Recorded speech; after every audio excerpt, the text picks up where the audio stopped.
Full Cast Audio presents Circle of Magic, Trissa'S Book by Tamora Pierce. 1.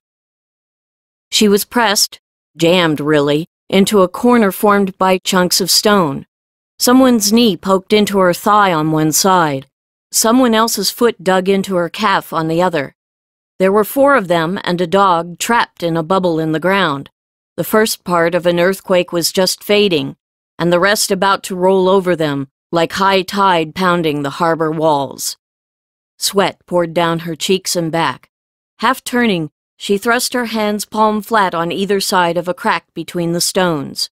Calling to the power inside her, she sent her magic through the gap.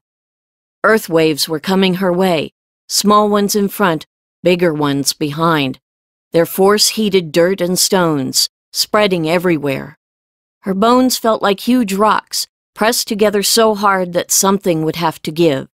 They would slip alongside one another with a crash, forcing buildings and streets and whole cities into new shapes.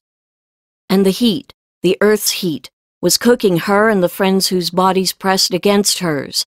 The hot waves roared through the ground, gaining strength as they traveled. When they hit, she could choose between being roasted or crushed. The earth around her small hollow would clench like a fist. Trissa'S Chandler lunged out of bed, throwing off the thin sheet that had been her only covering, jumping for her open window. Dangling half out of it, she gasped in the open night air. She was above ground, in her attic room in Discipline Cottage, at Winding Circle Temple in Emelon. The earthquake was 10 days gone, and she and her friends had lived to talk about it. But the heat, no wonder she dreamed of it still, with the air dead around her. Every door and window in the attic was open, but not a breath of air stirred under the thatch. It was scarcely cooler outside. Voices reached her ears on the tiny puffs of air that did touch her. Once she'd thought the voices meant that she was going crazy. Now she knew they were only pieces of real conversations that took place somewhere, carried to her by the wind. It still made her a little nervous to hear them, although they spoke mostly of everyday things. Amory Glassfire, I am impressed. The prissy and dry-voiced speaker was a man unknown to Triss. The name Amory pricked her. She had a cousin Amory, but his name was Chandler, not Glassfire, and he was hundreds of miles away, at the university in Lightsbridge. Amory was a common name. The learned men who wrote these letters give you praise indeed. I could no more refuse to allow you the use of our library than I could fly. Triss shook her head, trying to get that voice out of her ears. To be hot and bored was just plain too much. The simple act of moving captured a fresh puff of air, drawing it close. Novice Jane, how could you allow our stores of bandages to fall so low? But, Dedicate Willow Water, I didn't know I was to check the other storage rooms, and so many bandages were needed after the earthquake. Oh, don't cry, girl. We'll have to contrive something, quickly. The foretellers don't expect more trouble, do they? When we're out of bandages, who needs to read the future to know more trouble will come? Triss growled. Magic was supposed to be grand and powerful, not a question of the contents of linen closets. Sticking her fingers in her ears, she rubbed fiercely. When she stopped, the voices were gone, and she was hotter than ever. Somewhere in the hazy, dark blur in front of her weak eyes was the 20-foot-high wall that enclosed Winding Circle. From its top, she might catch a real breeze. Triss stripped off her nightgown and yanked her lightest cotton dress over her head. Once it was on, without regard for her dress or the floor, she grabbed her water pitcher and dumped its contents on her head. For a few blessed moments, she was cooler. Groping under her bed, she found her leather slippers and jammed her feet into them. Unwilling to wrestle with her sopping red curls, she tied a scarf around her head so at least her hair would be off her neck.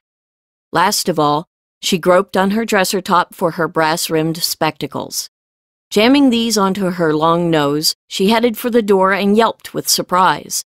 One of her housemates stood there, leaning on the frame. In the shadows, the black girl was almost invisible until Triss was right on top of her. It's the strangest thing, the newcomer commented softly. You're bat blind without those spectacles, but you know where everything is, so you don't even need a candle to get dressed. You could have made a noise, Dodja, grumbled Triss. Her housemaid ignored her. Someday, the boy's going to decide to joke with you and move everything while you sleep. Then where will you be? Better ask where he'll be if I catch him. And don't you go suggesting it to him either. Why are you still up? Dodja Kisubo raised her hands and stretched her solid body as high as she could. If she stood tiptoe, her fingers almost touched the top of the doorframe. Younger than Triss by almost a year, she was still a hand's length taller than the redhead's 4 feet and 7 inches. He doesn't need my help coming up with pranks, she replied, her lilting voice dry. He's got too many ideas of his own. Why get dressed? It'll be cooler on top of the wall. Maybe Lark will let me go there for a while. How do you know it will be cooler? Am I the weather witch around here or not? Triss demanded irritably, hands on hips. I know. Wait then. Dodja turned and entered her own room just across the attic. Triss grumbled, but followed the other girl to lean against her open door. Dodja's room already had light of a sort from a candle set on the family altar in the corner. Dodja changed to breeches and a shirt and shook out her various short braids. Slipping her feet into sandals, she blew out the altar light, then followed Triss downstairs. It wasn't all that late. One of the women in charge of discipline was still awake, writing a letter. She wore only an undyed cotton shift as she worked. Her earth temple green summer habit was tossed carelessly over the table. Like Dodja, she was dark-eyed and dark-skinned, though her skin was a lighter shade of brown. She wore her glossy curls cropped short. They fanned out to frame an almost cat-like face with broad cheekbones and a pointed chin. As late as it was, as hot as she still gave the 2 girls a smile which they returned. Even Triss, with her moods and her temper, liked Dedicate Lark. Just for an hour, Lark told them, digging in a habit pocket. She produced a round iron token that showed the bearer was outdoors with permission and handed it to Triss. If it's still this hot when you come back, we'll set up pallets for you on this floor. Someone who sat in the shadows near the front door got up, startling Dodja. It was a boy, dressed only in light breeches. His skin was even more golden brown than Lark's, his almond-shaped eyes a startling gray-green. He wore his black hair coarse-cropped no more than an inch or so from his scalp. His nose was short and straight, his mouth firm and slightly downturned at the corners. Lark. Yes, Briar, you may, Lark replied, tired but amused. Put some shoes on. Grumbling, the boy entered his room. A head with sun-streaked brown hair dressed in 2 braids poked out of the room across from Briar's. Sleepy eyes of a bright cornflower blue peered at them. I heard voices, the girl said and yawned. A young dog, all ivory curls, elbows, and tail, scrambled into the main room from hers, dancing frantically and whining. Sandry, we're going up on the wall to cool off. You want to come? The light brown head nodded. Its owner vanished inside her room and closed the door. A minute later she came out, wearing a blouse, skirt, and slippers, pinning up her braids under a scarf. By the time she was done with her hair, the boy reappeared, hopping as he tried to yank a sandal over one foot. The other was already shod. You girls better not take forever to get ready, he began, then realized that they were waiting for him. He switched his attention to the dog. You better not keep me waiting, little bear. Sandry, laughing, shoved the boy out the front door ahead of her. The pup yelped and followed them as Dodja and Triss brought up the rear. The last one out the door, Triss stopped and looked back. Lark? Yes, dear? Would you like to come? With us, I mean? A part of Triss was dismayed. What had she turned into? 2 months ago, she never could have made such an offer to anyone, particularly not an adult. 2 months ago, she had come to Discipline Cottage. Now she had days when she wasn't sure who she was, but she knew that she liked the change. Lark smiled. Thank you. But I'm to do the fires at midnight services. Some other time, perhaps? Blushing hotly at her lapse into affection, Triss nodded and ran to catch up with her housemates. Panting as they reached the top of the wall, each found an open stone notch to sit in. Instantly they realized that Triss had been right. It was cooler up here, and they had a fine view of the cove below Winding Circle's south gate. Their dog flopped onto the walkway behind them with a happy sigh. How much more of summer is there? Dodja asked when she'd caught her breath. It's just the second week of Mead, replied Sandry. Yanking off her scarf, she undid the ties at the ends of her braids and combed her hair out with her fingers. 2 more weeks after this in Mead, then all of Wart Moon. Maybe even most of barley, too. Briar chipped in. Rosethorn says all the omens are for a long summer. And a short autumn. His teacher, Rosethorn, was the other woman who watched over discipline. What are you doing up here? A pair of guards trotted down the walkway from one of the towers that punctuated the wall. Dressed in the red habits of those dedicated to serve the gods of fire, they carried long staffs capped with broad 2-foot-long blades as weapons. The friends got to their feet and moved closer together.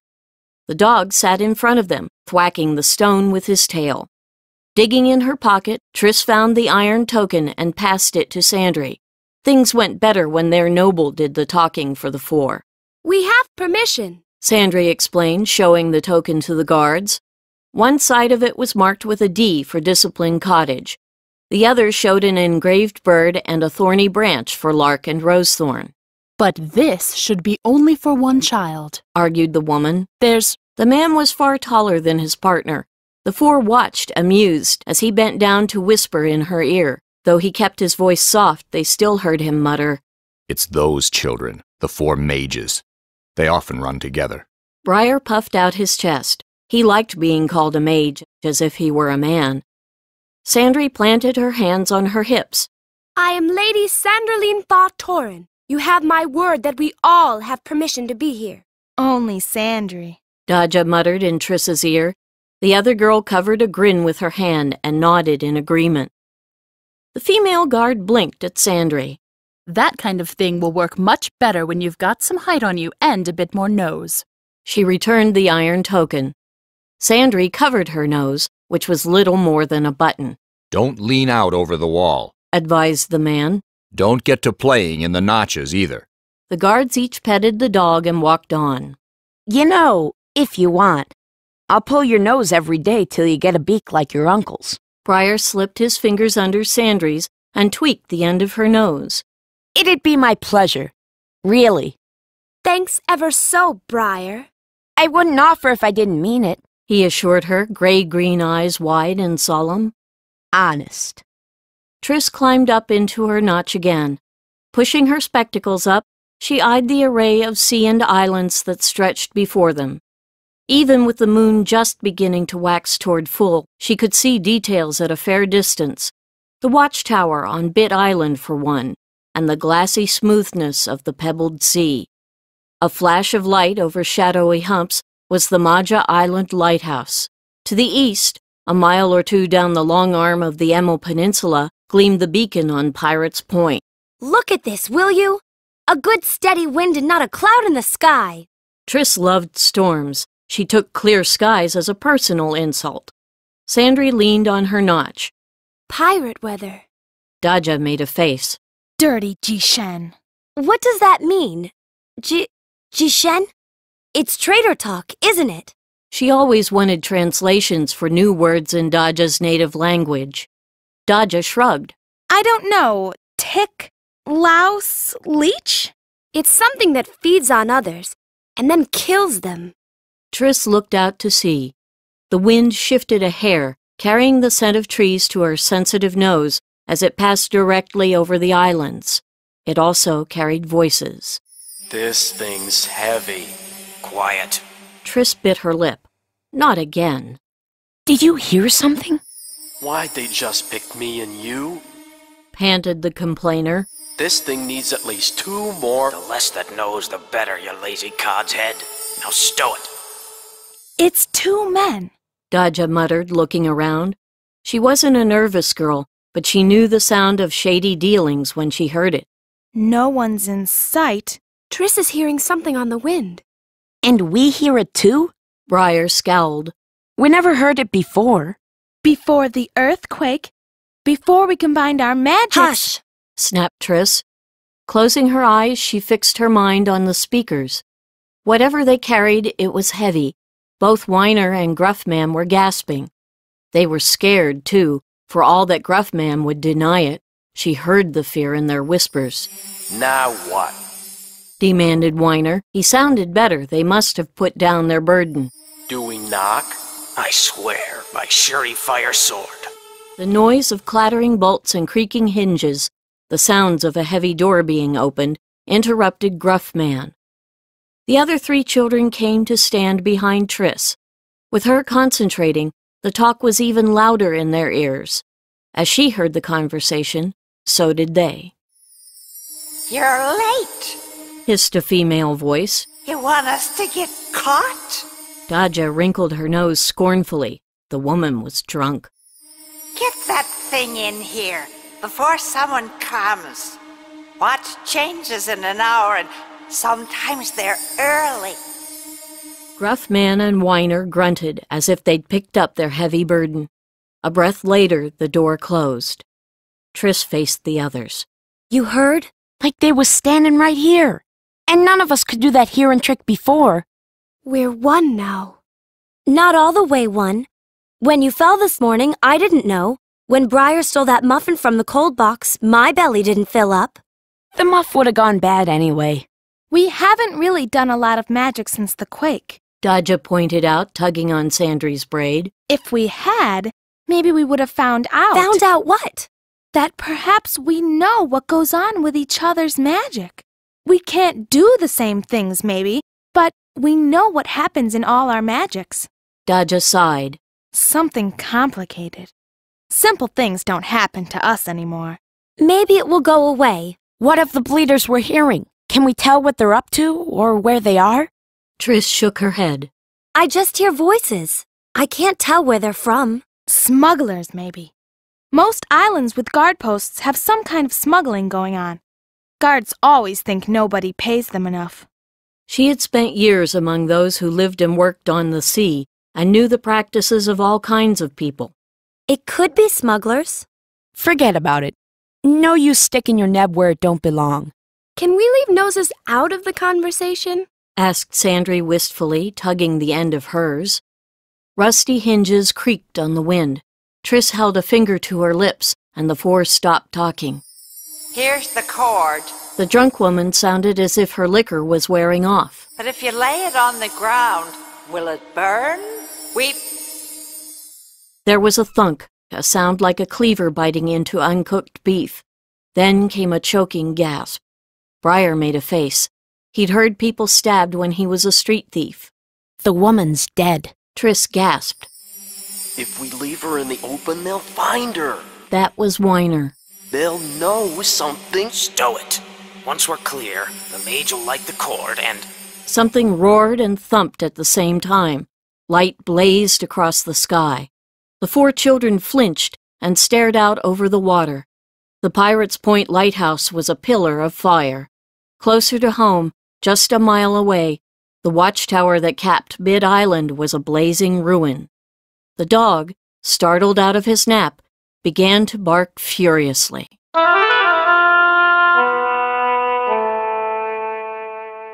2. Finished with his porridge, Briar yawned. He was exhausted. The 4 had been kept on the wall for another hour after the towers had exploded, answering the questions of first the dedicate guards, then their superiors, then the 4's main teacher, Niklar Goldeye, and Moonstream, the honored dedicate who ran Winding Circle. It meant they had gotten very little sleep by the time the temple's great clock summoned everyone to the new day's work. Beside him, pale gray eyes half open, Triss patted her remaining porridge with her spoon. She had managed to pin up her mass of wiry red curls, but they were already struggling free of their restraints. She had gotten even less sleep than Briar. Tired as she was, the image of those spouting flames had stayed in her mind, keeping her awake for a long time. From the way the adults had talked the night before, They had no idea of what caused the explosions. Across from Triss, Dodja Kisubo toyed with a plump braid. She didn't care about how rested she was or about the explosions. She wanted to start the day's chores. With those finished, she could go to her teacher, the smith mage Frostpine, for another lesson in working metal. Today he was to beat gold into thin sheets, and she looked forward to that.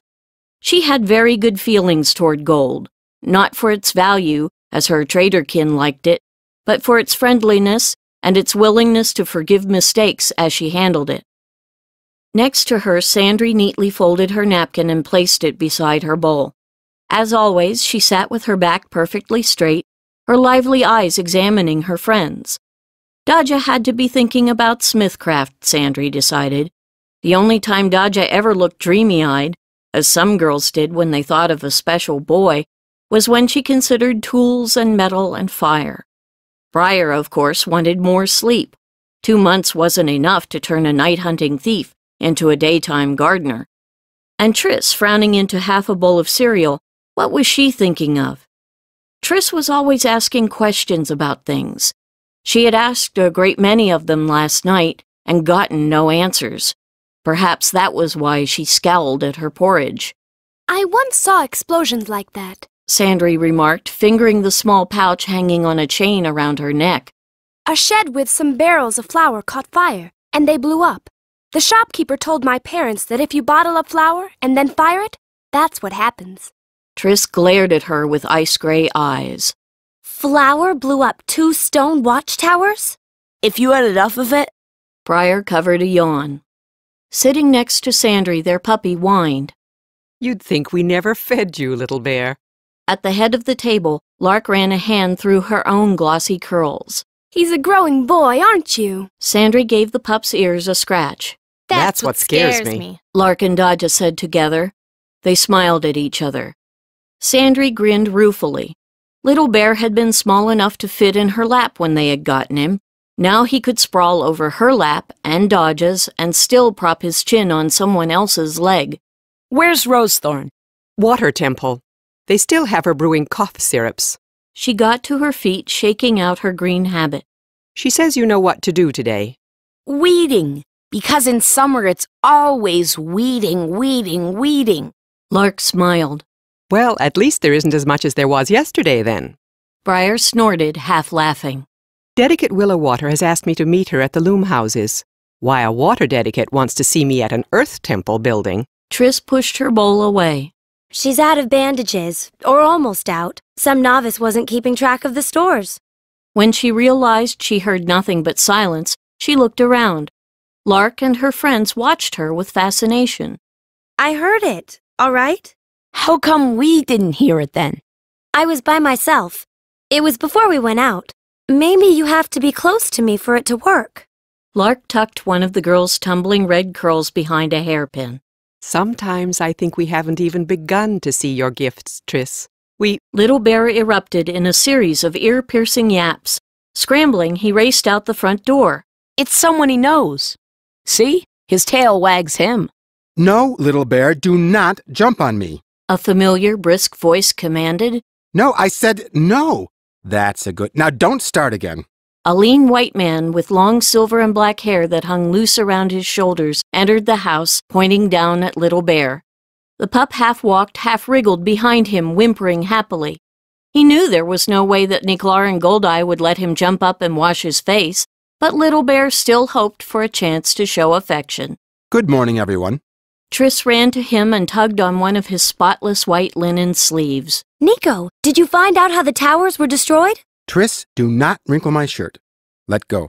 His tone was stern, but his black eyes, set deep underneath thick, dark brows, were kind. As it happens, I am here on just that errand. Lark, I'm sorry, but I need her to come with me right away. She has chores, same as all of us. Washing dishes. Nico shook his head. It really must be now, and I require Triss. We have to look into the destruction of the watchtowers. We may even be gone for midday. Triss held very still, fingers crossed, praying to go. I'll wash and dry, if she'll do the same for me another time. Lark put her slim brown hands on her hips. Is that good enough for you two? she asked Dodja and Briar. Dodja shrugged. Sounds fine. The boy scuffed a foot on the ground and scowled. I don't know. It don't seem right. Triss glared at him.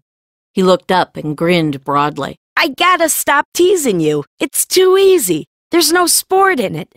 Triss stuck her tongue out at him, then ran upstairs for her shoes. I'd finish the chores soon, Nico told Dodja. Frostpine has a special task of his own. I saw him at the main dining hall. Once he's settled a few things, he'll be up here. Dodja got up quickly and began to stack the bowls. An hour and too many stairs later, Triss and Nico stood before what had been the Bit Island watchtower. The walls, which had once soared 40 feet in the air, were now 2 and 3 feet tall and pierced with gaps. Only the edges of the ground-level flooring were left. The boards were gone, leaving the cellar open to the elements. All of the inner stones were soot-streaked, their surfaces chipped and cracked. Triss noted splashes of crimson where Nico had said the Duke's men had found bodies earlier. An odd smell lingered in the air, a sharp, smoky odor, charred wood, a hint of burned flesh. Touching a blackened chunk of rock, she got soot on her fingers. Sniffing them, she blinked. The smell was in the soot. Nico crouched at the cellar's edge, staring into it as he smoothed his bushy mustache. In spite of their hot climb, he looked cool and elegant. He made a sharp contrast to his red-faced, sweating pupil, clad in an ill-fitting green muslin dress. Triss fumbled to repin her curls up and out of her way. It looks like the tower shattered, doesn't it? But how? A mage? Nico looked up at her. For a moment, she wasn't certain he'd heard the question. Then his dark eyes softened. He caught a hairpin that leaped from her hand. I should have made you wear a hat. It would be in the ocean by now. What did this? He sighed. No one should be able to work destructive magic here. The magic protections were in the foundation. This, whatever it was, destroyed even those spells. See how the stones spray outward from here? The force pushed them away from itself. Triss crouched beside him, interested. Where were the protection spells? You can't see them? They're all around, what's left of them. She wiped her face on her sleeve. You see magic, not me. He stared at her, shocked. But it's easy. I haven't taught you how? Hot and itchy as she was, she had to smile. Well, last week we were picking up after that earthquake. 2 weeks before the quake, you were running everywhere, trying to find the source of all the disaster omens the seers were getting. Before that, we studied tides and stars. She flapped her skirts to give herself a little cool air. No, I don't believe we ever worked on seeing magic. Really, I'd meant to be organized in your studies. Unfortunately, events have swept us along, and for now I still don't have time for that particular lesson. He thought for a moment, then stuck out a hand. Give me your spectacles. Triss shrank back. I need them. It's just for a moment. Slowly, she took them off and passed them over. Now she couldn't even see what he drew on the inner surface of the lenses with his finger. At last a breeze swept by, ruffling her hair. 3 curls promptly jumped out of the pins holding them, and voices came to her ears. My boy, I had begun to think that something had gone amiss. The voice was a man's, cold, almost metallic. Forgive me, my lord. This is the first moment I've been sure of my privacy. I'm in place. Another male voice, and one that was somehow familiar. Not very familiar, like Frostpine's or Nico's, but it was a voice she'd heard before. Youthful, sure of itself. We are not yet ready to move. Await instructions. Do your part, and your debt will be paid. The breeze was gone, and the voices with it. The sound was replaced by something that cheeped faintly. A real noise, not one plucked from the air by some weird power inside her. She looked around. Was there a bird up here? Nico yanked out his handkerchief and gave her lenses a going-over. Don't you ever clean these? Of course I do. She snatched the spectacles when he offered them and shoved them onto her nose. Now what? Don't look directly at that heap of stones. Look at them out of the corner of your vision. Obediently, she turned her head, putting the rocks at the edge of her left eye. Nothing. She twisted her head at different angles without results. Nico made a choked noise that could have been a laugh or a sneeze. She glared at him. Silver flickered at the edges of her lenses. With a gasp, she turned to stare. The silver vanished. Slowly, she looked up, staring at a cloud as it wandered overhead. There, at the edges of things, was a glimmer of moon-pale light. Soon she had the trick of it, to look at everything in general and nothing in particular. With her eyes just slightly unfocused, she could see flickering bits of light everywhere on the rocks around them, symbols and pieces of letters. How long will this last? The magic on my specs. As long as you have those lenses. Just remind me to teach you how it's done before you get new ones. Something cheeped again. Triss peered for its source. Was she hearing things? Remember I said I needed your help? He asked, getting to his feet. To find out what happened, I need to see into the past. It's one of the great spells. If I do it alone, I'll be so drained I won't be able to move afterward, let alone go to Pirate's Point. If you would lend me some of your magic, it will be easier. She blinked at him. What must I do? She had lent some of her power to Sandry once, but she had no idea how it had happened. I'll call it forth, as long as you agree to let me do it. Not just in words, Trissana. You must agree from within. You have to trust me. She looked up into his eyes, set in their heavy fringe of black lashes. Trust him? He was her teacher. He had seen inside her and told her she wasn't crazy, after her family had said for years that she was. Because of him, she lived where she was wanted. She could ride the winds. Sure, Nico. He took her hand.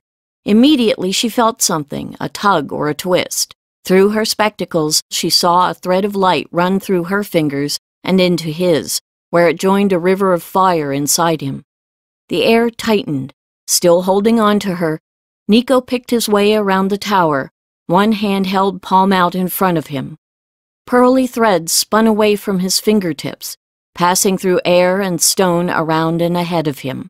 Once he and Triss had come full circle around the hole in the ground, they stopped. The threads continued to flow over the land until they covered the entire hilltop like dew-wet spider webs.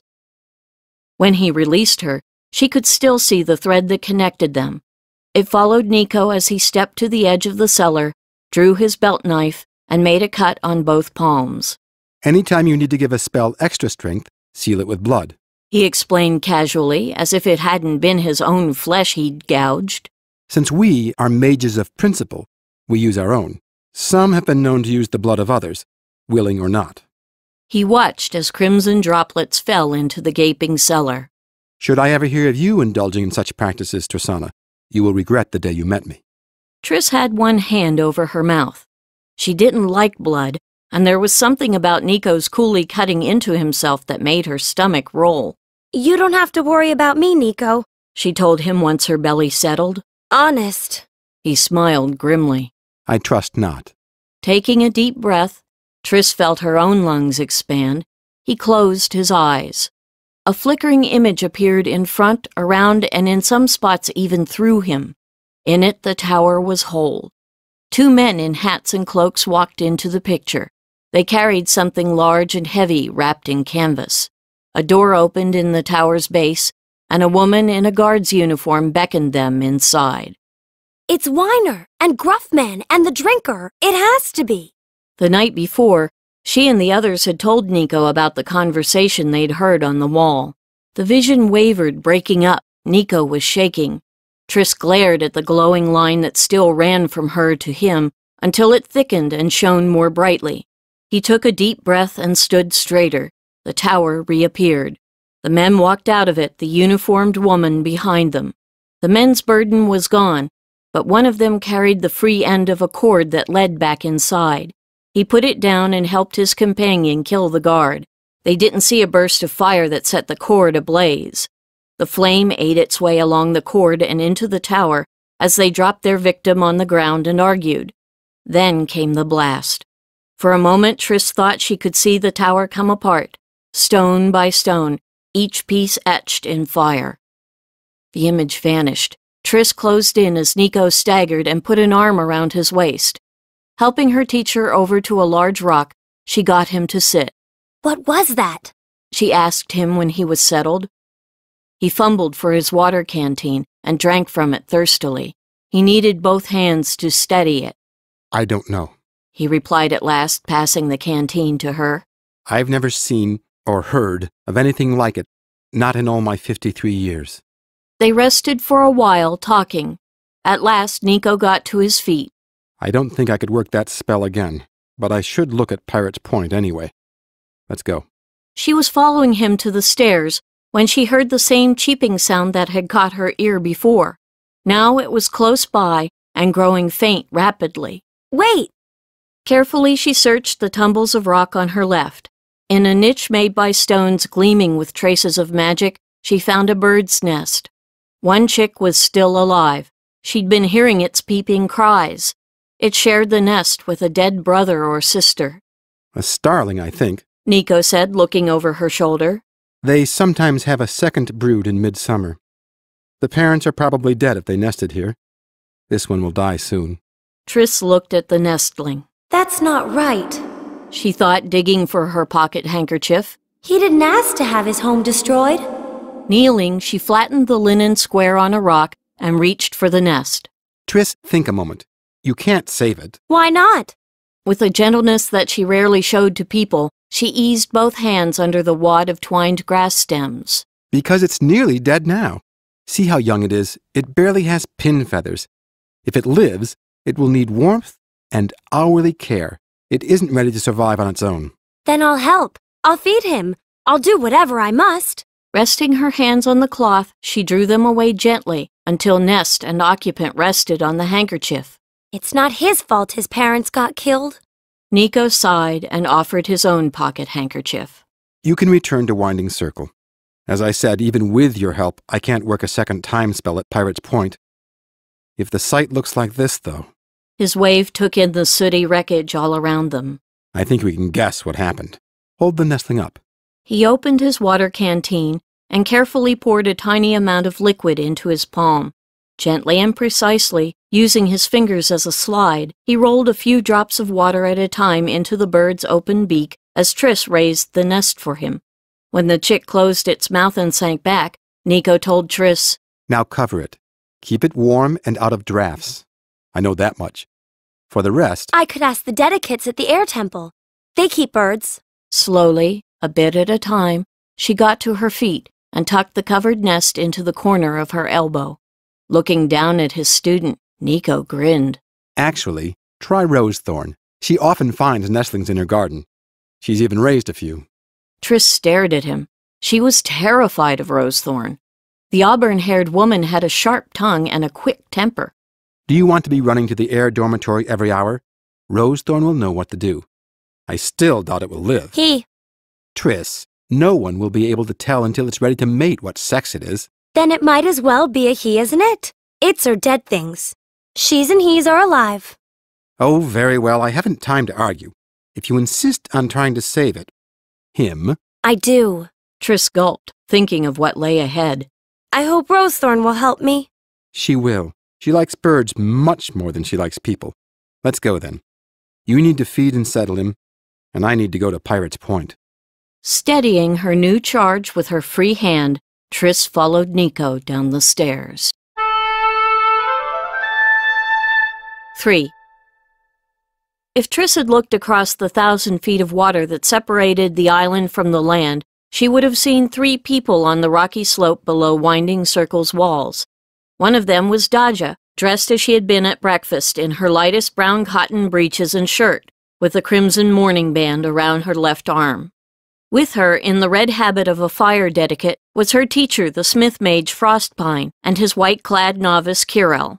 Frostpine was black like Daja, his skin a few shades darker than hers. What hair he still possessed grew in a lion's mane around a shiny, bald crown. His beard sprouted wildly from his chin. The sleeves of his habit were rolled up and secured with ties, revealing a pair of arms that rippled with wiry muscle and big, strong hands. Kirel was half a head taller, white-skinned and blue-eyed, with long, fair hair. Big-bellied and heavy-armed, he was the kind of young man who looked as if he belonged in armor, with a 2-handed sword slung across his back. Before they had left the cottage, Daja had made sure Kirel was slathered with ointment, to keep him from burning in the sun. A bottle of the stuff was in one of the baskets on the mule that the men had brought with them. Take off your shoes and get on your hands and knees, Frostpine told her. The more of you that's in contact with the ground, the better. She thought he was crazy, but she obeyed, placing her sandals to the side. Out here, the sun beat down like a hammer. She was already sweating enough that the drops tickled as they rolled down her cheeks and back. For a moment she thought she saw a fishing boat at the corner of her eye, off Crescent Island. When she took a quick glance, there was nothing to be seen. Remember what we did once? Hiding lumps of different metal under cloth?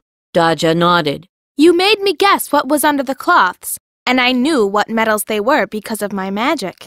The mage's hair bounced as he nodded. Do the same thing now. Search under you for any trace of metal. Not raw metal, but metal that's been handled and worked.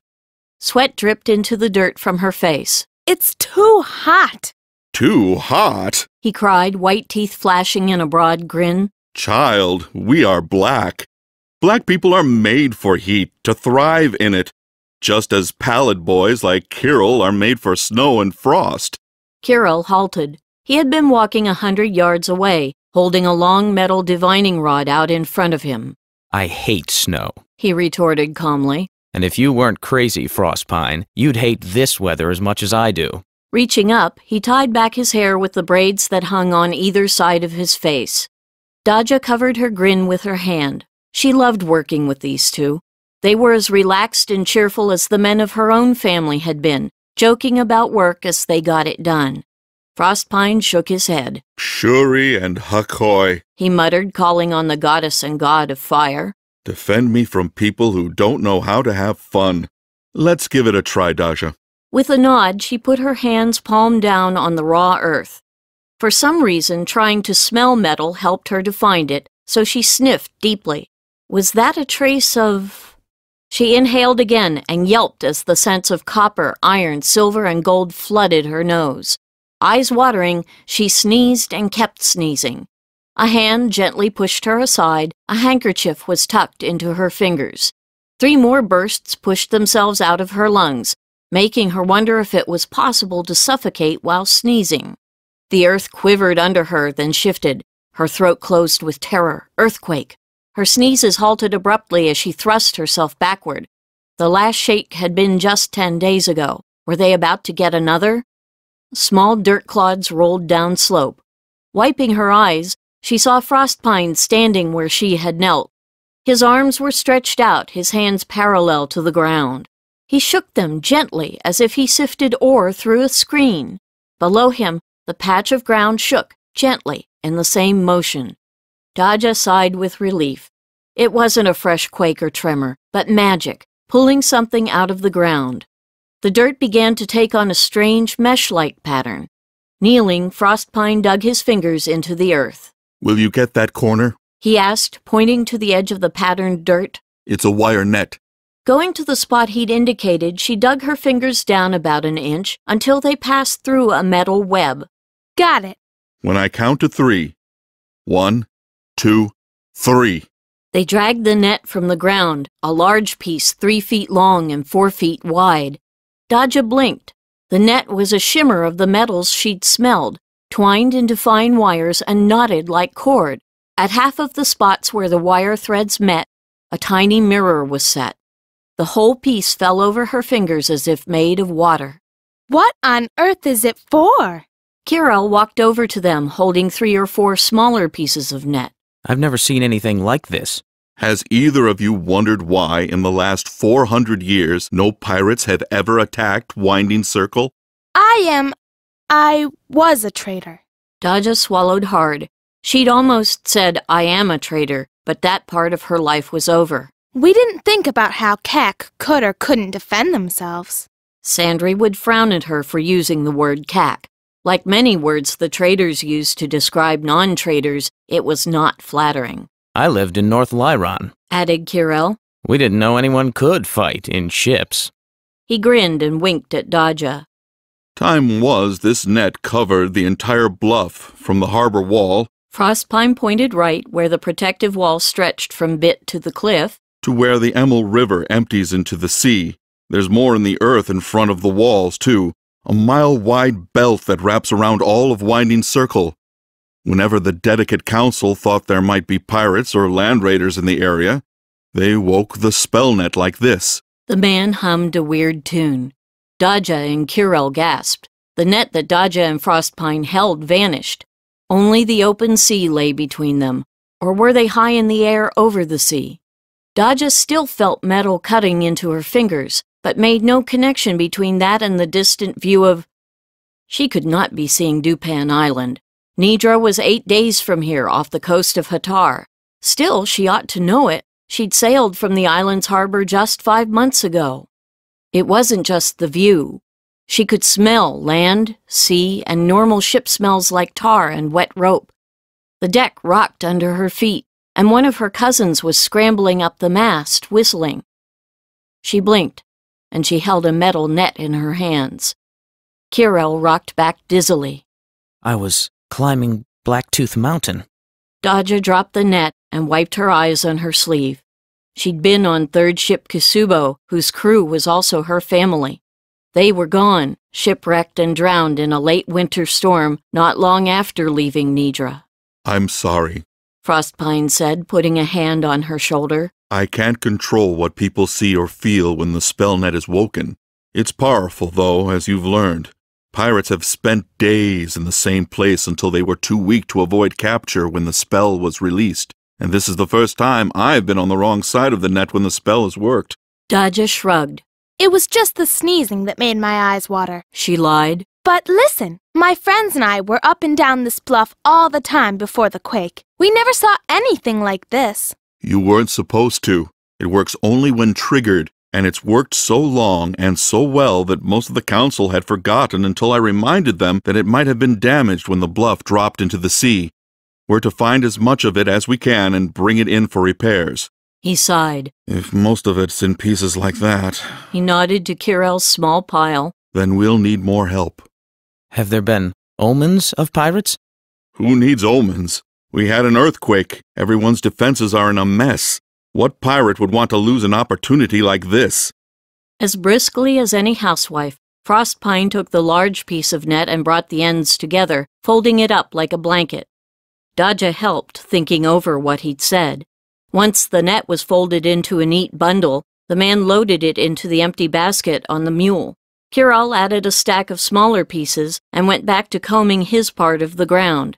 Dodja went to a clear spot several yards away from where she'd discovered her first piece of the net and knelt. Something tugged at the corner of her eye. Was that a fishing boat? It had a 3-cornered sail, at least. She turned her head to look straight at it. The sea was empty. There was no boat in sight. Sandry was just finished with the dishes when Lark returned from the loom houses. Was Triss right? Lark nodded. I just can't understand how water temple supervision is so lax that a novice could empty 4 storerooms, but, oh, that's the waterfolk for you, all froth and bubble, and they get diverted by the tiniest stone in their paths. She shook her head. Worse, Dedicate Vetiver tells me that her 2 best weavers suffered broken bones and broken looms in the quake, and the others are still turning out cloth and blankets for the countryside. She'll put 1 more weaver to bandages, but they still need us.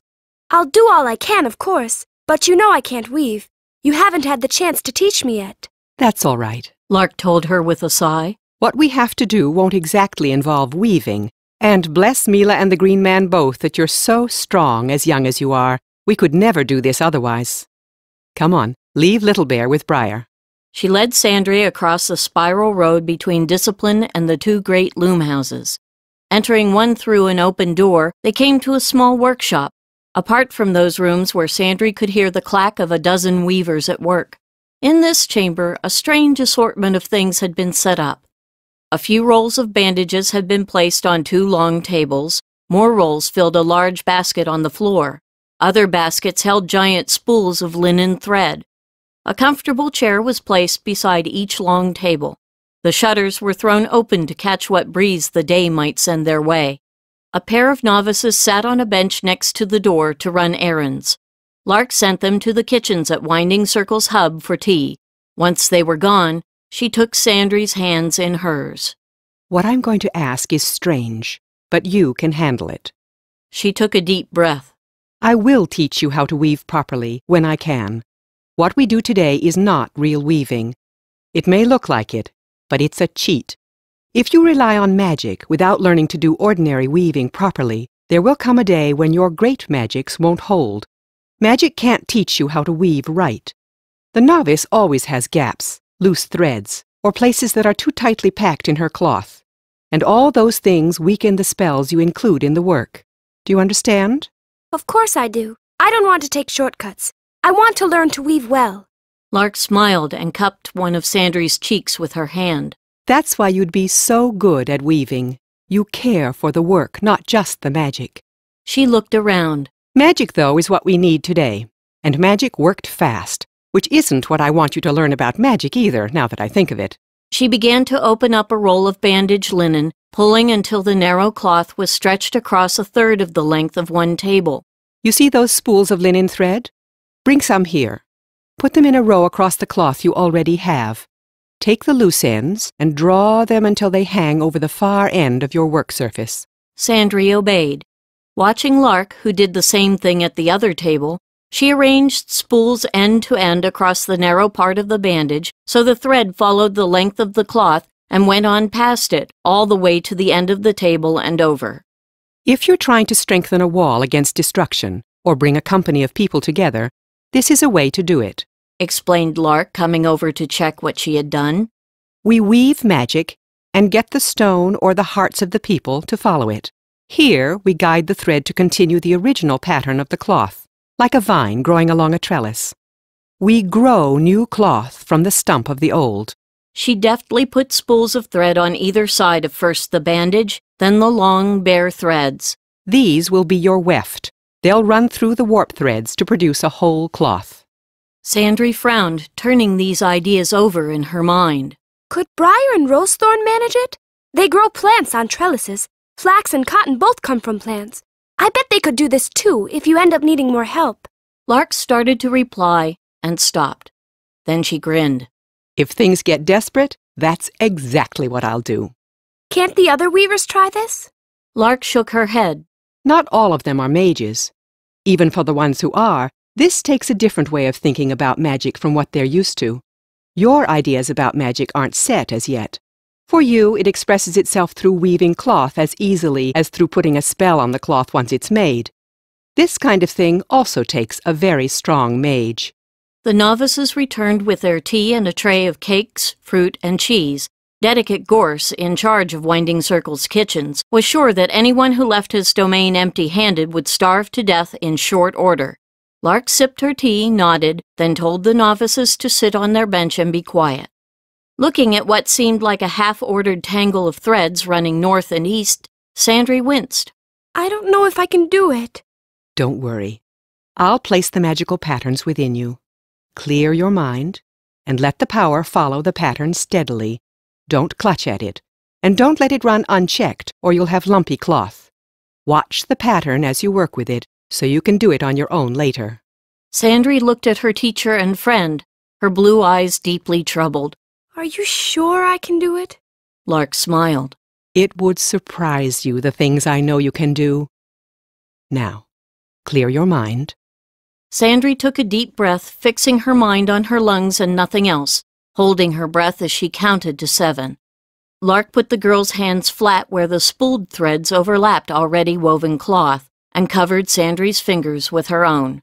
When Sandry exhaled to a count of 7, Lark joined her, to breathe and hold and release as she did. The sounds of beating looms and weavers' chatter faded, the scents of lint, oregano, and Ibrian broom flowers vanished, even their awareness of the intense heat faded. Sandry dropped into that calm with pleasure, knowing that she approached the source of her magic. Lark was with her, holding what felt like a glowing net. If Sandry looked at it closely, it shifted under her gaze. First it seemed made of needles, then of cool liquid, then of simple thread. Lark pressed it into her hands and her mind, where it sank deep into the girl. Gently, Lark nudged her attention toward the materials under their hands. Unwoven threads began to wriggle and crawl, like tiny snakes. The long threads that stretched over the seemingly endless wooden table vanished into already woven cloth. Peering more closely, Sandry could see new threads crawl along old ones, like roses on a trellis. When they reached open, unwoven air, the other spools of thread waited to snag them. Together, all of the threads began to dance, weaving in and out. Now she saw where the feeling of needles and healing liquid came from. Visions of wounds, cuts, gashes, round holes, rose from the pattern to fill her mind and run through her fingers. The cloth she wove must weave flesh, too, closing painful openings with threads of new muscle and skin. Where something had destroyed, her bandage would build new, healthy growth. You're all set. Lark's voice rang in her mind. Make sure they keep to the pattern in the bandage we started with. 100 threads to the square inch. A simple tabby weave. In, out, for just the width of the cloth and back again. It's all right if you're slow at first. Just keep control of it like you would if you were riding a frisky horse. I will. Lark drew away as Sandry continued to work. Her threads burrowed and twined together. Here, an inch from the original cloth, a double handful rushed into the same area like unruly children, working themselves into a gleeful knot. Sandry concentrated on them, nudging them apart, sending them in their proper direction at the proper spacing for the weave. They fought at first, tightening their knot, but she refused to accept their rebellion. One at a time, she shooed them into their correct paths until they were caught up in the overall rush of the weaving.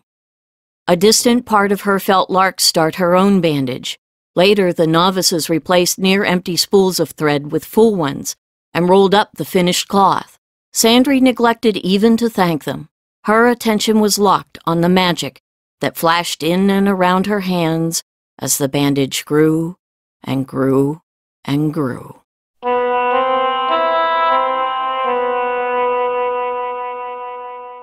4.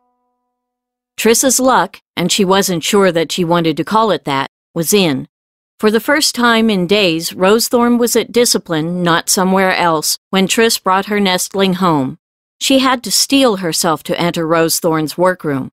She wanted to put it off, but her charge picked that moment to renew his frantic begging for food. Little Bear, lying gloomily beside the open door, Lark and Rosethorn had put charms in their shops to keep inquisitive puppies out, raised his head and thumped his tail.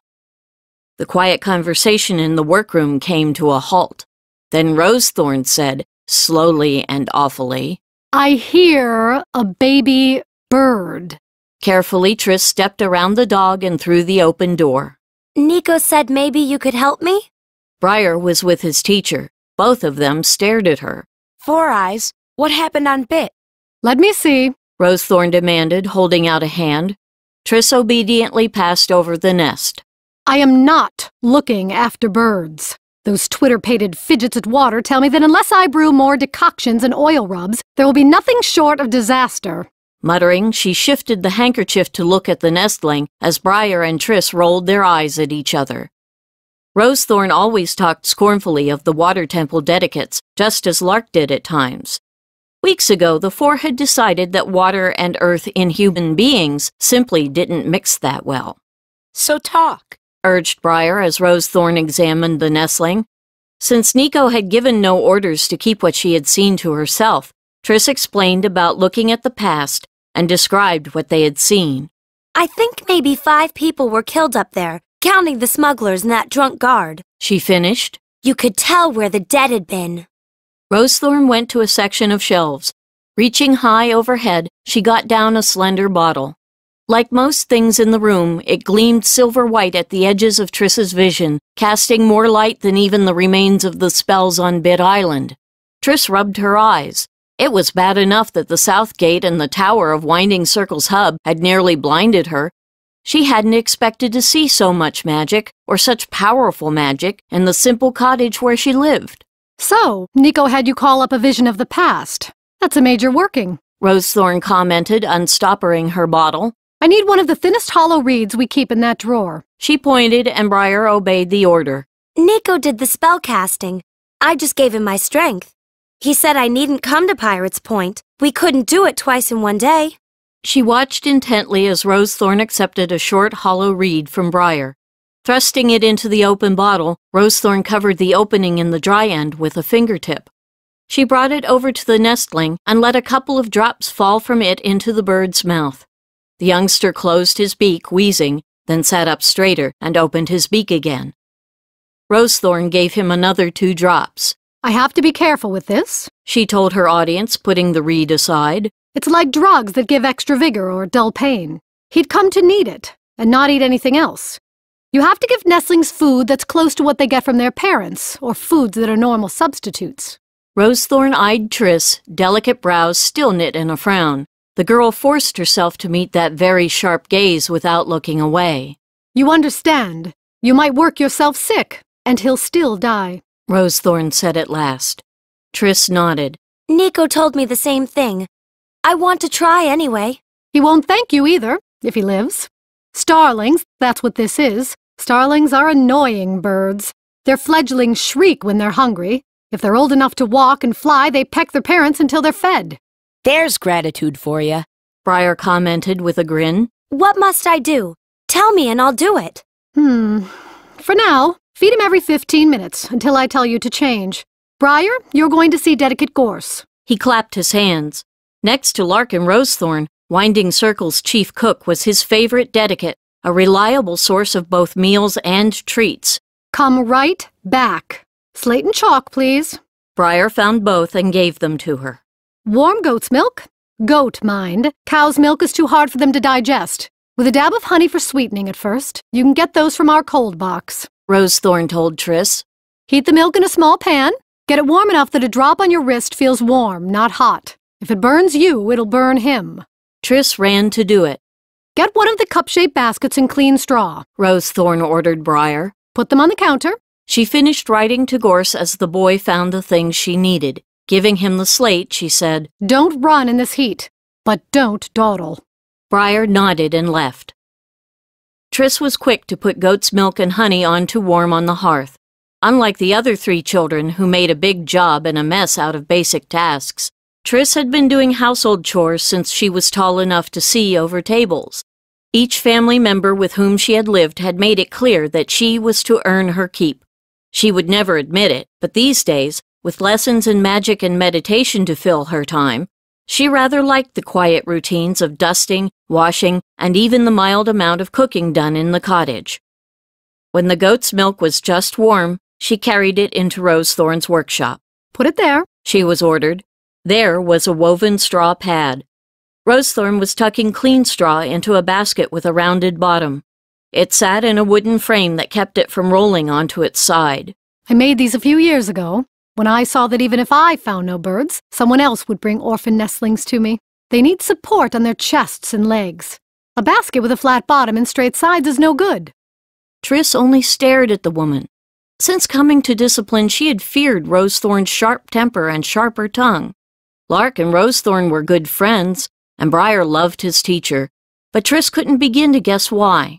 Was this the face of Rosethorn that Lark and Briar saw when no one else was looking? How do you know so much about birds?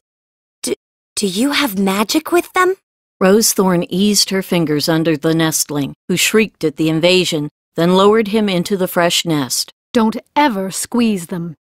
Their bones, even their beaks, are very soft yet. I'll remember. Not everyone who loves a thing has magic with it, you know, Rosethorn said, dipping a finger in the milk. Very good. Exactly the right heat. Get that clean reed. Do what I did with the potion. Give him just a drop or 2 at a time. Hands shaking, Triss put one end of the reed into the milk, closed the free end with a fingertip, and raised it. Taking her finger off the opening, she watched as all of the milk poured out. Trying again, she lifted her finger quickly, then closed the opening again. Now she controlled how much liquid came out and could deliver it as drops instead of a flood. Filling the reed a 3rd time, she peered into the nest. The youngster was cheeping. Was he louder? She prayed to Asaya, goddess of air and birds, and let 2 drops fall into the open beak. Startled, the nestling closed its mouth and swayed. He lifted his head and cheeped for more. As Triss fed the youngster, Rosethorn said, Gardeners, farmers, learn about birds, if only so they can tell which ones eat the crops and which don't. I started with nestlings when I was your age, on my papa's farm. All right, that's enough. He'll sleep for a while, but you'd better get ready to heat another batch of milk. Every 15 minutes? Triss wondered how she could do anything else if she had to see to her charge. Until he's stronger. If he improves, we can go to every half hour, this afternoon. If he keeps improving, in a day or so, you can wait a whole hour. Triss gulped. How will I sleep? Goose. Do sparrows and crows race everywhere at night? Chicks sleep with the sun. Come here. She went to the door that opened on the garden and beckoned to Triss. See that bird sitting on the roof of the well? Triss saw him, a handsome brown-black fellow who ruffled his chin feathers as he whistled loudly. He looked to be about the length of her hand, with yellow legs and a sharp-looking beak. When he turned, his feathers gleamed in the sun and showed off a multitude of tiny specks. Starlings. They're called that because they look like a field of stars. Insect eaters. Clowns. They imitate other birds. A lot of the local ones cry like seagulls. They form the big flocks you see swirling around at day's end. I have a soft spot for starlings. The starling on the well said "gack" and flew away. Come on, we have to fix things so you can keep this youngster warm at night.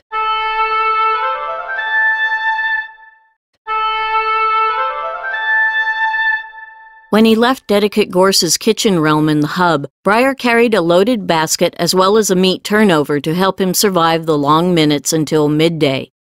If Rosethorn hadn't been willing to teach him the mysteries of plants, he would have been perfectly content to labor for Gorse, hot as the kitchens were in the summer, for the rest of his life. When he was thinking of other things, the Bit Island Tower, Triss's bird, he forgot that it was no longer important to hide when he had food. It had only been 2 months since he was a half-starved street boy. Looking for a dark corner in which to eat his turnover safely, he found a niche in the round chamber at the center of the hub. The room was a plain, shadowy circle wrapped around a beautifully carved wooden screen that reached through the ceiling. Inside that wooden tube, a stair ran up as high as the great clock at the hub's peak and down to the secret room called Heartfire, far underground. The wooden screen also enclosed a dumbwaiter, shelves on rope cables that carried messages from the seers in the far-seeing and far-hearing rooms in the upper levels down to this floor. When he'd come through on his way to the kitchens, 2 runners had been sitting on the floor, ready to carry any messages from the upper floors. They were gone now. Briar tucked himself into his niche and happily bit into his snack. Something rustled in the wooden stairwell. Rats, he thought, putting a hand on a little dagger tucked inside his shirt. Back in Hajra, his old home, rats would try to take a meal if a kid didn't look like he could hang on to it. Wood clacked, gears moved, and Briar heard the rumble of the dumbwaiter. Just messages coming down, he thought, scornful of his jumpiness. As if Gorse would let rats near his kitchen. There was another sound, under the rattle. Briar knew the scuff of a bare foot on wooden floors. He drew even further into the shadows. The door in the screen opened a hair at a time. Briar caught a noseful of cinnamon scent and bit down a sneeze. Though he doubted any thief would have the sauce to operate here in Winding Circle, he knew professional thieves used cinnamon oil to baffle tracker mages. It was expensive stuff. Beneath the cinnamon's peppery tickle, he found another scent, one that was honeyed and slow. Poppy. 3 weeks ago, Rosethorn had started to teach him magical uses for the oils in her workshop. If you want to waste poppy oil, don't use it for medicine, she'd said then. Use it for invisibility. It does more good as medicine, though. Silvery light flickered. Someone drifted out of the stairwell, closing its door without a sound. Briar squinted. The light glimmered all over a blur that passed between the stair and the outer door. It traced a man's shape. Rich man, he thought as the blur left the tower. Rich enough to afford cinnamon and poppy oils, unless it's a student raiding his master's oil stores. 2 months wasn't long enough to erase his old ways, but it had taught him student mages were always trying something they shouldn't. Winding Circle had more than its share of students, too, of every sort. Putting down his basket, he went to the stairwell and opened it, eyeing the steps and the dumbwaiter ropes. The cinnamon odor was stronger here. He found spots of oil on the inner doorknob and on the wheels that raised and lowered the wooden boxes for messages. Shaking his head, He closed the door and fetched his basket from the corner where he'd left it. Students playing with their magic. Who else would try invisibility spells in the hub in the middle of the day? And how else could he have seen the person within the spell, unless it was a student who didn't quite have it right? Back in Dead Man's district, he'd never seen the Thief Lord pass invisible among his subjects, listening to their secrets and their plots against him. The Thief Lord had always worked with the best spells money could buy. The hub clock struck the midday hour. He'd best get back home, so Triss could give her bird a little solid food. The hide-and-seek ship was making Dodja crazy. There it was at the corner of her eye whenever she looked up from her work. But if she looked straight at it, she saw only the pebbled sea, glassy and hazy with the day's heat. Ever since Triss had passed by on her way home, the ship seemed to hang out there, teasing Dodja to look quick and catch it. By the time the hub clock chimed the end of the midday rest period, she felt as if she'd looked up, as often as she felt through the ground for more pieces of spell net. Is something wrong? Asked Kirill. Frostpine had left them, questing for more of the net further down the cove. You twitch like sand fleas are eating you. I've got an Azagazi at the corner of my eye, she told him crossly, wiping her forehead. It's as bad as sand fleas. What did you say? I'm sorry. He couldn't help being a cack, a non-trader, ignorant by birth, though she often forgot he was, because she liked him so much. Azagazi. It's a vision, a false sighting. Out at sea, they come when it's hot. White traders say they get them in snow and sand fields. You see things that aren't real. A mirage or a vision. Azagazi. He turned the word over in his mouth as if he tasted it. Could it be a mage thing? He brought the water flask to her. Dodja drank gratefully. Thank you. I don't know. There's plenty of mage things I never heard of. Where do you see it? She pointed to the open sea. I keep thinking there's a ship out there. A plain old felucca. A plain old what? Poor Kirill was a landsman. A felucca. A small sailing ship with lateen triangle sails. There's plenty in the harbor. The commonest ships around, for fishing or courier service or small cargo loads. But whenever I look straight at this felucca, there's nothing.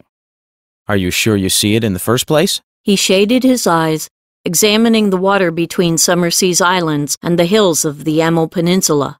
It's clear enough I know what kind of ship it is. Oh. For a moment, Kirill gazed out to sea, thinking. Suddenly, he looked around for their teacher. Frostpine! The man waved and jogged back to them.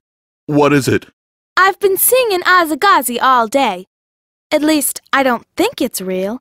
It's a plain felucca, after all. No reason for me not to see one if it really exists. They're common to these waters. But every time I look straight at the thing, it's gone. Frostpine's dark eyes flashed. Sense for it, as you sense for the metal in the net. Cast your magic out to sea. If it's a real ship, it's got metal on it. She tried. Closing her eyes, she listened and smelled. All that came to her mind was seawater, restless, treacherous stuff ready to grab the unwary. It's just water, she told Frostpine, almost whining. She knew she sounded like a baby, but really, what did he expect? The sea was the sea, not metal. Ugh, you're being difficult. Standing behind her, he reached around and clasped her hands in his. Remember how Sandry was able to spin a magic cord from your inner self? Well, throw one out to me. She tried to find the thread, but his touch was distracting her. It was easy to hand a cord to Sandry, who was giving and soft, like well-woven cloth. Frostpine, though, was metal from top to toe. His metal rang where it touched hers, or rattled. Not cord then, but wire, she thought. Taking a deep breath, reaching inside, she drew out a shimmering wire and passed it to him. Good enough.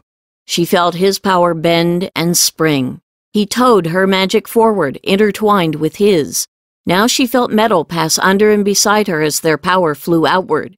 Pieces of chain, a metal-bound chest, a discarded anchor, all of it rusting on the ocean floor. They slowed. Frostpine sprang forward again. Their power swept further out. It had to be a ship. What else held nails and metal straps in quite that way, as if she saw a vessel stripped of its wood? Wincing, She realized that she saw weapons, too, a number of swords and knives that no innocent fishing boat should carry, and clusters of metal arrowheads. Exhaling the breath in his own lungs, Frostpine ran back to the shore, taking Dodja gently along. When she opened her eyes, she staggered. Frostpine caught her. You two load the pieces of net we found and bring them inside the walls. He ordered Kirel. Don't dawdle. I'm telling them to close the gates. Dodja grabbed Frostpine's arm before he could go. It's just one ship. He patted her cheek gently. If his business were honest, youngster, he wouldn't be hidden, would he? That's a pirate scout vessel, or I'm a dancing girl. Help Kirel and come in with him. Even if it's a scout, the main pirate fleet's nowhere near, surely. Picking up a stack of net pieces, she loaded them into one of the mule's baskets. Not yet. Kirel replied, filling the other basket. They might be waiting for dark. How long have you been sensing this Azagazi? Since... I don't know, Dodja said, genuinely scared. Pirate tales had given her nightmares since she was a ground-pounding baby, too little to sail in the family ships. It was at least an hour before midday. I'll wager they don't know we've spotted them. Don't look so frightened, Frostpine said with a grin. You've given us warning, that's all. And next time, pay more attention to your Azagazis. 5. Once they'd eaten midday, Rosethorn gave Briar inside work, filling small bottles with different syrups and muslin bags with blends of dried herbs. While he got to work, Rosethorn showed Triss how to make a paste of the finely ground beef and hard-boiled egg yolks Briar had carried up from the kitchens. Rolling the paste into tiny balls, Triss fed them to the nestling at the end of a thin bit of wood. The bird would get those and a few drops of water, alternately with the milk and honey mixture. The dedicate also helped Triss set up a special burner, a metal box that held a candle to heat small amounts of goat's milk and honey as they were needed. Once the rest period was over, Rosethorn decided that the nestling could be fed every half hour instead of every 15 minutes. Loading a basket with the bottles and bags that Briar had filled, she told him to prepare a bushel basket of willow bark strips for tea and left. Once she was gone, Triss went upstairs for some books she was supposed to be reading. She bundled her hair under a kerchief, shed her shoes and stockings, and returned to the workshop, prepared for a long afternoon. Rosethorn had set her up in front of a window that gave a good view of the hub clock. Briar, tearing small pieces of bark to shreds, was close enough to be company without making Triss feel crowded. She felt relaxed for the first time in hours. She's not so bad, is she? Briar asked when they'd been silent for a while. I mean, she's not sweet like Lark, but she has her good side. You must be the only person in all Winding Circle who would say that, remarked Triss drowsily. Taking off her spectacles, she leaned her hand on her chin, gazing out the window through half-lidded eyes.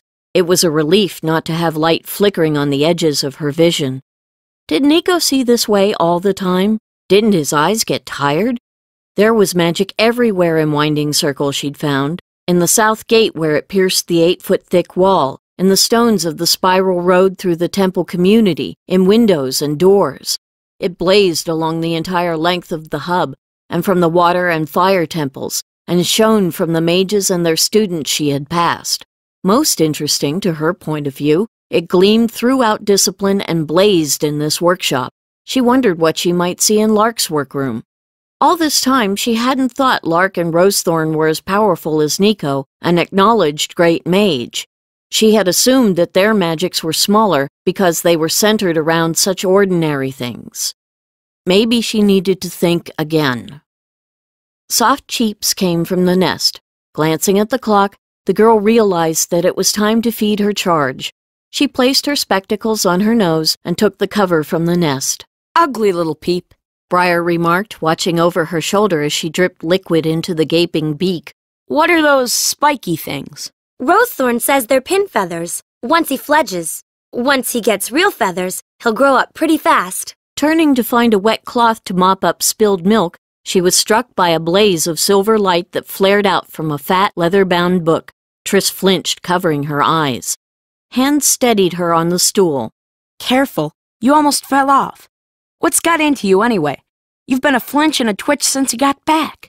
Triss sighed. Finding the cloth, she wiped away her mess and covered her charge. Nico did this thing to my specs, she told him and explained about her new ability to see magic. It takes getting used to. I suppose I will eventually. Nico doesn't twitch all the time. So, if you see this light, is it? Mostly it's like there's a silver veil over things, or they have silver marks. Then there are the ones that shine like lamps, big ones, like the hub. And not just the seeing and hearing places. The whole tower, clock to kitchens. And all of that light's magic. That's what Nico told me. Briar thought about this, tapping the countertop with a reed. You'll wake my bird. Triss took the reed away. We heard what you heard last night, Briar remarked abruptly. Yes? She looked up at him, waiting. He scowled, not liking the direction his thoughts took him in. So maybe, because Her Highness spun us together, we pick up each other's magic. And we don't always have to be close together for it to spread. Maybe. Triss realized what he was getting at. You're seeing the lights too? And you think it's my magic crossing over? I see glitter all over the house, and some on my way back from the hub. Not strong like it is for you, but... He hesitated, scratching his head. Will you make me wait all day? I have reading to do. He shrugged and told her about the figure in the hub stairwell. I figured it was just one of the students, trying out a new spell. I'd want to play with an invisibility spell, if I had one. Triss's smile was only a bit sour. Even you couldn't eat all the food you'd steal from Gorse with a spell like that. I don't think I'd get away with it. Gorse knows whenever anybody's in that kitchen, no matter how mad it gets in there. Still, it'd be worth a try. After a moment, he added, It was just weird to be seeing anyone using that kind of spell at all. At least now I know what I saw. Sorry. How was I to know Nico's spell was catching? Listen, you want to work on reading while you shred that bark? She had begun to teach him how to read a few days before and was surprised to find how much she liked it. Briar's response was good for her vanity. He promptly dragged his stool and his willow bark over, then fetched a big slate and a piece of chalk. First letter, he said, perching on his stool. She wrote A on the black slate. A. Air, all heal, astral, alder, animal, followed by B.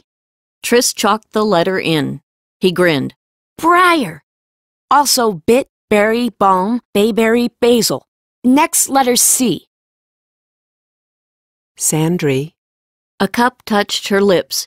She drank, tasting water flavored with lemon peel. Taking a breath, she tried to blink away the spell pattern, feeling giddy. She and Lark had eaten at midday and gone right back to work. The cup pressed against her lips again. This time she took it in her hands and drank the water in quick sips. When it was empty, she placed it on the table among heaped billows of thin cloth. Looking at her work, Sandry frowned. She could see what Lark meant about this kind of weaving. It was too loose in some places and too thick in others. There were gaps. She thrust her fingers through 2 of them and sighed. It won't matter with bandages. Lark stood beside the girl. It had been she who had called Sandry from her weaving trance.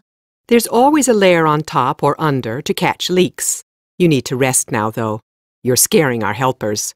Sandry looked around, but the novices were missing. They just took a load to the storerooms. Sandry's blue eyes met Lark's smiling brown ones. Do I scare them? A little. It's not that important. Novices always need toughening up before they take their vows. They have to get used to powerful workings sometime. And you have company. She pointed to the open door. A man in a somber brown tunic and breeches stood there, stripping off riding gloves. The sun gleamed on his shaved head, throwing his fleshy face partly into shadow. His brown eyes were set deep over a hawk-like nose and wide, firm mouth.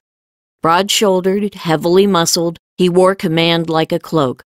Meeting Sandry's eyes, he moved into the room and smiled. The shadow was gone. From a powerful and threatening figure, he changed into a pleasant, middle-aged man. Half stumbling, how long had she been working?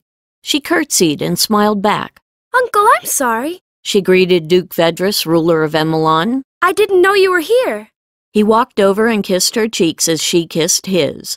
A brief visit only, to meet with honored Moonstream about the watchtowers that exploded. His voice was soft and elegant, the kind that people would strain to hear.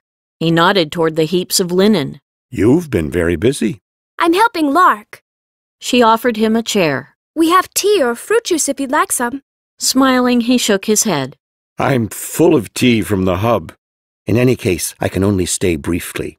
I must return home by dark. Dedicate, please sit, he told Lark. Actually, I'm going to let you and Sandry visit in private, Lark said, going to the door. I hope you don't mind. The Duke nodded. Lark bowed. Dedicates weren't required to kneel or curtsy to nobles, and left them. Vedris reached over and tugged one of Sandry's braids lightly, teasing her. I'm glad to see you've recovered from your experiences during the earthquake. From what you and Nico said in your letters, it was quite dramatic. It was dramatic enough, I suppose. Sandry shuddered. I'm lucky my friends were with me. As they were fortunate that you were there. And what kind of work is this you're doing? She explained, showing him the finished rolls of cloth waiting for transportation to a storeroom. The sheer amount still in the workshop startled her, and she knew that more had already been taken to storage. A little awed, she stared at her fingers. It was so easy. That didn't seem right. Since she was new to this, shouldn't it cost more to order thread to weave itself?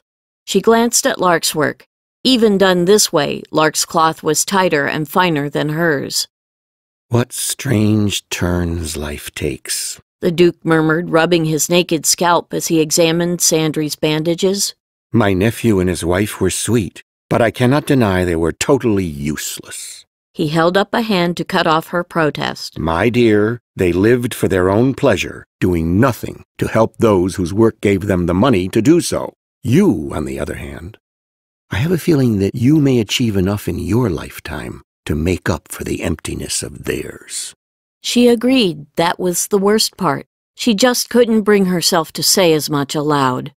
Aren't you being awfully hard on them? Of course I am, he replied, brown eyes gleaming with amusement. I'm a mean old pirate chaser whose life's work is to be hard on others. He pinched the bridge of his nose and sighed. I'm getting too old for this, Sandraline. She stared at him. Since she was little, she'd viewed her father's favorite uncle as a marble man who never aged or tired. It was unsettling to hear him admit to weariness. Is everything all right? Apart from pulling things together after the quake? We have more pirates about than usual. I'd have thought the merchants' screams would be audible all the way up here. She smiled and was glad to see that he smiled back. Have they reason to scream? Only if they hear the same news as I do.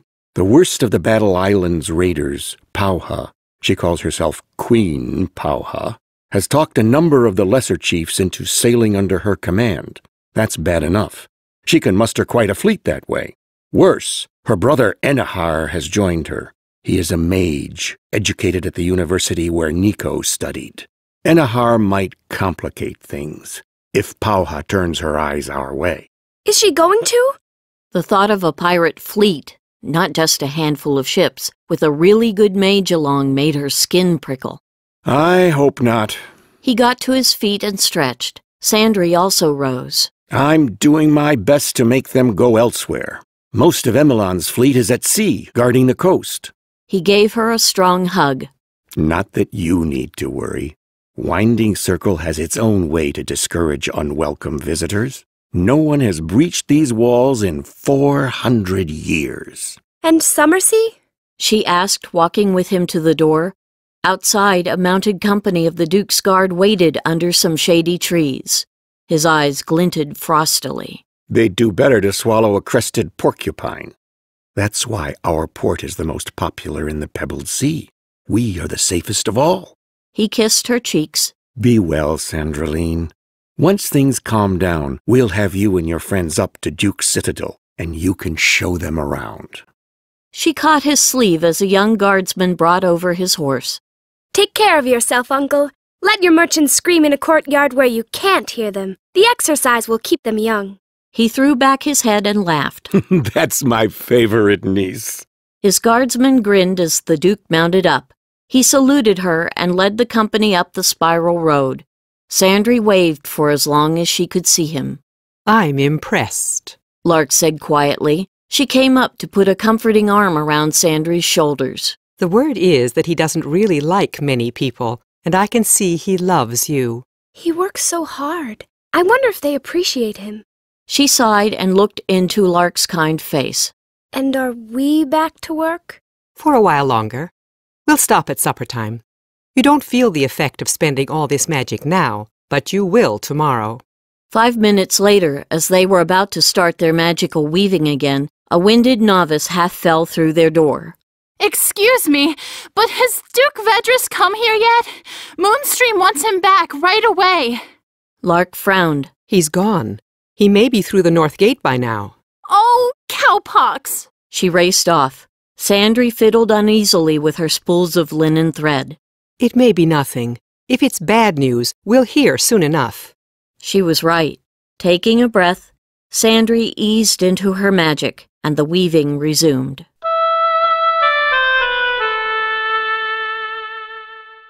By supper time, Sandry and Triss were half asleep, worn out. Briar focused on eating, silently going over the letters Triss had taught him. Dodja was restless, thinking of that hidden ship and what it could mean. Her clan had lost people and ships to pirates. Lark, Nico, and Rosethorn, together at supper for the first time since the earthquake, discussed the gossip that Rosethorn had picked up while working at the water temple. Nico, this spell is giving me a headache, Triss complained when the adults fell silent. Do I need to see magic all the time? Doesn't it give you a headache? For a moment, Nico caught her eyes with his and held them. Triss's vision doubled, then tripled as her teacher glowed, then blazed. Ow! She cried, breaking free to cover her eyes with her arm. Stop it! That's worse than the flicker. That is what I see, he explained, smoothing his mustache as he often did when thinking. You're adapting to the spell quite nicely. It's not just the edges of your vision anymore, is it? You're starting to see magic when you look directly at it. You almost blinded me, she grumbled, rubbing her eyes with her fists. If you don't like it, alter the spell. Try to change the intensity of what you see. Dim the magic's glow. The edges of his eyes crinkled in a hidden smile. But I don't know what you did to my specs. I have to know what you did to fool with your spell. Probe it with magic. You have to start learning how to pick apart the spells cast by strangers anyway. Think of this as a necessary exercise. Something in your eyes is flickering? Asked Dodja. At the edges, Briar said, a spoonful of rice halfway to his mouth. Like ghosts. Only when... Or Azagazis. When they all looked at her, she told them not just what the word meant, but what she had seen that afternoon. They're sniffing around, Rosethorn said grimly when Dodja finished. Scavengers. Parasites. At least we'll be safe, Lark replied. Better they should blunt their teeth on us or on Summersea, again, than go after a village still digging itself out. The Duke's got patrols all up and down the coasts, Sandry pointed out. They'll run off any pirates. The dedicates, Sandry and Triss, made the God's circle on their chests to ward off trouble. Dodja placed one fist on top of the other as if she climbed a rope, the way to ask help of the trader god. Briar, about to spit on the floor to scare off lucky eaters, caught Rosethorn's eye on him and cleared his throat instead. They were about to get up from the table when Little Bear started to bark. Someone knocked on the doorframe as the pup ran forward to challenge him. Rosethorn shaded her eyes, trying to see the visitor's face through the open door. With the light just beginning to fade, he was only a shadow. Not Frostpine. Too short, she muttered and got up to greet the stranger. Briar grabbed Little Bear, who was sometimes over-enthusiastic in his welcomes. I'm sorry. I was told I might find the mage Niclarin Goldeye here. The polite voice was male and young.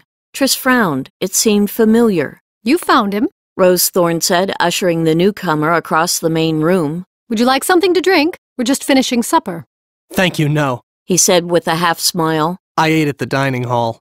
As the visitor came near, they could see he was a good-looking young man with tumbled brown hair and lively, smiling eyes of the same color. His nose was long and arched, his mouth and chin determined. He wore the styles that Nico preferred, though Sandry could tell that this man was more interested in fashion. His red shirt was embroidered in white around the neck and down the front. His pale gray overrobe had very full sleeves. Nico's embroideries, when he had them, were often the same color as the material they were stitched on, while the sleeves of his robe only reached to his elbow, a style popular 10 years before. The young man's loose breeches were a slightly darker gray than his robe, with a satin stripe along the outer leg seams. He wore calf-high boots with a design of tiny mirrors set into the tops and a gold hoop earring in one ear. Master Goldeye, he asked Nico. I come from Lightsbridge. Adelgani Smokewind asked me to bring you a letter. He offered a folded and sealed parchment to Nico. Briar released Little Bear now that he was calmer. The pup would have jumped up to paw at the visitor's chest, but instead the man half knelt and turned the dog into his motionless friend by scratching his rump. Smokewind? Asked Nico, breaking the seal on the parchment. How was he? Does arthritis still trouble him? The visitor had a boy's open smile. It makes him cross on damp days, sir. He tells students that if he's in pain, they must suffer with him. Nico smiled. Smokewind has always been good at sharing his moods. Lark whispered to Dodja, Let's clear. She glanced at Triss and frowned. Triss stared at the newcomer as if he had two heads. Her face had gone white and pinched. Her eyes were huge behind her spectacles. Cousin Amory? She whispered. The young man looked at her. Yes, Amory's my name. To the adults he added, I'm Amory Glassfire. I should have said before. Glassfire is my mage name. But you, little girl... He stopped speaking and blinked several times. At last he cleared his throat and said, It's Dara and Valden's girl, isn't it? The one who likes to read. Trissana, that's it. She looked down, blushing. Yes. Now he frowned, puzzled. The last time I was in Ninver, how long ago? 2 years. That's right. And they'd sent you to live with Uncle Murris and Aunt Amine. No one would tell me why. Triss nodded. Amory looked from her to Nico. I don't know what to say. There was an odd light in his eyes. I never thought to find relatives here. I just promised Smokewind I'd give you that letter since I was coming to Winding Circle. Lark got up and beckoned to her chair. Sit down, please. I think you really must stay a while, don't you? I'm Dedicate Lark, by the way. Introductions were made. Triss, aware that everyone was now watching her, got up and began to clear the plates. You should be glad to see family, Dodja murmured. She poured hot water into the tub they used to wash dishes. You don't look happy.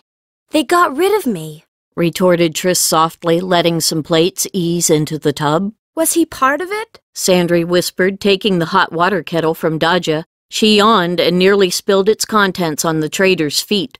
No, he... Triss looked back at the table. Amory was telling the Dedicates and Nico, I had to use the library here for my studies. I'm almost finished with my mastery credential. He left before they got rid of me for good, Triss said quietly, remembering. That same fat toad that tested me for magic. The one who said you didn't have any? Briar asked, taking up a towel so he could dry the clean dishes. That one. He tested Amory and said he ought to go to Lightsbridge. Usually Amory visited for the winter holiday, summer ones too for a while. The last time he was home at all was 2 years ago. He dresses like a bag. I like his glitter. A tug of his fingers on his earlobe told the girls he meant Amory's earring. Triss turned her head sideways. It was still the best way to look for magic on the edges of her sight. She didn't notice that her friends did the same thing. There was magic in Amory, sure enough, a shift and glimmer of pale light twined around his core, as well as a bright spot on his earring. Amory's magic was a pale moonglow, almost blotted out by the suns that blazed in Lark, Rosethorn, and Nico. Did she glow, she wondered? Turning her head, she examined her friends. Did they?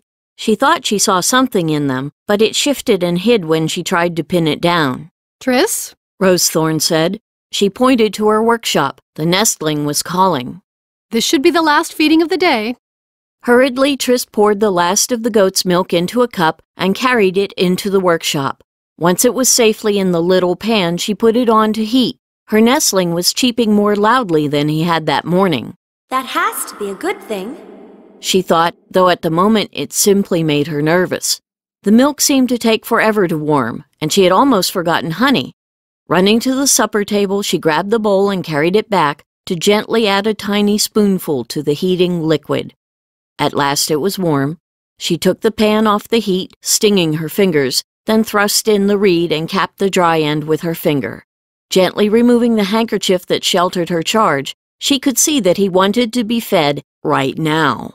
Carefully, she dripped milk into his yawning beak until he'd had enough. Staring up at Triss, he burped, then settled down to sleep. You do that very well. She twitched, getting a drop of milk on her cheek. Dabbing it off with a bit of cotton, she looked at her cousin. He leaned on the counter, his dark eyes serious. He was nearly 22, she remembered, one of 3 boys and 2 girls in her uncle's family. He was their pride and joy, the future mage who would make them rich. I've been practicing all day. She covered the nest carefully and blew out the candle that served as her cook fire. With relief, she saw that the sun had finally passed below the top of the outer wall. Why aren't you in Ninver? All Master Goldeye would say is that you're his student. I'm envious, you know. Niclarin Goldeye is on the Mage Council of Lightsbridge. He's very famous. Will you stop talking long enough for a person to answer your questions? He smiled, but there was something nervous in his eyes. Sorry. I guess I'm excited. Meeting him and finding you, of course. Why are you here? They didn't want me. They gave me to Broken Circle Temple, and Broken Circle sent me here. I didn't know till I'd been here for weeks that Broken Circle sent me because I had magic. Do you mean the magic seer didn't find it? Amory wasn't looking at her. Instead, he drew invisible signs on the countertop. He saw it in me. Not me, she said, her temper starting to heat. The family and Broken Circle. They thought I was possessed or haunted or not all human. Bundles of herbs drying overhead rustled. Leaves on the floor whipped, shaken by the rising wind. Triss glared up into her cousin's face. Now that she thought of it, Amory, whose eyes always looked as if they smiled just for the person he looked at, even when the person he looked at had been her, Amory had always been kind. He'd never done her any harm. Triss sighed and let go of the rage that had been growing in her throat. Leaves dropped back to the floor. Herbs settled, their fragrance drifting around the room. Nico says my magic's strange. It's tied into weather. I don't understand it myself. Amory shook his head. They told us a mage never stops learning new things. Trissana. Triss. Only Cousin Urael called me by my full name. Triss. I had a letter from Mother. It was waiting for me when I got here.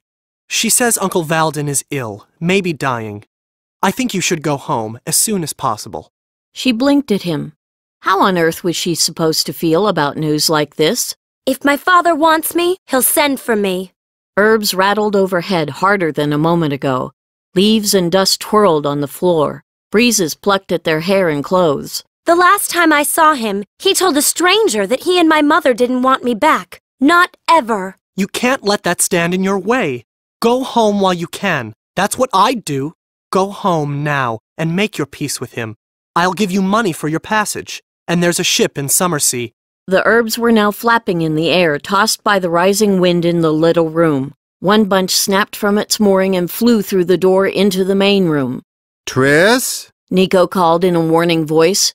Briar leaned into the door, the bunch of herbs in one hand. Get hold of yourself. If you make a mess after all the straightening I did...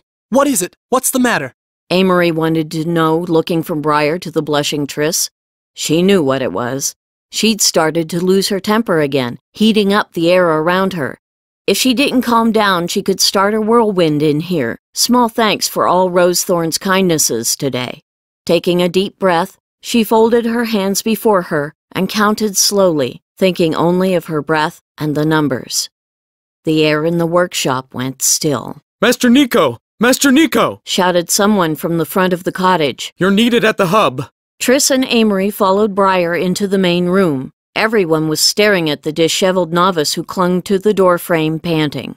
What's wrong? Asked Nico, rising from his seat. You won't believe it. It happened. It happened just a few minutes ago. Every crystal and mirror in the seeing room shattered.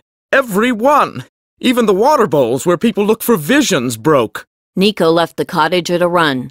But that's impossible, isn't it? Rosethorn asked Lark nervously. The hub is spelled for protection, inside and out.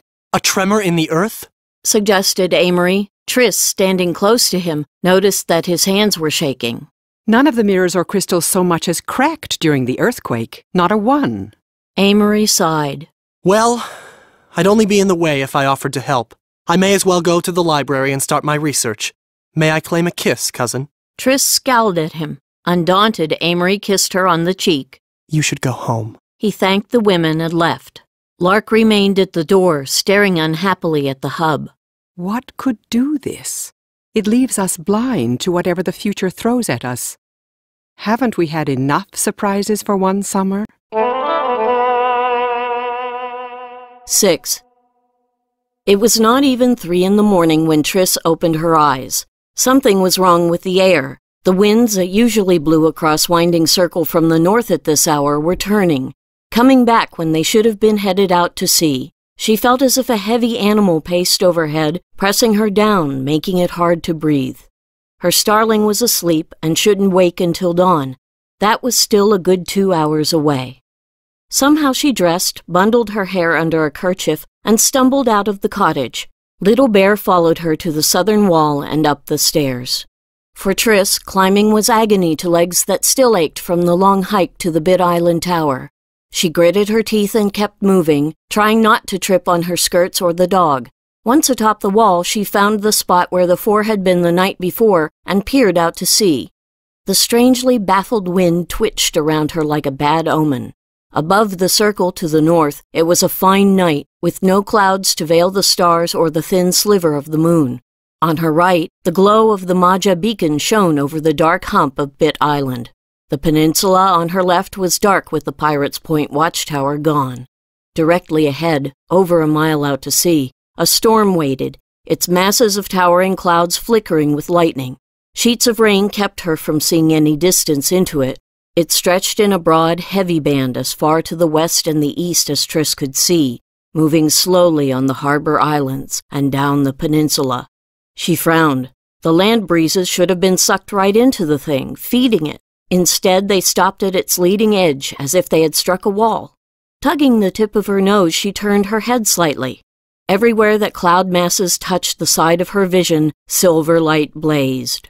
Triss shut her eyes and inhaled, creating stillness within. Her mind leaped free of her body, grabbing air as it rushed by. Down she spilled, riding the wind as it flowed over the torn ground leading from the south gate to the sea. She sped along the water, foam-topped waves tickling her belly. Soaring up, she dove in and slammed into a glass-smooth wall. Hissing in fury, the wind Triss thumped the obstacle and raced back to shore. Finding a stronger gust, she rode it straight at the mast to smash into its glassy front. She skidded up its length, expecting to slide a long way. True storm clouds would rise at least 3 miles into the air. Instead, at a most unstorm-like height of less than a mile, she zipped over a hump of some kind. She slid over the hard roof on the mast for 2 miles or so, feeling no breaks or entrances under her. Riding with her fellow breezes, unable to drop to the sea and get comfortable, she circled, balked as a cat who'd just lost a mouse. Her trip back to shore was shorter by a hair than the trip out. The thing, whatever it was rolling forward slowly. When it reached the land, would it tell her where she could blow there, too? A dog's shrill yapping broke her concentration. Triss was jerked from the wind back into her own mind. You again! Look, you shouldn't be here! It was the tall, thin guard of the night before. His partner stood nearby, a crossbow in one hand, Little Bear's collar in the other. The pup barked and struggled to get free. A pirate scout was reported in the cove this afternoon, the man continued. Tonight the guards wore battle gear, helmets and leather jerkins studded with metal rings, scarlet tunics that fell to mid-thigh, and heavy sandals. No visitors allowed. And can't you make your dog shut up? No, said Triss flatly. She pointed at the storm. Does that look normal to you? It's a storm, replied the woman guard. We could use the rain. If that's a storm, then I'm Duke Vedris. Storm clouds reach up for miles. These aren't high enough even for an afternoon squall. The guards traded looks. Am I a mage or am I not? Yelled Triss. Puffs of wind teased her hair, tugging the kerchief from her head and sending it flying off the wall. Last night I was a mage, and so were my friends. Now, either I'm a mage and you ought to listen to me, or you handled us wrong last night. Which is it? It won't hurt to let the captain know what she says. I don't know much about storms. I do! The wind yanked not only at her clothes, but at the guards.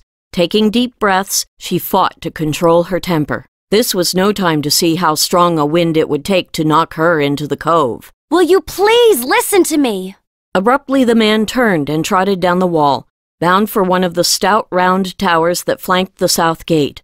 When he returned, another man, shorter, stockier, black-skinned, came with him. Triss repeated what she told the guards to the newcomer, who raised a long metal tube to one eye and pointed it toward the storm. She's right. He lowered the tube. That's no real storm. You... Triss, she supplied when she realized what he waited for. Triss, good work. Now take your dog and go back to bed. We'll have the warrior mages out here in no time. Breathing easier now that someone believed her, Triss took Little Bear and went home. Daja, a male voice said in her ear. Daja, wake up. Go away, Uneni. Asleep, she thought it was her older brother, that she was in her hammock on third ship Kisubo. I'm not taking your watch. Daja, it's Frostpine. I need you. She sat up, planning to box Uneni's ears. Her bedside candle was lit. She was in a landsman's house, on a standing bed. From the corner, the god statues of Trader Koma and bookkeeper Odie shimmered in the flickering light of her candle. She blinked at her teacher. Frostpine? We have work to do. Get dressed. He put a steaming bowl into her hands and left. The bowl was filled with hot chocolate, a rare and expensive drink served only on important occasions. Impressed, she put on her clothes, sipping the sweetened liquid. By the time she padded downstairs, she was wide awake. Glancing out an attic window, she saw by the hub clock that it was just after 5 in the morning. Lark and Rosethorn were seated at the kitchen table, looking bleary-eyed. Even Little Bear, who liked to bark as everyone got up in the morning, was sprawled before the cottage altar, fast asleep. Frostpine, pacing the floor, smiled as Daja reached the bottom of the stairs. Sit. He gently pushed her onto a stool by the table. Are you awake? Daja nodded as she finished buttoning a red gauze shirt. Good. Listen to me.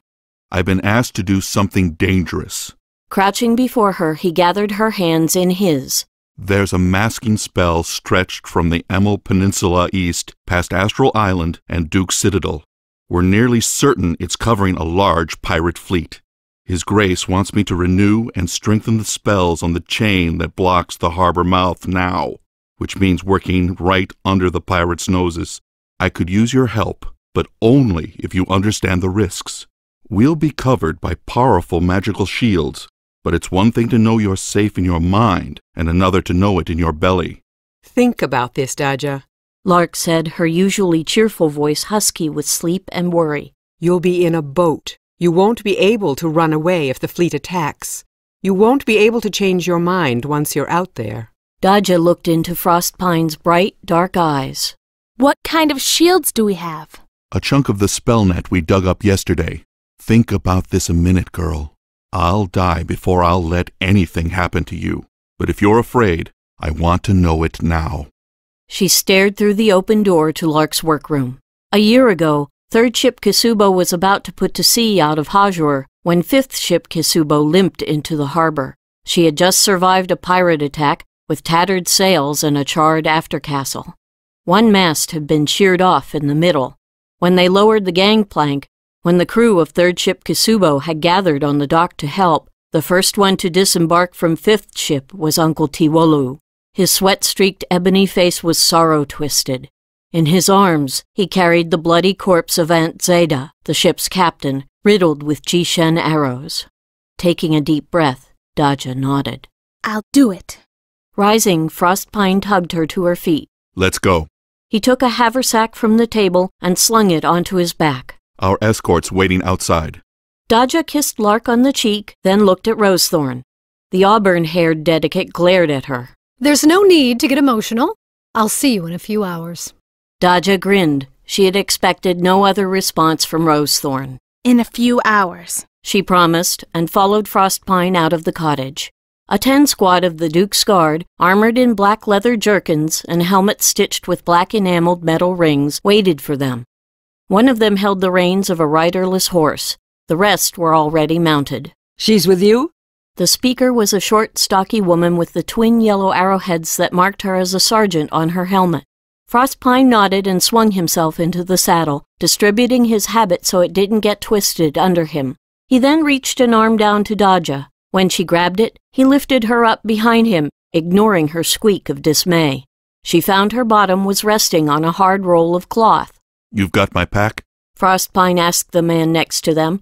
The soldier patted one of his saddlebags. North Gate, the sergeant ordered, and nudged her steed into motion. As Frostpine's horse lurched under them, Dodja cringed and wrapped both arms around her teacher's waist. When they switched to a trot, Dodja buried her face in Frostpine's habit and prayed to Koma for protection from pirates and to her ancestors for protection from land perils like horseback riding. She only knew they had passed through the North Gate by the clanging echo of hooves in the tunnel through the wall. Listen to me. Are you listening? Yes, I'm just not looking. You don't need to look. Here's our plan. You'll sense for weakness in the metal. Do you remember how? Yes. She had learned that earlier in the summer. Once we're at the chain, it's 2 chains actually, our boat will take us along it link by link, from the tombstone to the harbor master's tower. If you find a weak spot, tell me, even if it seems unimportant. I'll strengthen it as I strengthen the spells on the chain. Reaching back, he patted her knee. I wish I didn't have to do this with you, but... I'm the only other one with smith magic at Winding Circle. She took her face out of his clothes so he could hear her soft voice. I'm the only one who can feel things like you do. If things go wrong, I may need to draw on your power. It may take both of us to finish the job. Serious magic. As serious as anything you or I have ever done. When they turned off the road to Summersea to follow a steep track downhill to the harbor, Dodja hid her face again. Finally they stopped. She could hear the welcome sound of waves slapping rock. When Frostpine dismounted, she opened her eyes to see they were on the southeast side of Bit Island, inside the harbor wall. Torches had been planted in the sand to cast light on a waiting longboat, crewed by men and women in the dun jerkins and breeches of the ducal navy. Dodja slid off the horse and ran for the boat, blushing crimson at the soldiers' laughs. Once aboard, she planted herself quite solidly on the middle bench. We need to work on your riding, Frostpine remarked as he pulled the hard cloth bundle off his horse. We need do no such thing, she muttered in trader talk. I'll just walk. Walking carries no freight, and a freightless trader is a poor one, he replied in the same language, opening the cloth. From it he drew a long roll of silvery mesh. Its mirrors and wire glinted in the torchlight. Carefully the guards climbed into the longboat. 5 had brought long spears. They seated themselves among the sailors and braced their weapons between their knees and feet. Once they were settled, Frostpine passed the metal net aboard the boat. The sailors opened it to its full length and width, then fastened it overhead, using the spears to hold it like a canopy. Once it was secure, other guards took crossbows and quivers from their saddles and boarded, leaving one of their number to look after their mounts. Dodja was shifted to the port rail, 1 bench away from the prow. Frostpine was on the same side, 2 benches behind her, the pack that a guard had carried for him between his knees. When everyone was in place, the guards with spears angled them outward, stretching the metal net canopy until it covered the boat. I won't activate the spell until we're at the chain, Frostpine told everyone. But keep this in mind. Once I have, don't look overhead. It would prove very unsettling, take my word for it. Dodja nodded hard. She could vouch for how unsettling the spell net could be.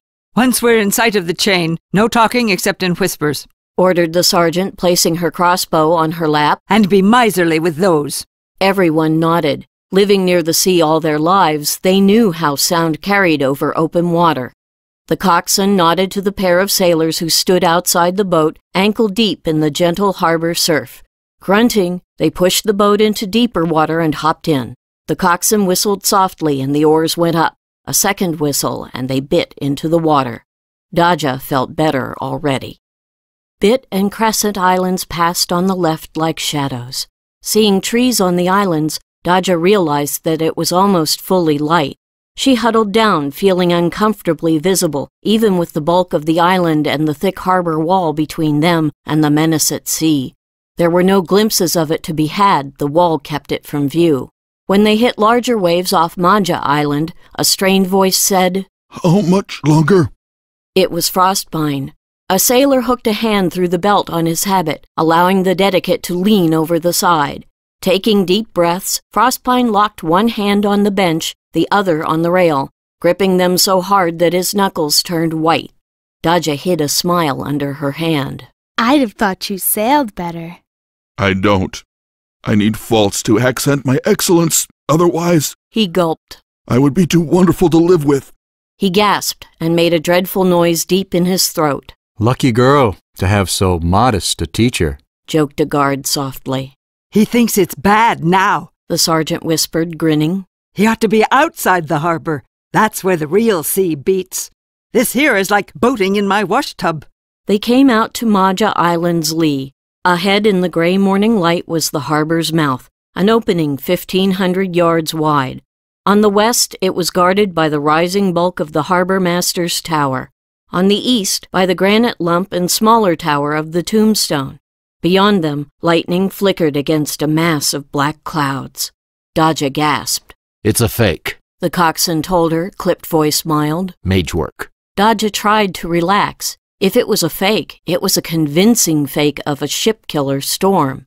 Something at the foot of the harbor master's tower flickered in the corner of her eye. She frowned and made herself look dead ahead. There, in her side vision, a galley-shaped billow of silvery fire rocked in the lee of the huge tower, inside the wall. Another such shape, a galley spelled to invisibility, lay off the tombstone. These had to be the Duke's ships, Dodja realized, shielded by magic and serving as an extra secret guard at the harbor mouth. It wasn't just the enemy outside who believed in hiding in plain sight. Carefully rising, Frostpine touched the net and hummed a snatch of music. Dodja looked away as white fire rippled along the strands of the metal web, calling its many embedded spells to life. A soldier moaned. He'd looked at their canopy. A sailor reached out and yanked his chin, forcing him to take his eyes from it. Quietly, oars barely splashing, they coasted to the mouth of the harbor. The chain, hidden far below in peacetime, was up. Dodja sighed with admiration. Calling the thing across the entrance a chain was misleading. It resembled a ladder. A pair of chains 30 feet apart formed the sides, and whole logs formed its rungs. The chains were fastened to metal collars on the logs to keep the metal links out of the sea. The ends of the logs were sharp points. Any ship that tried to break the chain would ram itself, and even if a ship somehow broke one of the metal strands, the other would still hold the logs together. It's beautiful. Brown eyes glowing, she looked around at the mute granite of the tombstone and at the huge, solid harbor master's tower. From there, her gaze moved to the broad stone wall that stretched from the harbor master's to Astral Island, just like the walls that connected Astral to the arsenal and those that connected the eastern harbor islands. No wonder this is the safest anchorage on the pebbled sea. Nice and homelike, quipped a seaman in a whisper. Bows, came the sergeant's hushed command. The soldiers readied their crossbows, sliding bolts into the notches. Dodja watched the storm. Now she could see the thing was motionless, dead in the water. The lightning that flashed over its long front followed the same tracks, time after time, each ripple and jag the same. Any lingering fear she had that this was a real storm dried up. As they drew close to the double chain, Dodja shivered with awe. Each iron link was 2 inches thick, nearly a foot long, and inlaid with spell letters in different metals, each of them a magical working to prevent rust, breakage, trickery, or accident. In its way, it was every bit as complicated and thorough as the spell net. This was magic of the oldest and strongest kind. If I study for years, she thought, will I have 1/10 of the knowledge it took to create these things? Frostpine rummaged in the pack. He drew out a bottle of oil, breaking the seal on the cork. We brought no boat hooks, whispered the coxswain. How do we pass under the inside chain? Dodja looked back at her teacher. Frostpine held a finger to his lips and signaled for the oarsmen to bring them up to the first length of metal. When they were just a few feet away, Frostpine closed his eyes and smiled. She wasn't sure that the seaman felt it, but she did, a thin shiver in the air. Someone gasped. The immense metal links that lay between them and the outer chain rose into the air, a yard, 2 yards. They ghosted under it, oars flat to their sides. No one dared look up to see if their canopy so much as touched it. Dodja heard a clink of metal as the chain lowered itself again. Frostpine sighed. When she looked back, he was rubbing oil into his hands. Pointing to the outer chain, he made shooing motions at Daja. She was to get to work. Once she was within reach, Daja leaned forward and grasped the first oversized link. With a deep breath, she cleared her mind of questions and let her magic flow. Link by link, she explored the metal between the tombstone and the first log, hunting for any crack or speck of rust that would make it shatter if the enemy tried to ram it. Her power reached as far as the first log. Glancing back at Frostpine, she nodded. His wrists and hands gleamed with the powerfully scented oil from his bottle. She'd seen him make it several days ago for use on the metal fittings of the temple gates. A mixture of rosemary, rose geranium, and cypress oils, it was steeped in protective spells. It cast a magical glow in her mind that warmed her and made her feel brave. Frostpine went over the chain that she had just checked, rubbing oiled hands over every link. When they reached the first log, the oarsmen rowed them back to the inner chain. As they approached, it rose again, lowering itself once they were through. When it was back in place, Daja examined it with her own magic, and Frostpine followed her power with his. Once that section was done, the sailors rowed them around the first log and brought them back to the inner chain, where they did it all again. They were a third of the way across when someone poked her shoulder and pointed. Still within her own magic, Daja looked at the stalled mass of the illusion storm. Two strange boxes bobbed in the water before it, one on a course that led straight to their boat, the other 1,000 feet away, bound for the harbor master's massive tower. They were wood, painted dead black. Something about them made Daja feel very nervous. There was a gleam of spell letters written under that paint. She didn't like the way that every time she tried to give the nearest one a good look, her vision skittered off it like a raindrop on glass. And wasn't that a familiar sensation? One from an Azagazi the day before, perhaps. Debris from what's on the other side? Suggested the coxswain. They go against the current, whispered a soldier. Moving right at us, too. Coming at the chain. That's what it wants. The sergeant's voice was barely audible. Daja, breathe in. Deep breath. Deep, deep breath. You're a bellows. Blow that thing away from us. A bellows? Well, if Frostpine said she could be it, then she would. Those boxes might be harmless, but she didn't think so. She thought of the bellows in his forge. It was so easy to handle that even a child could pump up enough of a blaze to melt iron. She breathed in. Her lungs were that powerful, able to draw in air and force it out with the strength of the gale. Her ribs were the metal fittings. All around she felt the warmth of the forge. Open, open, open, she thought as heat flooded her veins. The magic was in her, the magic of the forge. It had taken her over while she worked on the chain, with Frostpine so strong behind her. It had taken her, and now she would work it like hot gold. Daja leaned over the side, not realizing a guard clutched her waistband to keep her aboard. One last little breath, and blow, slow and strong, sending a hard stream of air at the box. It fought her, the puny thing, just like it fought the current trying to keep to its course. An oily hand gripped her shoulder. Frostpine had moved up right behind her. She forgot herself, forgot the danger, as her nose filled with the sharp scents of rosemary, rose geranium, and cypress. She filled her lungs with magic. Leaning forward again, she clamped her chest muscles down hard and fast, slamming the magic out. The box snapped from its course like a pit from a cherry, flying across over 1,000 feet of sea to strike its mate. Both spun crazily in the water. As the guard and Frostpine pulled her back, the boxes thumped against the curved stone base of the harbor master's tower.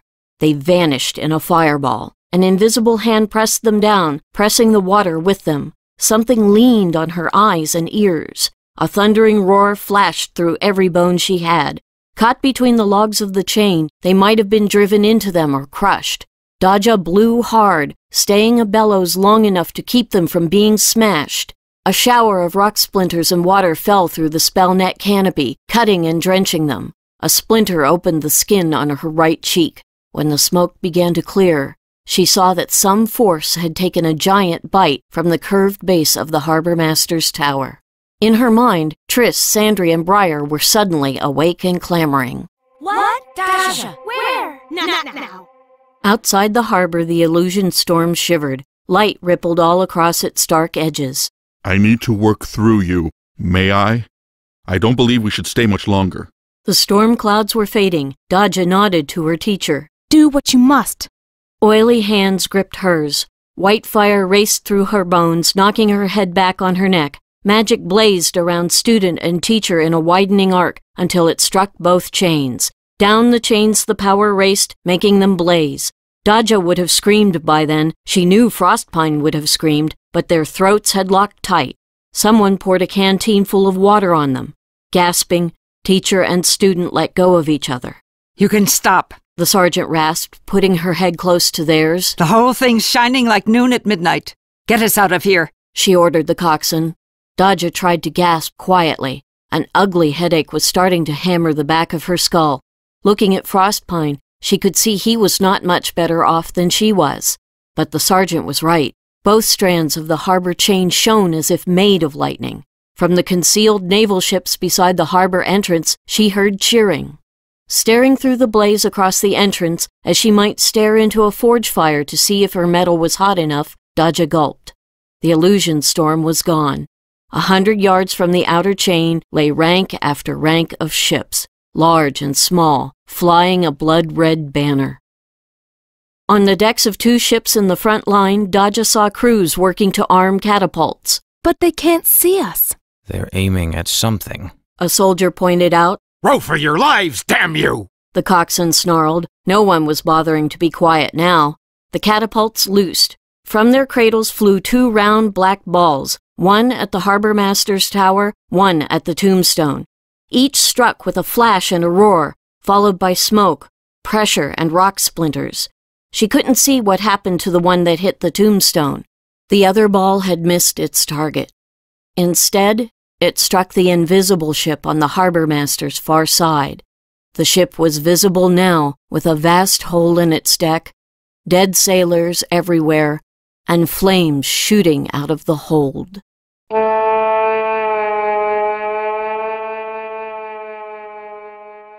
Seven. Sandry turned over in bed and peeked at her front window. The sky was pearl gray. Dawn was not far off. With a sigh, she burrowed deep into her pillow. The bells of the clock tower would clamor soon, but there was no harm in trying to get a little more sleep. The air around her roared. Yellow flashes and roiling gray smoke filled her eyes. A strange odor, bitter and clingy, invaded her nose. There was pressure on her face, as if someone leaned on a pillow fitted over her eyes and cheeks. Tiny hard things sprayed her. A line of pain scored her right cheekbone. Gasping, she sat up. There was a loud thud in the attic, as if Triss had fallen out of bed. Across the main room through Briar's open door, she heard a flurry of curses. What? Dodja, where? All 3 clamored, speaking together in their minds. Not now, came a sharp reply. Dodja, it seemed, had other things to do just then. As if she cut it with scissors, the line connecting them to her snapped. Sandry's nose prickled. She sneezed once, twice, and groped for her pocket handkerchief. Her eyes cleared. There was no smoke or fire in the room. Scrambling out of bed, she ran to Briar's room. Did you feel that? He crawled out of what she called his nest, a mattress on the floor covered with a tangle of sheets. When he looked up at her, Sandry touched her scratched cheek. Briar sported a red wheal at the identical spot. He frowned. You too? What is going on here? Demanded Rosethorn, marching in. Can't you 3 even get out of bed quietly? Didn't you hear it? That boom! With the smell and the smoke. He rubbed his eyes. It pressed my head. Rosethorn's fine brows slanted down in a scowl. I heard a boom, yes. I didn't feel a thing. Something happened to Dodja. Where is she? She and Frostpine went out an hour ago, and I had just gone back to sleep. What's the ruckus? Lark inquired from her room. They think something happened to Dodja. She's all right, but something big's happening, and she cut us off. Sandry had an idea. Returning to her room, she went to the shelf on which she kept her green spindle. Next to it was a circle of thread with 4 equally spaced lumps in it. During the recent earthquake, she had fixed her power and that of her friends to this thread, spinning magics like wool or silk, making them stronger. When they were done, the thread had become a circle. Now she picked it up, closed her eyes, and ran her fingers over the lumps, stopping at the one that cast the image of a forge fire in her mind. She strained to enter the lump, Dodge's knot, knowing it should help her to see what was happening to her friend. The power was there, but the images it made in her mind were ghosts that vanished before she knew what they were. Briar? She called without opening her eyes. Triss? How did she know I was out here? I think they heard you crash down the steps at the hub. A rough hand closed over the one in which Sandry cupped Dodge's thread lump. Green light played over the inside of Sandry's eyelids. What are we doing? I think we can talk to Dodge, or at least know what's going on. We just need to reach. He fed his magic into hers without a thought. It was far easier than something normal like going to sleep, which for Briar always meant triple checks of hidden weapons, one more pat for the miniature tree on his windowsill, a check of the food stashed under his pillow and in his clothes chest. His magic wanted to combine with Sandry's. Intertwined they strained, reaching along a thread of light that led toward a distant copper sun, and fell short. A third, small, nail-bitten hand was laid over his and Sandry's. With Triss, they weren't reaching. They were there, inside the copper blaze that was Dodja in this use of their power. Now they saw as vividly through her eyes as they saw through their own. Ranks of ships, war galleys, and smaller fighting craft under a blood-red banner were ranged behind a double chain that shone like white fire. 2 round black balls arced up and away from catapults, one targeted on the harbor master's tower, the other against the tombstone. Each struck, flashes, roars, smoke. There was no way to see where the one aimed at the tombstone's watchtower hit. The other ball missed the harbor master's tower, dropping behind to hit something. The roar, the flash. A war galley that flew the banner of the Emelon Dukes appeared, its invisibility gone. Its crew was screaming. A vast fiery hole bloomed in its deck. And there were bodies everywhere, everywhere, everywhere. Horrified, the 3 at Winding Circle yanked out of their joined hold. Sandry and Briar stared at each other with wide, frightened eyes. Triss swallowed hard, her face gray-green. Shouldering past Lark and Rosethorn in the doorway, she ran out the back. Lark helped the pale, trembling Sandry to a seat. Briar sagged against the wall, rubbing his face. Rosethorn went out and returned with 2 cups of water. She handed one to Lark for Sandry, the other to Briar. He accepted it with a shaky smile and drank it dry. Smiling crookedly, she ruffled his hair. What happened to Triss? We had a vision, a bad one. I don't think she's ever seen anyone killed before. Sandry explained after a few mouthfuls of liquid. At least, not all ripped to pieces. Briar shook his head. And you have? Rosethorn asked, half smiling. The smile vanished when his gray-green eyes met hers. The thief lord caught some kids that broke into his treasury once. Briar cleared his throat, feeling as if he'd inhaled strange, unpleasant smoke. But this was a weapon, I think. What kind of weapon does that? Could you tell us what you saw? Rosie and I are a bit in the dark still. By the time they had finished describing what Dodja had seen, Triss had returned. Everyone moved into the main room, taking seats around the table. Did you make it to the privy? Rosethorn asked, getting some water for Triss. The girl wiped her sweaty face on her nightgown sleeve. Just, she admitted, drinking half of the water. Taking off her glasses, she poured the rest over her head.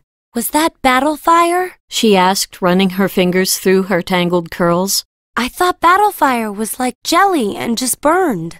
It doesn't sound like battle fire. Had Dodja ever seen this before? Looking at each other, the 3 children shook their heads. So, it's pirates after all. And some new weapon. Time to start putting up burn ointments and wound cures. If they're at the harbor, they won't come here, will they? Even if they don't come here, and they haven't in recent memory, medicines are needed for those who have to fight. If they break through the harbor defense. The females drew the god circle on their chests. Briar hesitated, then did the same. He didn't think Lakik the trickster and Erda would mind if he called on bigger gods for protection at a time like this. When the dawn bell began to ring, they all jumped.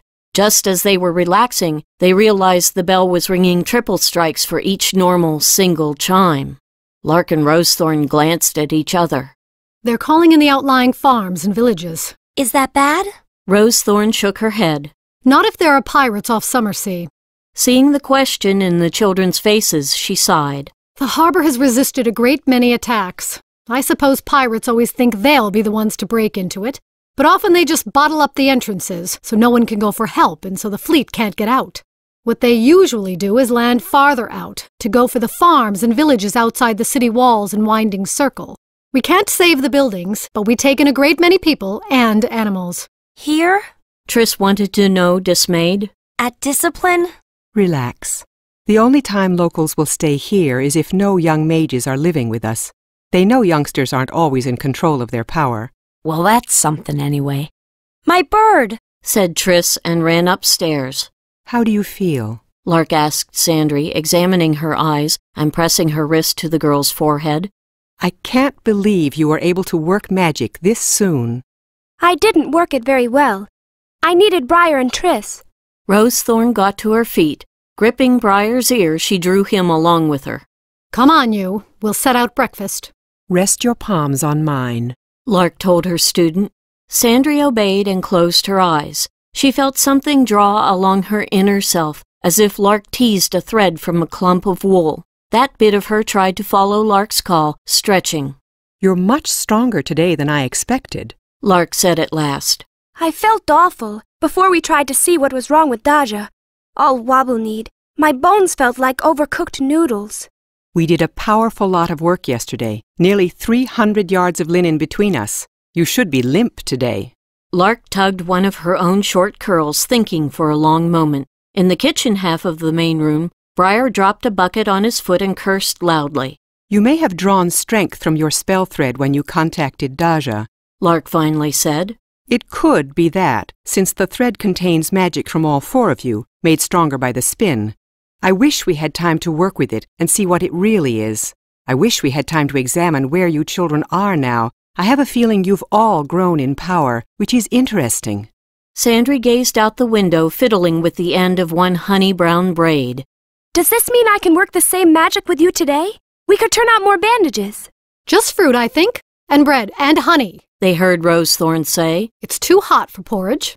I'll say. Come into the workroom, Lark said, getting to her feet.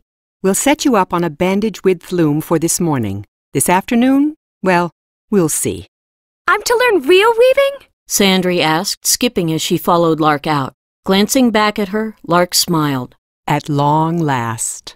Rosethorn put out tableware as Briar carried the fresh jars of milk, cream, and goat's milk in from the front step, where they had been placed by the hub's kitchen staff. I want you drinking milk today. I only like it on porridge. Elsewise, it's cat lap. Then pretend you're a cat. It's good for you. Briar stowed the jars in the cold box. You ever been hit by pirates? Not here, I guess, since they never get in. But before? Rosethorn began to cut up bread.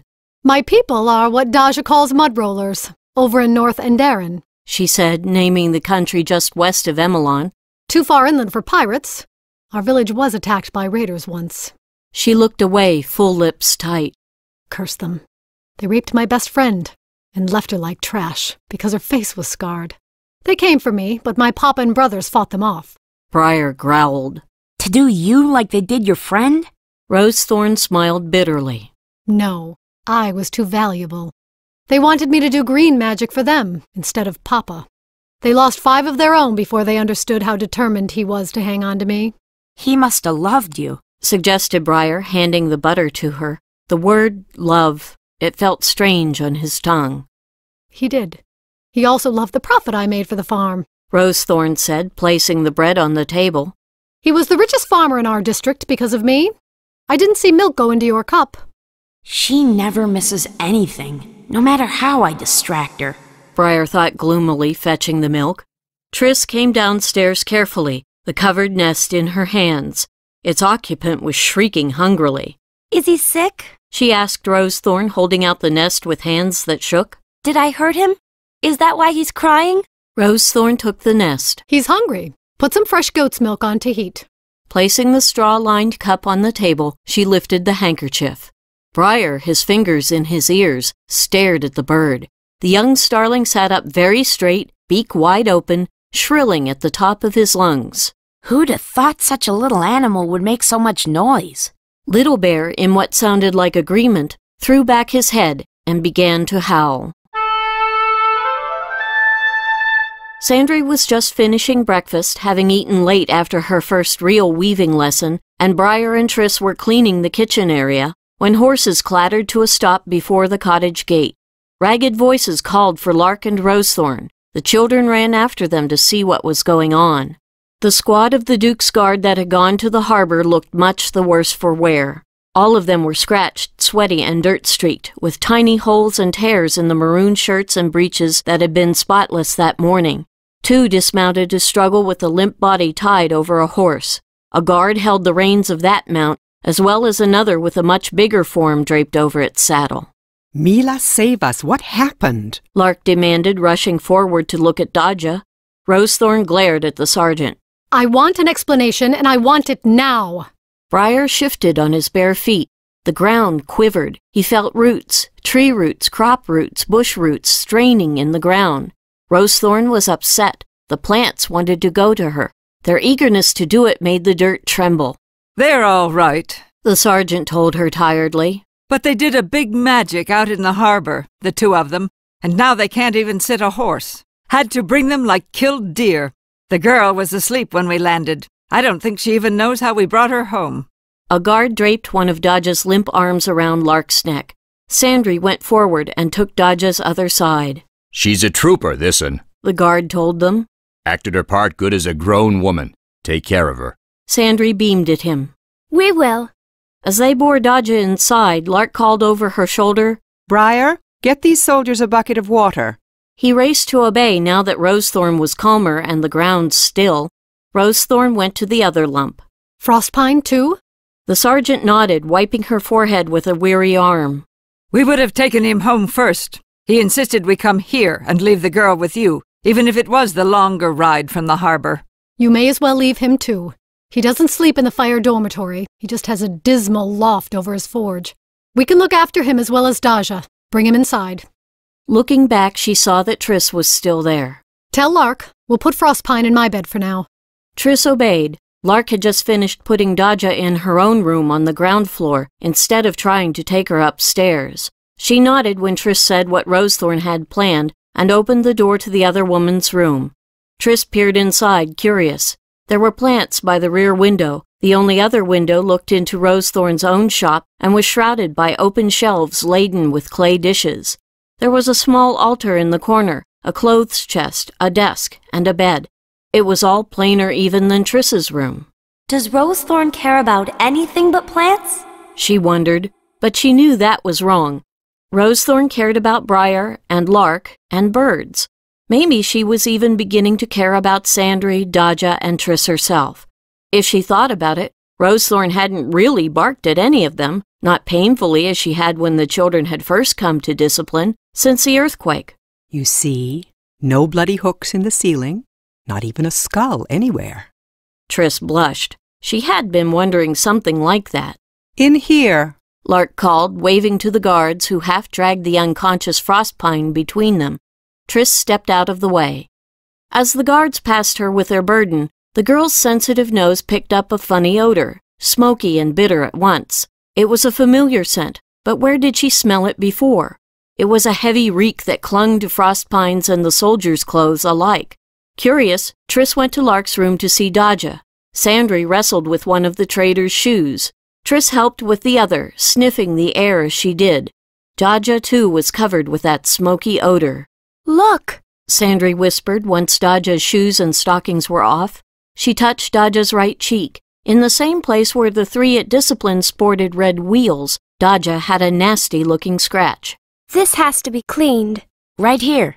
Briar came in with a bowl of sharp-scented water and dry linen cloths. Rosethorn says water with fresh yarrow crushed in will clean that ouch we've got. Pulling up a stool, he sat next to Dodja and dipped a cloth in the bowl. Wringing it out, he dabbed at Dodja's scratch, gently cleaning it. I'm glad you left that staff of yours upstairs, he told the sleeping girl. I'd hate to have you bonk me on the head for cleaning this out. Pain flared on Triss's cheek. Her own welt stung almost as much as when she'd first gotten it. Wish I'd been there. Briar murmured to himself as much as to the girls. All those ships? Shalandiru, whispered Dodja, eyes closed.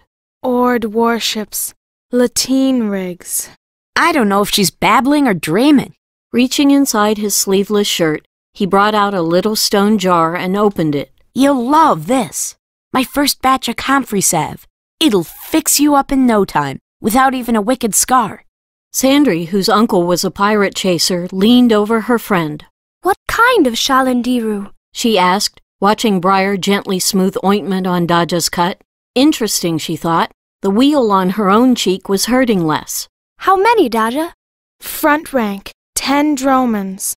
Every other one alternating with single bank galleys. She sighed. Front rank? There were more? It's a fleet, Sati. I didn't get a good look at the second rank, or third, but they have them. I'm so tired. What's a dromon? 2 banks of oars. Briar and Sandry replied at the same time. Most galleys just have the one, Sandry continued. Dromons are bigger. And they have the thunder weapon. Dodja opened her eyes and tried to sit up. None of them helped her. At last she surrendered. Frostpine? Rosethorn's room. Briar jerked his head in the proper direction. He's as melted as you. What thunder weapon? Sandry asked Dodja, frowning. Was it that boom thing we heard? It sank one of the Duke's galleys. A tear rolled slowly down one of Dodja's cheeks, leaving a clean track in the grime. It tore the sailors to pieces and blew a hole in the keel.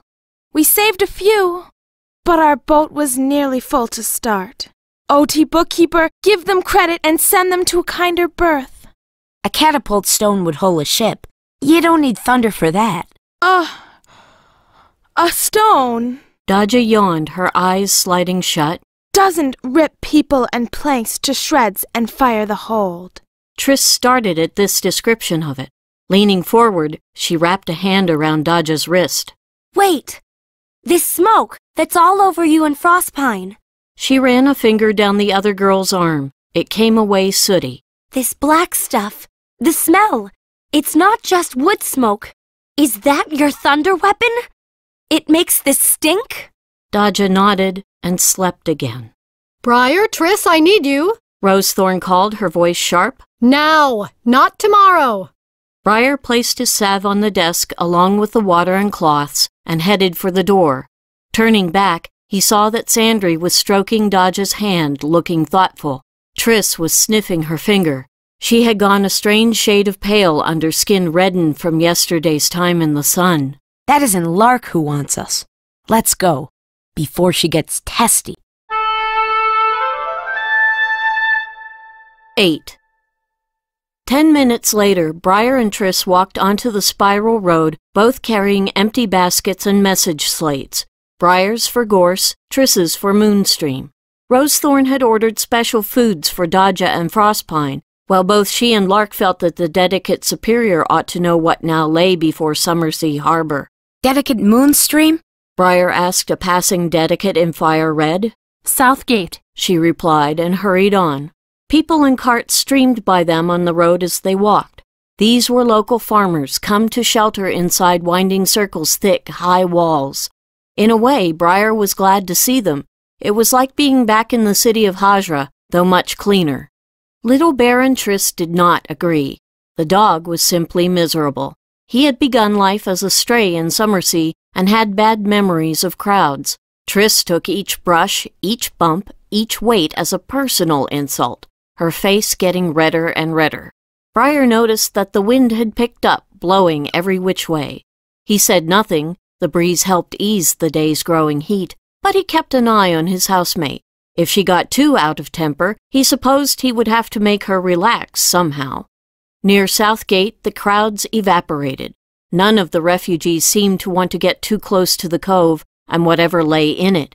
The woodshops and forges between the water and fire temples, however, worked at full capacity. To the left, in the yard around the school for physical training run by the fire temple, red-robed dedicates and white-robed novices drilled with swords, wide-bladed spears and shields. Many of the boys that Briar knew from his short stay in their dormitory were holding their own weapons practice. There were a few girls among the boys. More girls and women wore red or white and drilled as warriors. Other red-garbed dedicates in metal-studded leather jerkins and helmets lounged around the south gate, weapons close at hand. The gate was closed and barred with huge timbers. In the deep tunnel that ran from it through the wall, both Triss and Briar saw the blaze of magic. Power shone from the many round stones embedded in the mortar that lined the tunnel walls. "Here, you lot, scat!" yelled an armored dedicate. She wore the sleeves of her crimson habit tied up, bearing arms as muscled as those of any blacksmith. For all Briar knew, she was a smith, like so many fire dedicates. "This is no place for you." Triumphantly, Briar held up the pass token that Lark had given him before he and Triss left Discipline. Unlike the iron one, this was made of precious glass, with Lark's and Rosethorn's marks pressed into the sides. Lark had also tied a red silk cord so that it formed a cross on both sides of the round. That would get them anywhere in temple grounds, she had told them. The dedicate took it, looked it over, then spat on the ground. "The dog stays here. The baskets too. Keep out from under people's feet on the wall. If you're ordered off, I'd better not hear that you argued. Who are you looking for?" "Moonstream." Briar tried not to sound smug. "The slate in this basket is for her." "Then you only need to carry the slate, not the whole basket." The dedicate returned the token but kept her hand out. The two passed over their baskets and ordered Little Bear to sit.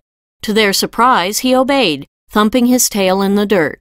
"She's right over the gate. Behave yourselves."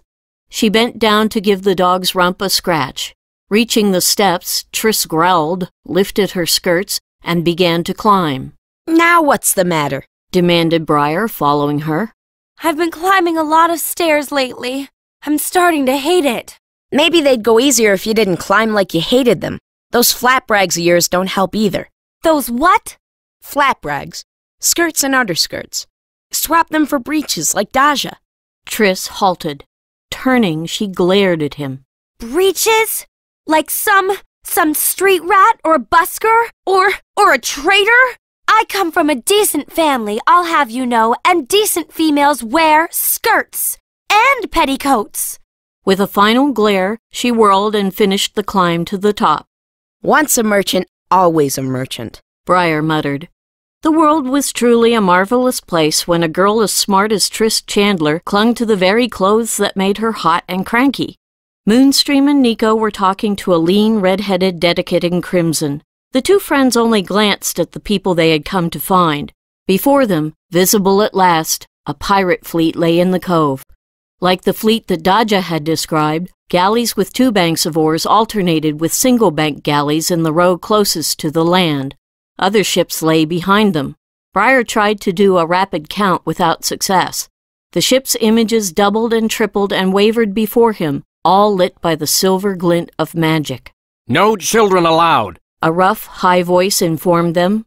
Strong, thin hands gripped Briar and Triss by the shoulder. They looked up. It was a long way to look. The red-headed man who'd been talking to Moonstream and Nico was over 6 feet tall. His short-cropped red hair stood at all angles, as if he often ran impatient fingers through it. His skin was weathered, his nose a thin, sharp blade.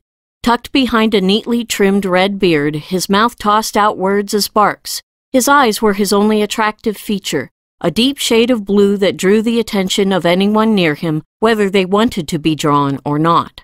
His habit sported the black border of an initiate or temple mage. The embroidered gold circle on his robe over the heart meant he was the first dedicate, the head of the fire temple. "Things might get rough here," he told them now. "And the guards shouldn't have let you up." Briar held up the glass token and the slate. "We have this for Moonstream. It's important, honest." "And I came for Nico." Somehow she tore herself away from the fire dedicate's gaze and out of his hold to walk over to her teacher. "She's with me," Briar said half apologetically to the man. "I guessed that. And I know who you are. Briar Moss, the gardening mage boy. I've heard about you and your housemates. Been setting the circle by the ears." He steered Briar toward Moonstream. "That's the weather witch, Trissa'S Chandler. She knew we had a problem last night, correct? Nice bit of spotting. Smart girl, is she? She does all right. For a skirt. Briar said with a hooked smile.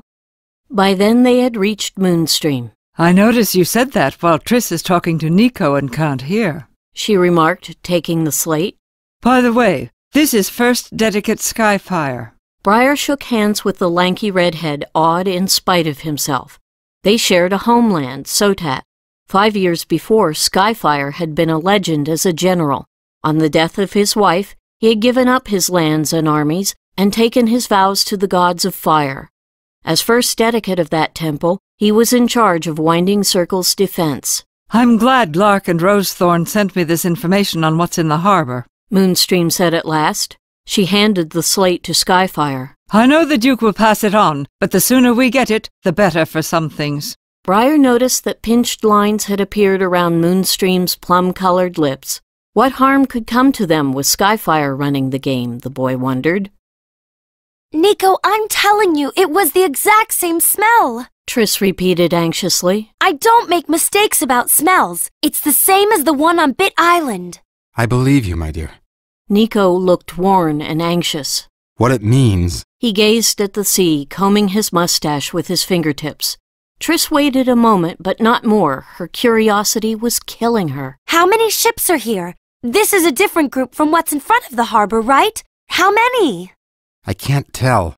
Seeing her frown, he added, Like you, I can see they hide their numbers with illusions. But they're craven, these pirates. They hide behind layers of spells done by at least a dozen mages. I don't yet have the key to all those spells, so I'm as baffled as you. No fewer than 6 dromons, I'm afraid, and 10 plain galleys. The Duke's Navy will drive them off, won't they? She asked, shading her eyes as she squinted out to sea. Something was taking place on 2 or 3 of the big galleys. Dromons, 2 banks of oars, she told herself, fixing the word in her memory. Illusion spells rippled over them like heat waves, making it impossible to see anything but the closest ships clearly. The Navy is scattered all along the coast. The few ships left in Summersea Harbor are trapped now. We have to wait for the ships that are at sea to gather and come to our rescue. What are they doing out there? Catapults.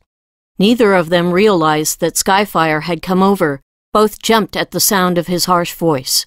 I can't see 'em. Don't have to. The movements are right. It's what I'd be doing right about now. Sure he knows they've got our range. Catapults? Could be worse. Skyfire told her, shielding his eyes. They could be landing in the cove, which is what they will do when they learn the spell net down there is gone. Triss remembered what Daja had said about the spell net and flinched. Winding Circle had no army, just the dedicates of the Fire Temple, those who wanted to help them, and mages. Would they be enough? Would pirates take this place and burn her only home? Would they take her and... Sometimes a good imagination is a bad thing. Nico put an arm around her shoulders. The defenses around the rest of Winding Circle are in perfect condition, and we aren't exactly helpless here. Certainly not, commented Skyfire with a bark of a laugh. Raising his voice, he called, 6 mages. Air and fire, if you please. The top of the wall was dotted with red and white-robed soldiers, mingled with dedicates from all 4 temples. Now Triss saw that all of the non-warriors had the black-bordered robes of initiates. 3 in yellow, initiates from the Air Temple, and 3 in red came over to Skyfire. He paired up fire and air, then pointed out their stations along the wall, about 50 yards apart, all facing the cove. By air, he told them, still watching the shimmering vessels. By air, 100 feet up, no less. I want a solid shield. No sloppiness, no cracks. Get ready. Triss eyed the pair closest to her. They were rapidly threading copper wire through the wide links of a 2-foot-long gold chain. Once that was done, the initiate in yellow hung dull gray stones on small hooks in the wire, spacing them well apart. The initiate in red did the same thing with stones that looked like amber, flint, and onyx. Copper is an air element, Nico murmured in her ear. The gray stones are pumice, a stone of air. Gold? Fire and protection. Very good. And onyx, amber, and flint are protective. Nico kept his voice soft in order not to distract the initiates. Everything in the device has been repeatedly spelled for protection against trouble from the air. Daja would call it a vigilia, a thing that stores magic. With such a tool, these mages don't have to use much of their own power, which they might need later, to protect this section of the wall. All they need do is call on the strength of the metal and the stones. And the temple walls, added Skyfire. Triss jumped. She hadn't even thought he was listening. Like everything else here, the walls themselves hold magic. Put into them over, here we go! 2 black round balls soared into the air between the ships and the walls. Squinting at them, Triss shivered. She got the impression of magical signs and of her eyes being thrust away from the balls. Quarreling breezes yanked at her hair until her kerchief fell off, and her unruly curls went flying. She scrambled for the cloth. Why bespell catapult stones? She heard Nico ask. Too high! Someone down the wall, an archer, yelled, shielding his eyes to follow the missile's flight. They're too light for stones, Skyfire! He's right, growled the dedicate. What in Shuri's name? Higher and higher the dark balls rose. They'll be over your shields! Raise them! Raise them! Triss shook, terrified. It was as plain as day that the things would pass over the wall higher than 100 feet. She would be ripped to pieces, like the dead of the Bid Island Tower and the men Daja had seen on that galley. Winds swirled over the wall, coming from everywhere. They raced around Triss, knocking Skyfire, Nico, and Briar out of the way. Triss barely noticed. Her eyes were on the round balls as they began to drop. She reached blindly for the winds. They shrieked, spinning tighter and tighter, shaping themselves into a funnel. The narrow end of the funnel swirled around her hands, tearing at the skin. The wide end stretched and stretched as the whole thing grew. Triss clenched her fists, then opened them. The funnel jumped free of her, racing into the sky to scoop up the twin balls. Turning, it paused as though trying to decide which way to go. A giant invisible hand pressed those on the wall. A breath later, a dull crack boomed through the air. The funnel blew apart. In another breath, a dusting of soot, dirt, and splinters rained down on them all.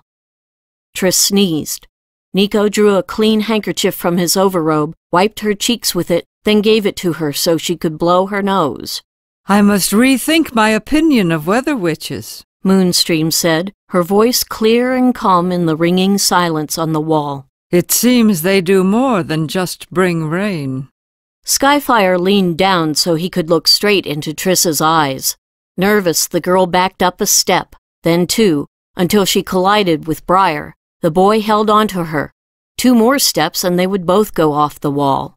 Girl, can you do that cold? Skyfire wanted to know, making his voice as gentle as he could. Or do you have to be scared, if it comes to that? He grinned, showing far too many teeth for Triss's comfort. I'm sure I can think of ways to scare you when they launch those things. The other way is much friendlier, of course. Those weren't catapult stones, remarked the air mage closest to them. Stones aren't that light. The fire initiate with him added, I don't know if we can put a shield so high. Lower it then, cried Briar, pointing to the ships. Here come some more. Don't let those things strike the wall, barked Skyfire. By then the snap of the catapult's release had reached the defenders' ears. All 3 sets of mages, seeing these balls were aimed at the wall, called on their magic again. Their metal and stone devices began to glow. Both Triss and Briar could see washes of silvery light rising 10 feet higher than their heads, as well as dropping out of sight, to cover the stone beneath them. The wall won't hold? Triss asked in a tiny voice. She was trembling all over, vibrating in Briar's grip. We don't know, whispered Nico. The air slammed around their heads, causing nosebleeds. The mages lurched, but kept their feet without letting go of the metal they used to guide their power. Dirt and rocks sprayed into the air. Most stayed on the other side of the barrier, but enough came over it to give everyone and everything a thorough dusting. They blew 2 holes in the ground, a blue-robed dedicate called when there was quiet again. Big ones. You children, off the wall, now. Triss, think about what I said to you. The rest of you, spot shields only. Block each of them as they come in. Go on. I'll see you in a while. Come on, Briar whispered in Triss's ear. He got an arm around her waist to steady her. Triss's shakes were much worse. Another one of those, and you'll faint for certain. Nodding weakly, she let him help her down the stairs.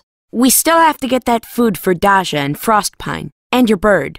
I know. I haven't forgotten. And I'm a bit gnawish myself. The further she got from the top of the wall, the stronger she seemed to be. Still, he hung on to her until they were on the ground. You're always gnawish, she retorted, sitting on the bottommost step. Little Bear raced over to them, wagging his tail and yapping. The guard who had kept him and their baskets followed, taking a water bottle from her belt. Exciting up there, is it? Uncorking her bottle, she wiped the mouth on her wrist and offered it to Triss. The girl took it with a muttered thank you and gulped thirstily. Too exciting for me, she said, offering the bottle to its owner. The dedicate motioned for her to pass it to Briar instead, and Triss obeyed. What's going on up there? Asked another warrior, a novice. All that banging made my curls go straight. Since he was shaved bald, even Triss could tell this was a joke. The pirates have got some odd new weapon, Briar told them. He shook the bottle and looked at its owner. If you don't mind waiting, I'll refill this for you at the hub.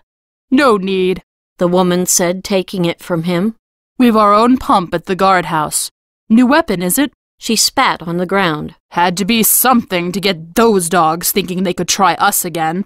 To Little Bear she added, No offense to four-legged dogs. You aren't scared?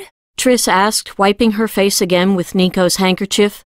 She could see dirt and rocks all around them. Some of the blasts had been felt down here. The gate tunnel would have amplified the noise, too. Their guardian shrugged. New toys or no, they'll have to step pretty to dazzle old Skyfire. Briar nodded. He was never caught napping that I heard of. Come on, Copper Curls. It's almost midday. Bet Gorse has a chicken or some pasties with my name on 'em. He gathered up the baskets and whistled to Little Bear. Don't fret, youngster, the novice advised Triss when she rose shakily to follow. They'll need a much bigger cracker to open up this nut. Some of the other guards laughed, including the woman who had so much confidence in Dedicate Skyfire. Others, Triss noticed, looked as uneasy as she felt. You'd think differently if I hadn't stopped those first two bang things from dropping in here, she thought, trotting to catch up to Briar. And you may end up thinking differently anyway if more get past the mages on the wall. They entered the hub kitchens through the outside doors, not those that opened onto the central stair. Even before they went in, they were startled by the amount of noise that poured out of the building. Little Bear sat, refusing to go into such a madhouse. Plugging an ear with her free hand, Triss took a basket from Briar and followed him inside. They were engulfed by steam and heat. Shuri's forge deep in the earth couldn't be any hotter, Triss thought. Is it always like this? Briar jumped out of the way of a novice staggering under a full tray of bread loaves. As he passed, the novice suggested that Briar's mother had done something very unlikely with a snail. And you're damn with a wharf rat, shouted Briar cheerfully. To Triss he said, No, never. Someone grabbed his shoulders. Thieving little urchins outside, ordered a dedicate in flower-streaked blue. And if... Briar grabbed one of his hands, bending the dedicate's smallest finger back on itself. He grinned savagely, white teeth flashing against his golden skin as he exerted pressure. The dedicate howled. Threading her basket until it rode higher on her arm, Triss grabbed the boy's hands. You won't fix anything if you break his finger, she yelled in Briar's ear. You... Suddenly the three of them came apart. Flying backward, they landed outside on their behinds, Triss, Briar, and the dedicate. Little Bear yelped madly. The man scrambled to his feet to come face to face with a big-bellied dedicate who stood in the open doorway. The newcomer scowled at all of them impartially. He was 2 inches short of 6 feet, with the black hair, brown skin, and the almond-shaped eyes of a Far Easterner. His hair was gathered into a tail and clubbed to lay forward on top of his head, after the custom of the men of Yanjing. He had a broad face, with a long, flared nose, a wide mouth, and a thick, trimmed beard. It was impossible to tell what color his habit was under the stains and scorches. Triss thought it might be red, then wondered if it was blue, green, or yellow. She had never been able to decide which temple this man belonged to. Perhaps, since kitchens combined all the elements, the dedicate in charge of winding circles belonged to all 4 temples. Dedicate Gorse, cried the water dedicate. I was trying to eject a thief. If you must grab things, dedicate with, you may grab 30 chickens and kill them for me. Gorse's voice was deep and booming. He spoke very precisely with a thick accent. Make sure to bleed them in the proper manner. Now, please. No more grabbing my visitors. To Briar and Triss he said, Too many mouths to feed today. We are very busy. That boy is a known thief, cried With, pointing at Briar. He was skulking in there. Little Bear growled. Triss seized his collar. Briar Moss never stole from me. This time there was a dangerous note in Gorse's voice and a hard glint in his black eyes. Chickens, Dedicate With, and think as you kill them about the fate of those who accuse without proof. The man stomped away, red with humiliation. Briar held out the slate Rosethorn had given them. To him, Gorse said, No more breaking the fingers of kitchen help. I need their hands. Break a toe if you must. Taking the slate, Gorse looked at Triss. How is your bird? Briar said you have a baby bird to raise. She smiled wryly. He's loud, That's good, said Gorse, nodding with approval. Healthy lungs are loud ones. I will grind fresh meat for him so he builds his strength. Cooked eggs we also have plenty of for the soldiers. And what is this? He read the note on the slate, frowning. Pork liver or beef liver? 3 kinds of beans? We have peas and seafood stew. This is rich food she wants. Very heavy, very strong. It's to build up Frostpine and Daja. They worked magic in the harbor, and now they're so tired they can't sit up. Rosethorn says they need all that. Then we give Rosethorn what she wants, or she will come to get under my feet. You two wait in the shade by the stair. Too many people like With are under my feet today. He picked up the baskets the children had dropped, his big hands dwarfing the thick, strong handles. I will fill these. Wait. He leaned inside and reached for something. One at a time, he handed a pair of heavy buns to Briar with his free hand. One is for Trissa'na, he told the boy with a meaningful look, and vanished into the kitchen. You never said he was nice, Triss accused as they walked to the entrance that would let them into the hub. You should have figured it out your own self, replied Briar, his mouth full. I never really talked to him before. Triss sank down on a bench near the central stair, the dog at her feet. A lone runner seated against the wall nodded to them, then dozed off. Triss ate her bun by picking off a piece at a time and chewing carefully. Strange, she thought as she began to relax. The racket from the kitchens didn't reach this part of the tower, and yet only the walls and a set of double doors lay between the two. Magic, no doubt. Was everything here magic? One of the kitchen doors eased open, releasing a burst of sound and a slender male figure in breeches and overrobe. He closed the door and turned into the light. Triss! Briar! Amory was clearly startled and not entirely happy to see them. He fiddled with his earring, then smiled so warmly that Triss wondered why she'd thought he was unpleasantly surprised to find them here. Now this is a happy coincidence. Depends on who it's happy for. I can't believe Gorse let you escape without giving you something to eat. Gorse? The dedicate in charge, Briar said, frowning. Everyone who goes in there meets Gorse. Maybe on other days. Right now I think he's busy. What are you two doing here? Briar explained their errand, but kept his other thoughts to himself.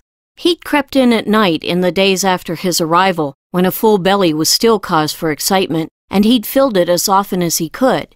He'd hidden under tables and kept to the shadows when all the fires were banked. He'd come as meals were being prepared and people rushed in and out, carrying food to the wagons for those who didn't eat in the main dining halls. Before dawn, at high noon, at midnight, it didn't matter. He was never in those kitchens for longer than a minute or two before Gorse showed up and gave him something to eat. He thought that Gorse might sleep in the hub, but that was not the point. He'd seen Gorse do it with anyone who wasn't kitchen staff. He supposed it was possible that Gorse had not seen Amory today, with refugees pouring into the temple community, needing to be cheered up with a good meal. It was possible. It simply wasn't likely. The doors popped open. Out came Gorse himself, their baskets in his hands, and a smaller covered basket threaded onto one brawny forearm. Triss took charge of one of the large baskets and the little one. Briar took the other. Have we met? Gorse inquired, looking at Amory. Amory Glassfire, the younger man said with a half bow. I'm recently arrived, come to pursue studies at the library. A mage. I know how it is. If you are hungry, reading late, come here. Someone is always on hand. Someone meaning you, thought Briar, but he kept it to himself. To Briar and Triss, Gorse said, Do not linger. Go home quickly and store what is not to be eaten right away in your cold box. The little basket is just cookies for afternoon. With a nod, he disappeared back into his kingdom. If you don't mind, I'll come with you, Amory said, walking outside with them. I'm hoping your Lark and Rosethorn will take pity on me. They want to move a trader caravan leader and his wives into my rooms in the guest house.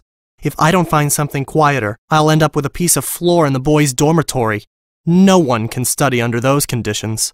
Reaching out, he gripped the heavier of Triss's 2 baskets. Let me help you with that.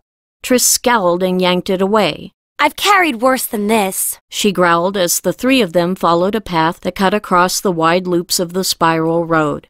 I used to carry 2 baskets this size to market when I was at Cousin Urail's and back. Back? Amory's eyes widened with shock. Up that ghastly hill? But you were just a little girl. I earned my keep, Triss said with pride, hoisting the larger basket to keep it from brushing a flower border. But she had servants, the old miser. A woman came 3 days of 7 for big chores, but she had to be watched. She was lazy. Cousin Urail was bedridden, so I had to keep an eye on things. The old skinflint. He took the other large basket from Briar, which suited the boy just fine. She was rich enough to afford servants. Did she leave you anything when she died, at least? Triss shook her head. Not a copper. Then where did the money go? She must have left it to someone. House Chandler. They have to have a ship named for her on the seas forevermore. Merchants, Briar thought. I'd have left it for something useful, like a garden in a place like Dead Man's District, or the mire. He grinned, amused by the idea that he would ever be in a position to leave money to anyone when he died. They were just crossing the crowded road between the loom houses and Discipline when 3 loud, sharp cracks split the air to the south. A horse reared, screaming in fright. Amory dragged Briar out from in front of it, oxen drawing a handful of carts load, the white showing all the way around their eyes. Little Bear plumped his behind on the cobbles and yowled. Dogs and babies among the refugees did the same thing. Thanks, Briar said to Amory when the man let go. Little Bear, stop it, or I'll tell Rosethorn on you. The pup fell silent. Triss stared at Briar, sweating. You think it was more of those booming things? I'm sure of it, the boy said, opening the gate to Discipline. Come on, let's get inside. 9. Rosethorn, Lark, and Sandry were all at the big table working. Triss went immediately to her bird in Rosethorn's workshop. She could hear his shrill voice. Uncovering the nest, she saw the starling was awake and alert. Seeing her, he opened his beak wide. In a moment, she said, and covered him up again. She helped Briar to stow the basket's contents in the cold box, eager to find the ground meat and egg yolks that Gorse had put in. The nestling squalled. In a moment was not what he wanted. If we didn't already have Frostpine and Daja in our own rooms, well, Rosethorn and I will be sleeping in our workshops as it is, said Lark when Amory made his request. I feel guilty not having anyone when they're laying pallets down in all the dormitories, Rosethorn admitted. I don't mind a pallet, here or in the attic, Amory told them. You don't need one. Sandry looked up from her weaving. In the time since Briar and Triss had left, she had managed to put nearly 1.5 feet of cloth on the narrow loom that Lark was teaching her to use. If pressed to comment, she would have said it looked no worse, though not much better, than the weaving she had done the day before. If Daja says it's all right, I'll sleep in her room, and Triss's cousin can sleep in mine. Getting up, she went to see if Daja was awake enough to ask. She was, and gave her permission immediately. With that settled, Amory went to get his things from the guest house. Now, Lark told Triss and Briar as Rosethorn heated fish stew and Triss prepared meat and egg balls for her nestling. What did Moonstream say when you found her? The nestling was fed and the stew hot when 5 sharp crack booms shattered the noontime heat one after another. Outside, people cried out. One woman screamed, "What is it?" over and over until someone hushed her up. Triss was shaking. Lark and Rosethorn, looking grave, took the stew to their invalids. No one's ever seen anything like this? Sandry whispered to the other 2 children. Not that we heard. The 5 of them were just finishing their own midday. Not the stew, which was needed to build up Daja's and Frostpine's strength, but cold beef, cheese, and vegetables from the garden, when a runner stumbled in the door. Moonstream asks for the senior mages to be on the wall by Southgate when the clock strikes 1. He gasped and ran out again. That means us, Lark said, rubbing her face tiredly. I don't know how much good I'll be for this. She rose with a sigh and looked out the window at the clock. We have a few minutes to get there, at least. I know what Moonstream wants. Frostpine stood in Rosethorn's doorway, his dark face ashy with exhaustion as he leaned on the frame. If they're using those boomstones, or whatever they are, down at the cove... Lark helped him over to a seat. Thanks, my dear. He leaned forward, supporting his weight on the table. All those bangs are coming from Southgate. Everyone looked at him, not sure what he was getting at. I heard you say we have pirates in the cove. They'll be trying to land, and that piece of the spell net is ruined. The southern approach has no protection but our handful of soldiers and the war mages, who are only human. How long can they hold off pirates and their mages? And how long can they keep the pirates from landing those catapults on the shore where they can bombard all Winding Circle? Before we didn't need anything but the spell net. No one could fight it. Because once invaders touch the net, they have no idea of where they are or what they do. The net is still protecting the rest of the wall on the west, north, and east, but the cove. I think Moonstream needs you senior mages who can walk to find ways to defend the south gate and the beach. Rosethorn slowly grinned, showing her teeth. I can be of use, then. She strode into her workshop, crooking a finger at Briar. Come on, you'll help me. The boy obeyed. Lark drummed her fingers on the table, thinking. Abruptly, she commented, Sandry, continue with this kind of weaving while I'm gone. But Lark! Lark raised a hand to quiet her. I know we'd thought to go back to magical weaving this afternoon, but I can't risk you trying it alone. I'll be careful. Lark smoothed a lock of hair away from Sandry's face. Some of the spells we've done with you four, the weaving spell, the spell Nico used with Triss to see what happened at Bit, the one Frostpine and Daja used on the harbor chain, those are called great spells. Without a senior mage who understands great spells to guide them, young mages have been known to get so caught up in one that they die. They feed their magic and their lives into the pattern of the spell without ever realizing what they were doing. My best friend died that way 20 years ago. Frostpine commented, resting his head on his folded arms. He was building a lead pattern. It was to be a window in the shape of a 1,000-petaled flower, one that would hold and give off sunlight on the gloomiest days. He wanted to impress our master, and he burned up right in front of my eyes. Sandry gulped and nodded. I'll stick to this, I promise, she said, patting the small loom. This weaving lacked the feeling of power she'd had the day before, as she'd watched the novices stagger away with baskets full of new bandages. On the other hand, she was enjoying life too much to risk losing it so foolishly. Rosethorn and Briar returned. Briar carried a cloth bag, Rosethorn a bottle and a cup just big enough to hold an egg. To the eyes of all three children present, the bottle gleamed white with magic.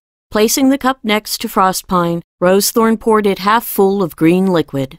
Drink. You and Daja must be able to move, just in case. Frostpine made a face. Lifting the cup, he dumped its contents down his throat. Ugh! He yelled, his voice stronger than it had been since his return from the harbor. Are you trying to kill me, woman? If I mean to kill someone, I do it. I don't try. She poured a lesser amount of green liquid into the cup. Give this to Daja, and put the bottle back in my workshop, and keep resting while you can. To Lark and Briar, she said, Let's go. Frostpine whistled the dog back when Little Bear would have followed the three of them. The ashy tone was fading from the man's dark skin, and his back was straighter. Getting to his feet, he took the cup in to Daja. I hope they'll be all right, Sandry whispered to Triss. Maybe bring our cord out here, just in case, the other girl said quietly. Sandry nodded and went to get the circle of lumpy thread. When they reached the top of the south gate, Briar decided it had been a bad idea to invite all the senior mages up. The racket was worse than in a house full of geese, he thought, and the noise made about as much sense. There was Crane, first dedicate of the Air Temple and Rosethorn's main rival, waving thin arms as he argued with Nico and Moonstream. Gorse was nowhere in sight. Surely anyone who could blow people out of the kitchens without touching them was a senior mage, but perhaps his cookery spared him from follies like this. He also didn't see Skyfire near the Dedicate Superior. That was because Skyfire was in position further down the wall, beside a pair of mages scowling at the invading fleet. Lark waded into the crowd. She put a hand on one yelling Dedicate initiate's shoulder, spoke in another's ear. Both looked shamefaced, tucked their hands into their habit sleeves, and stood back to let her through.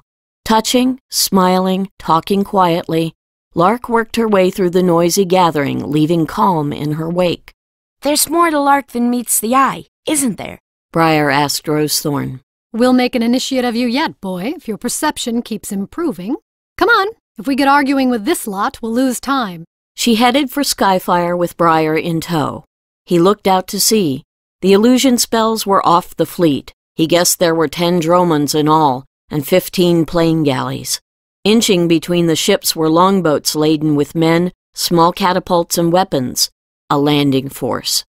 In the prow of each boat stood a man or woman, mages, Briar guessed, to protect the raiders from Winding Circle's magic.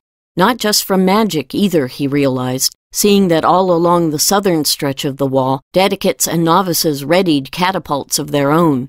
Beside each stood an open barrel filled with globes, animal skins that held a dreadful-smelling liquid. Battle fire? He asked one of the mages near Skyfire, pointing. The woman looked and nodded. Briar shivered. Once, in Hajra, 3 ships, survivors of a pirate attack, had limped into harbor when he and some friends were playing on the docks. Each had been hit by the jelly called battle fire. One ship burned as it came and sank inside the harbor's mouth. The other 2 had docked to offload their dead and wounded. The sight and smell of scorched flesh had given Briar nightmares for months. Rosethorn waited until Skyfire was done speaking with a runner, then told him, You're so busy planning how to weave magics, shielding that and blending this, that you forget it doesn't have to be magic alone. Skyfire glared down at the stocky woman, thin nose twitching. Only shields will protect us from those catapults and the boomstones. And the cove? With a wave, she indicated the stretch of open dirt below them. It was pocked with deep craters and reeked of boomstone smoke. That's why we have archers, not to mention these clackers up here. Skyfire snapped, glaring at the crowd around Moonstream. They just haven't been used yet. Rosethorn poked Briar so he would show the red-headed Dedicate the bag he carried. Brambles, she told Skyfire, naming the seeds that she'd ordered Briar to put into it. Rosevines, sea buckthorn, briars. She grinned at the boy. Sea holly, milk thistle, namorn thistle, and a few things here and there to help it all along. Briar tried not to smile. Before he'd tied each fistful of seed into a square of cloth, Rosethorn had drenched them in a liquid that did for plants what her other tonic did for weak birds and worn-out mages. Skyfire lifted one of the small bundles in his hand. You think you can grow enough of a barrier to hold off that landing force? Get that seed all over the ground and Briar and I will see what we can do. All your warriors need do is launch the bundles. Lark will make sure they open to scatter the seed. Skyfire rubbed his chestnut beard, then took the bundle from Briar and waved to a handful of soldiers loitering nearby. One of them was the woman who had taken charge of Little Bear that morning. She winked at Briar and stood at attention for Skyfire's orders. Get 2 of these little balls to each of the catapults along this quarter of the wall. Load them immediately. Get them into the air. Cover all the area not shielded by the spell nets. Get Lark, Rosethorn whispered to Briar. Lark was coming already. I'll do more good over here, she grumbled to Rosethorn quietly. Why is it no one wants to work with anyone else? I don't want to work with those idiots. One of the war mages standing close enough to hear snorted. They heard a snap. The catapult nearest to them hurled small gray bundles high in the air. From one sleeve, Lark brought out a square of cloth, its edges unsewn and fraying. Her eyes on the cloth bundles as they soared over the ground, she tugged 2 edges of the bit of cloth, yanking out threads 3 and 4 at a time. The bundles came apart, releasing clouds of seed into the air. Rosethorn made room for herself and Briar by a notch so they could lean on the raised stone beside it. Briar was pressed against it, with Rosethorn close behind him. He breathed in her funny scent. Pine, dark soil, hints of basil and aloe. With her at his back, He felt almost as if he rested in the arms of Mila of the Grain herself, though he quickly assured the goddess there was no blasphemy meant. Are you ready? His eyes were on the seeds as they drifted to the ground. I think so. The magic is a pattern of reaching into the ground and growing with the seeds from there.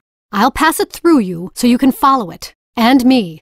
Just don't think you can do this with growing things all the time. They need to grow slow, so they're strong clean through. That's right. I'm glad you understand. All right. Breathe in. Closing his eyes, Briar drew breath in through his nose. The two of them sank down through the cold, white flashing inside of the wall. What is all that light? Rosethorn demanded within his mind. With a half-blink's time of thought, he explained about Trissa's's magic spectacles and the glitter of magic that the four now saw. Then he and Rosethorn broke through the wall, and the earth outside the wall, and the spells that held the ground under Winding Circle together. They were in soft dirt now, spreading themselves wide through the slope down to the water. The seeds were on the surface.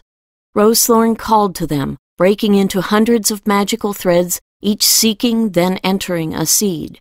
In her magic was the power of stone-cracking vines, of pine seedlings that could grow over a farm in a handful of years, mixed with the demand for haste that only humans felt.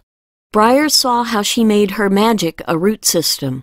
All that was left for the seeds to do was to stretch out branches and limbs instead of fragile shoots. Once he knew what he saw, he reached with his magic, running it through the pattern she had placed inside him. Connecting to hundreds of seeds to her left, he fed them a rush of strength. Bushes and brambles leaped into growth, exploding from the ground, throwing out leaves and flowers as if a spring were compressed into minutes. Rising above the ground for a look, he discovered his third of the barren slope was covered with the fresh, pale color of new growth. Rosethorn had 2/3 of the open ground. Her plants were dark green, the thistles already a foot high.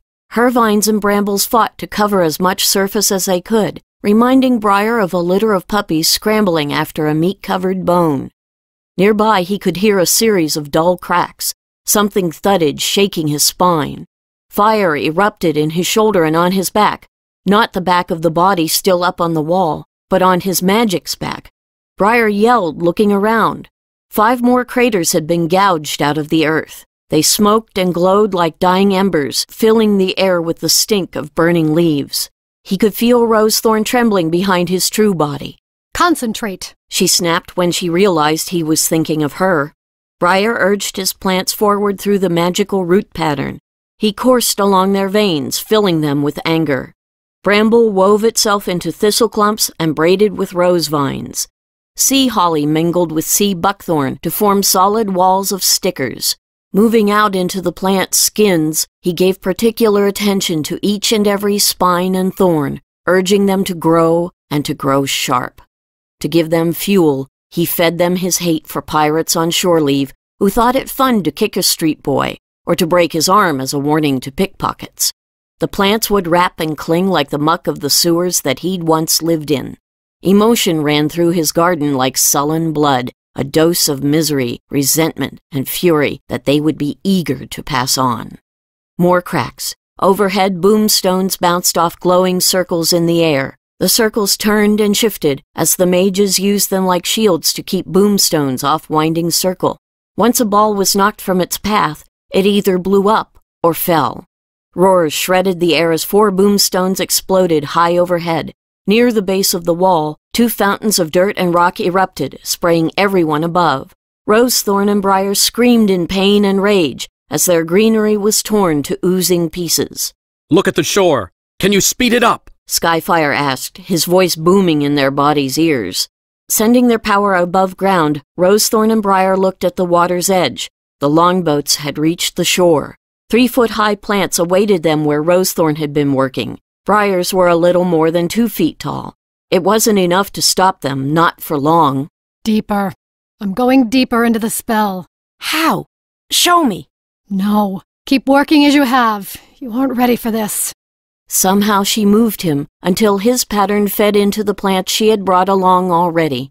Part of her remained there, while the rest wove itself into Briar's old area. She flexed around him, then pulsed, expanding like a bursting sun.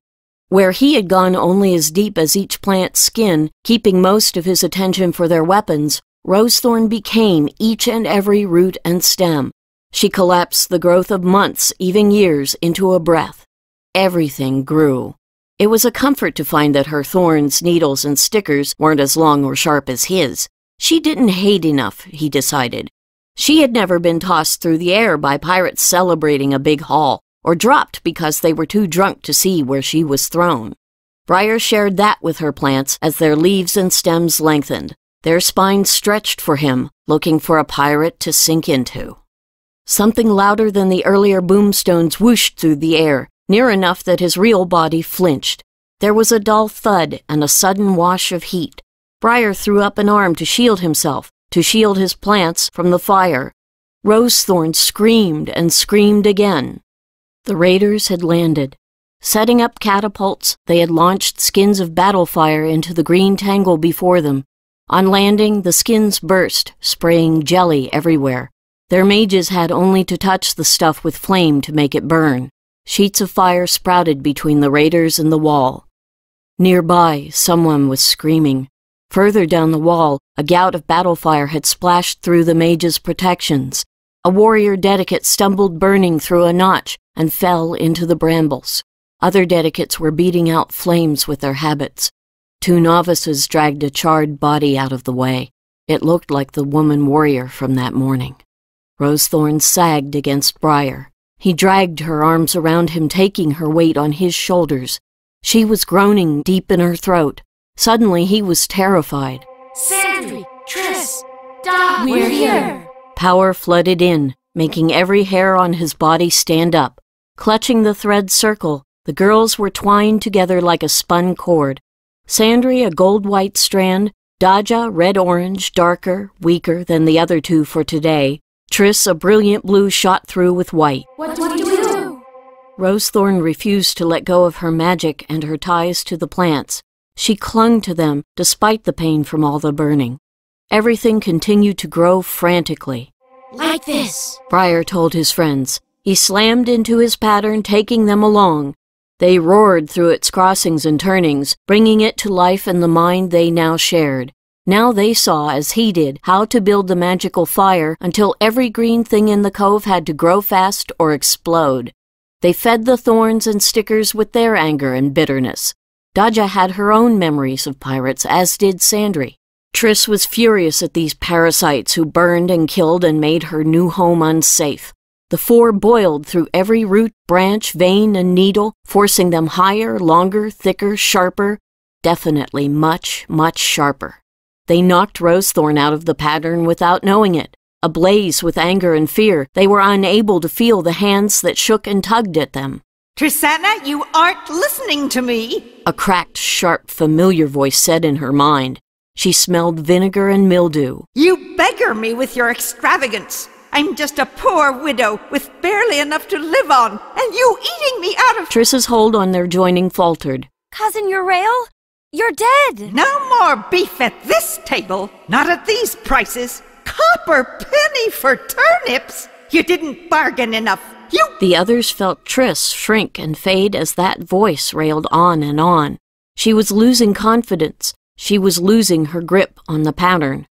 A fiery spindle appeared in the children's mind, whirling counterclockwise, unraveling things.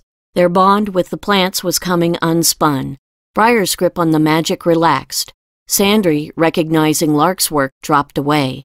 In discipline, Frostpine held Dodge's fingers wrapped tightly around the lumpy thread and gently pried them open one at a time. Oh, all right, she thought, and let go of the magic herself.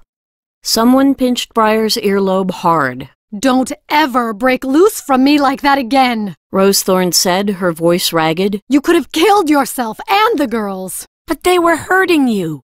Lark, shaking her head, tucked her spindle away. You should have warned him. You're not helping, snapped Rosethorn. To Briar, she said, A little pain is bearable to protect this place, and at least we've done that. She pointed to the ground outside the wall. He could see nothing but stems, vines, and very long thorns. In some places the growth was nearly 6 feet high. Nowhere was it shorter than 4 feet. It reached up to, even a little way into, the water. Search though he could, he found no sign of the longboats, their catapults, or the pirates who had manned them. They escaped? He asked, his knees starting to wobble. They got away? Skyfire uttered a barking laugh. Never had a chance. They're somewhere under all that. They're never coming out if that's what worries you. The Dedicate Superior had joined them. To her, Skyfire said, Can we bring up the entire spell net for the night? Not just the east and west segments? Moonstream shook her head. Hardbottle Village. Half of their people haven't made it in. We told them we'd keep the north gate open until dawn for the stragglers. As far as anyone knows, the pirates haven't gotten around the spell net in the east. If we had a way to make them stay put once it gets dark, that would help. Skyfire looked at the silent cluster of senior mages. Briar realized they must have drawn close to watch him and Rosethorn. I want a fog around this place so thick I wouldn't know my mother if I stepped on her foot. Those villagers will have the road and our guards to guide them in, but anyone in open country had better not dare move for fear of breaking their necks. And if some of you can't drum it up, maybe I'll just get all 4 of these young people up here. We'll see what they can do. Unnecessary. The voice, stiff, haughty, male, belonged to Dedicate Crane. He looked down his very long nose at Briar. I submit that senior mages are superior in their control. Your children need to work on theirs, he told Rosethorn, his rival. Briar just grinned tiredly and gave Crane a careless salute. Half an hour later, Triss still had not forgiven Amory for putting Urael so vividly in her mind. I can't believe you did that to me, she said for the dozenth time, wrapping trembling hands around the cup of tea that Frostpine had made for the girls. The 2 men had been going through some books Amory had brought up from the guest house when the girls received Briar's call. Somehow, Frostpine had guessed what the children were up to and insisted on trying to break the link. Amory had made the first important dent in their union with Urael's voice. Triss knew that as well as her cousin did. You couldn't have used someone else? She was the best one I thought of, he replied with a shrug. And Asaya Birdwinged knows I heard her yattering on enough when I was small. Seeing Triss's puzzled look, he explained, We lived with her for 2 years when I was your age. She winced. I'm sorry. You still didn't have to— Nico stalked in the door in a swirl of robes and steel-colored hair. What is the matter with you 4? He cried, black eyes flashing. Dodja, Sandry, and Triss drew closer together. Frostpine, brewing a fresh pot of tea, looked at Nico with raised eyebrows. Amory pretended to inspect the nestling's box. Have you no hold on yourselves? Can't you tell when you're about to pass your own limits? You could be dead at this very— We were hurting Briar and Rosethorn. Sandry forced herself to meet Nico's blazing eyes. We thought they were killing Rosethorn. She is a senior mage who knows the difference between momentary discomfort and true danger, which none of you seem to understand. Have you not learned that you simply cannot throw yourselves into the great magics as if they were bathtubs? We're just kids, snapped Triss, lips trembling as she fought tears. We haven't had time to learn hardly anything. We've learned some, Dodja added quietly. But not huge things. At least they did help, growled Briar. He had followed Nico from the gate, determined to get home under his own power, and he had managed it. Just. When Sandry helped him to the table, he couldn't bring himself to object. Once seated, he glared at Nico. They didn't stand there like a bag of bleeders, waiting for Mama's leave to romp. Those bleaters, as you call them, are mages who know better than to enter a pattern magic without the primary mage's permission. With a sigh, Nico sat on the bench next to Triss. They wouldn't have been able to. Looking at each of the girls, he said wistfully, You shouldn't have been able to. That was pattern magic they interrupted? Amory wanted to know, eyes wide. These children broke into— If it's something children can't do, then we kids didn't do it. Briar glared at Amory. Drink this. Frostpine pressed a mug into the boy's hands. It'll make you feel more human. Nico rested a hand on Triss's shoulder. She yanked away and turned her back to him, still fighting tears. She had been scolded so rarely at discipline that it hurt twice as much as it had before, when it had happened so often. I'm sorry I lost my temper. You frightened me. I didn't know if you would be alive when I got here. Triss shook her head, refusing to look at him. I think the bird wants supper? It was true, the nestling was screaming. You're not supposed to yell or be loud around him, Triss said to no one in particular. It upsets him. Picking up the nest, she carried it into Rosethorn's workshop. I'll help. Sandry collected milk and honey from the cold box and followed Triss. Frostpine stared at the door to Rosethorn's bedroom, rubbing his bald spot. Will she stay with Moonstream or at the water temple tonight? I don't think she ought to sleep on a pallet in her shop. She'll be drained. But she won't let me sleep in there. I could go back to my forge. She's coming here. Some of Skyfire's people are carrying her up. Lark's with them. It's just taking them more time than it did me. Briar slumped forward against the table, resting his head on his arms. She hates being carried, even when she can't walk. Sleep in my room, Frostpine. She won't mind if I'm in her shop. Just let me neaten up. Getting to his feet, he stumbled into his room. Frostpine raised his arms over his head with a groan. I'll make Rosethorn's bed. He went into her room. Amory started to brew more tea with the water Frostpine had set to boil. Nico said nothing for a while. When he spoke, it was to Daja. I thought you were depleted, exhausted from this morning. The black girl shrugged. I had Rosethorn's green stuff to drink, same as Frostpine. It did a lot of good. But the basic dose of tonic can restore only so much. Where did you find the strength to help Briar so dramatically? Daja shrugged again, looking at the table. I must know, for your own sake. Did you drink more tonic than you were supposed to? Daja shook her head. It's the string we spun in the earthquake. It made Sandry feel better this morning, and it made me feel stronger when she had me touch my lump. A lump? Amory inquired, then winced. Sorry, Master Nico. Must I leave? No, that's all right, said Nico, holding up a hand to silence him. Your lump? He asked Daja. There's a lump in the thread circle for each of us. I touched mine and I felt better. Not as strong as the rest when Briar called for help, but lots better than when I got up. When Sandry returned, Nico said, I wish to see this string of yours. She put her hands on her hips, glaring at him. Triss is crying. She's never been under catapult attack before. She's frightened. So are we all. I will go to her, but in a moment. The string, Lady Sandrine. He held out one long, thin hand. Her little nostrils flared, as if she scented trouble. It's ours. It could have gotten you into trouble that all of your teachers combined could not have saved you from. I will have it, if you please. His black eyes met her blue ones and held them. Watching, Daja and Amory held their breaths. It was Sandry who looked away. She fished the circle of thread from a small pouch that hung around her neck inside her dress. She hesitated, then gave it to Nico. The moment he touched it, he jerked, dropping it on the floor. Gods above! What is it? A magical artifact? It's a Bajili, isn't it? Amory looked at her. The Mamanders use them. They keep things in Bajili. Winds or strength for when the Jishen come and they're worn out, or even just for light. A Bajili can be a crystal or a glass bubble. She stooped and picked up the circlet of thread. Or knots in a string. Nico opened his handkerchief on the table and pointed to it. Daja reluctantly put the circle onto the linen square. He folded up the cloth and put it into his shirt pocket. Until the four of you learn control, I'd rather see you play with coals from the fire than something like this, even if you did create it yourselves. How about we play with boomstones? Asked Briar, leaning against his door frame. I wouldn't mind getting a look at one of those. Before it went boom, anyway. Long before. As would most of us. I've been watching them all afternoon, and can't for the life of me tell what's inside their containers. They're even better spelled against magic than battlefire.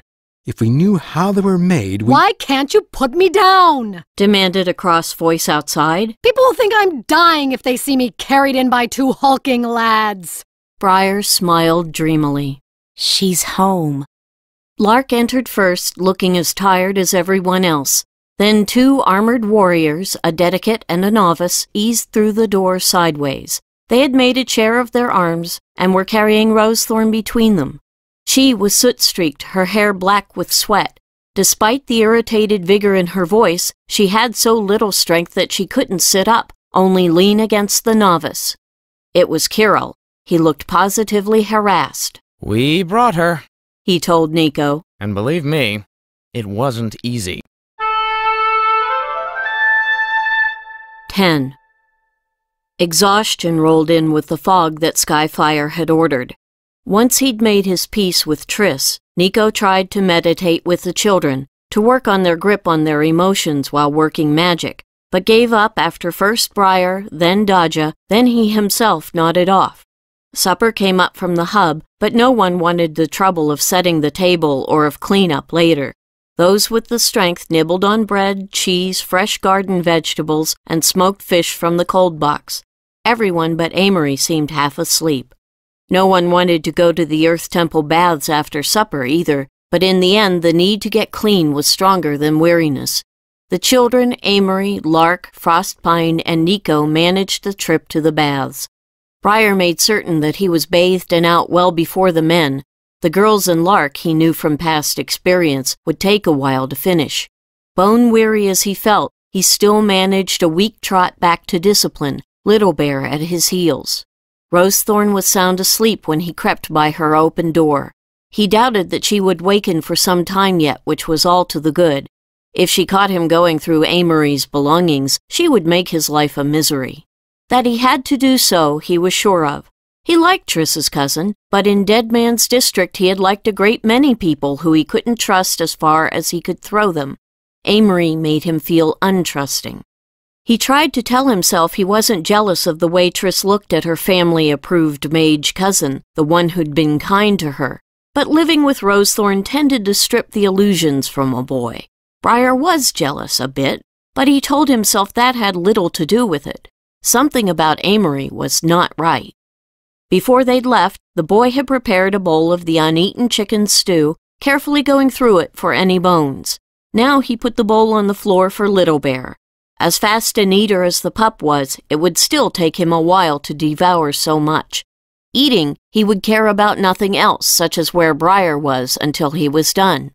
Before he got to work in Sandry's room, Briar made sure that its front window was open.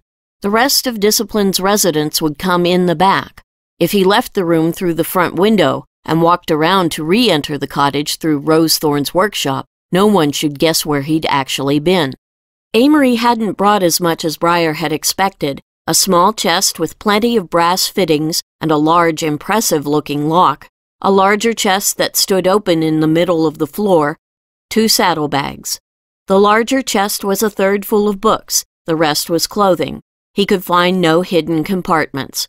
A look into the saddlebags revealed necessaries like shaving gear, money, jewelry, a traveling writing desk, a few more books. Now, here was Triss's cousin, liking to dress well, too well for a student, thought Briar, who had seen many young scholars when they came to Dead Man's District for rough fun, who'd mentioned a stay of some weeks the night before. He didn't have enough pretty clothes for that. If he were a poor student, as most were, then he'd have a reason for a small wardrobe. A small, cheap wardrobe. But he wasn't poor, was he? If he were, then why did he buy a shaving mirror of the finest Hataran glass, and silver-backed brushes and combs?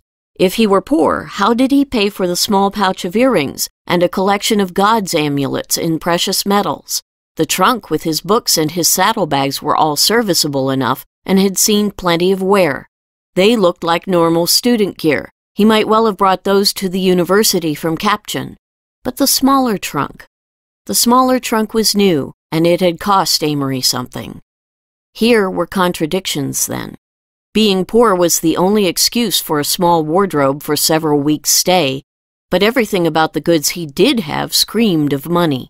If he were a rich student, then he would have packed enough for a lengthy stay, and he hadn't.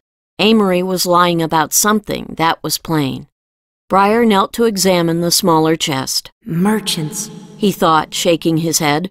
Only a merchant would buy such an expensive-looking piece of trash.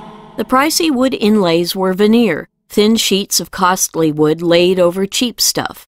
There were cracks in them already. He could pop the wide straps off with a chisel in his own hands. The nails that bolted them to the wood were no sturdier than the veneer. And the lock. The only reason to buy this item would be for so large and ominous-looking a lock. It was the kind of lock that screamed safe, and it was no safer than a bread box.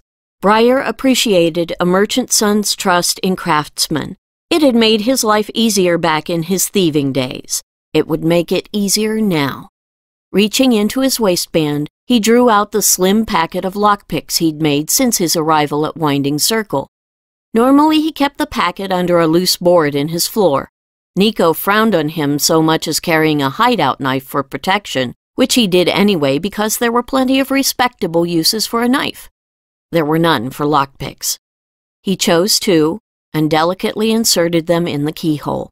Immediately he felt the burn of ordinary protection spells running through his fingers. Softly he whispered the words of the standard canceling spell that he'd had to learn by heart when he was 4. The burning stopped. A nudge of one pick, a tickle of the other, and the lock opened as smoothly as butter. I love me, he whispered. The box was divided into velvet-lined compartments under a velvet-covered top tray. He recognized items in the tray: a deck of fortune-telling cards in a silk bag, sticks of chalk for drawing magical circles, shallow bowls for things like herbs, water, oil, and salt, a handful of talismans for the working of spells. Here were ink sticks in various colors, stone trays for mixing ink, drawing brushes, and reed pens. All of these things would be used for the working of magic. It was the basic kit. He lifted out the tray. Light blazed so bright that it nearly blinded him. Briar sat back on his heels, knowing that if he stuck a hand into that light, it would burn like acid. The funny thing was that he knew how to break this spell. The secret was expensive, but not at all hard to learn. Spells to foil common protection magic could be bought and used by anyone, whether they had magic or not, which didn't exactly make him respect Amory's judgment. True, he'd said he was specializing in illusion magic, but what was Briar supposed to think of a man who couldn't be bothered to put his own spells on his treasures? He never looked for any kind of search. He expected everyone to believe in what he claimed to be. He expected to deal only with his own kind, not with someone used to thieves and nasty folk who talk one way and do another. Briar made the signs of the more costly charm and blew on the light. It vanished. In the compartments were some bottles, packets, and something square in a velvet bag. Picking up one of the bottles, Briar sniffed and nearly sneezed. Cinnamon oil and poppy. The container was half empty. Bad, Amory. Very, very bad. One vial contained a gray powder. He glanced at the label. While he could only read individual letters and not even all of those, he wasn't stupid. Rosethorn had a bottle labeled with most of these same marks. She'd said it held a sleeping mixture. She had also taught him the meaning of a number of signs commonly put on labels. One of 2 on the bottle full of gray powder meant extremely strong. He didn't know the other but memorized it. Perhaps one of the girls would know what it was. The other bottles had no meaning for him at all. Opening the bag, he drew out the flat thing inside. It was a mirror set in a glass frame shot with bubbles of gold. The mirror itself was black and glossy. Inside it, shadowy forms moved. A voice in it said, "My dear sister, you worry too much. Things are nearly in place." Briar dropped the mirror back into its container and thrust it into its compartment. Hurriedly, he began to put everything back. He could hear Amory and Nico approaching as they talked about some book or other. Crawling out the window, he wondered, if all the scrying mirrors in Winding Circle broke last night, why is Amory's still whole? It wasn't long before everyone went to bed. Nico stayed at Discipline, dozing off in a big chair padded with blankets and cushions. Even Little Bear was sound asleep, on his back with his paws in the air, in front of the cottage altar. He hadn't so much as stirred when everyone came in from the baths. Triss was the last child to go to bed, saying goodnight to Amory, the only one still awake, after her nestling got his last meal of the day. She had put bed off, partly because she disliked the thought of that steep climb to the attic. Partly it had been listening to Amory talk of his university studies. To her relief, he hadn't mentioned going to see her father after that first conversation. Partly it was the thick fog that now pressed against the cottage, muffling even the noise made by new refugees coming down the road from Northgate. Triss hated to be inside during fog. She wanted to be out, walking in the middle of a cloud that had managed to come to her. And if they throw more boomstones despite the fog? She wondered as she hauled herself over the last step and onto the attic floor. A fine thing to be out in the open and have one of those things drop on you. She looked up at the planks that hid the thatch over their heads. How well might the roof hold up if struck by one of those things? Certainly not as well as the deck of the galley that had been struck by one that morning. Surely Fire Sword defend us, she thought, hurrying to her room. Traitor and bookkeeper, trickster, I don't care who, keep those things off us. You took long enough, Briar said from the shadows by her window. For a moment she was so terrified that she thought she would faint. Groping one-handed, she found her empty wash basin nearby and threw it at him. He ducked. The basin clanged to the floor. Triss? Lark called tiredly from downstairs. Sorry. Briar picked up the basin, examining it. Now you have a dent. I ought to dent you. You tried. White teeth flashed in the gloom. You missed. Triss gently placed her nestling, who hadn't so much as peeped when she threw the basin, on her desk. Finding her steel and flint, she lit a candle with hands that shook. How did you sneak in here? She demanded, still keeping her voice down. He yawned and pointed out the window. Triss understood. She had left this room sometimes by dropping onto pillows that were conveniently placed on the roof of Rosethorn's workshop, then jumping to the ground. If an ungainly thing like her could do that, someone like Briar could easily climb up. Aren't you too tired for this? What I had to tell you can't wait. I say it can. Get out. Listen, Copper Curls. Your cousin's as wrong as they come, and don't throw anything else. The grown-ups need their rest. For a moment her throat worked, but no sound came out. Air gusted around the room, making her wall-hanging flap.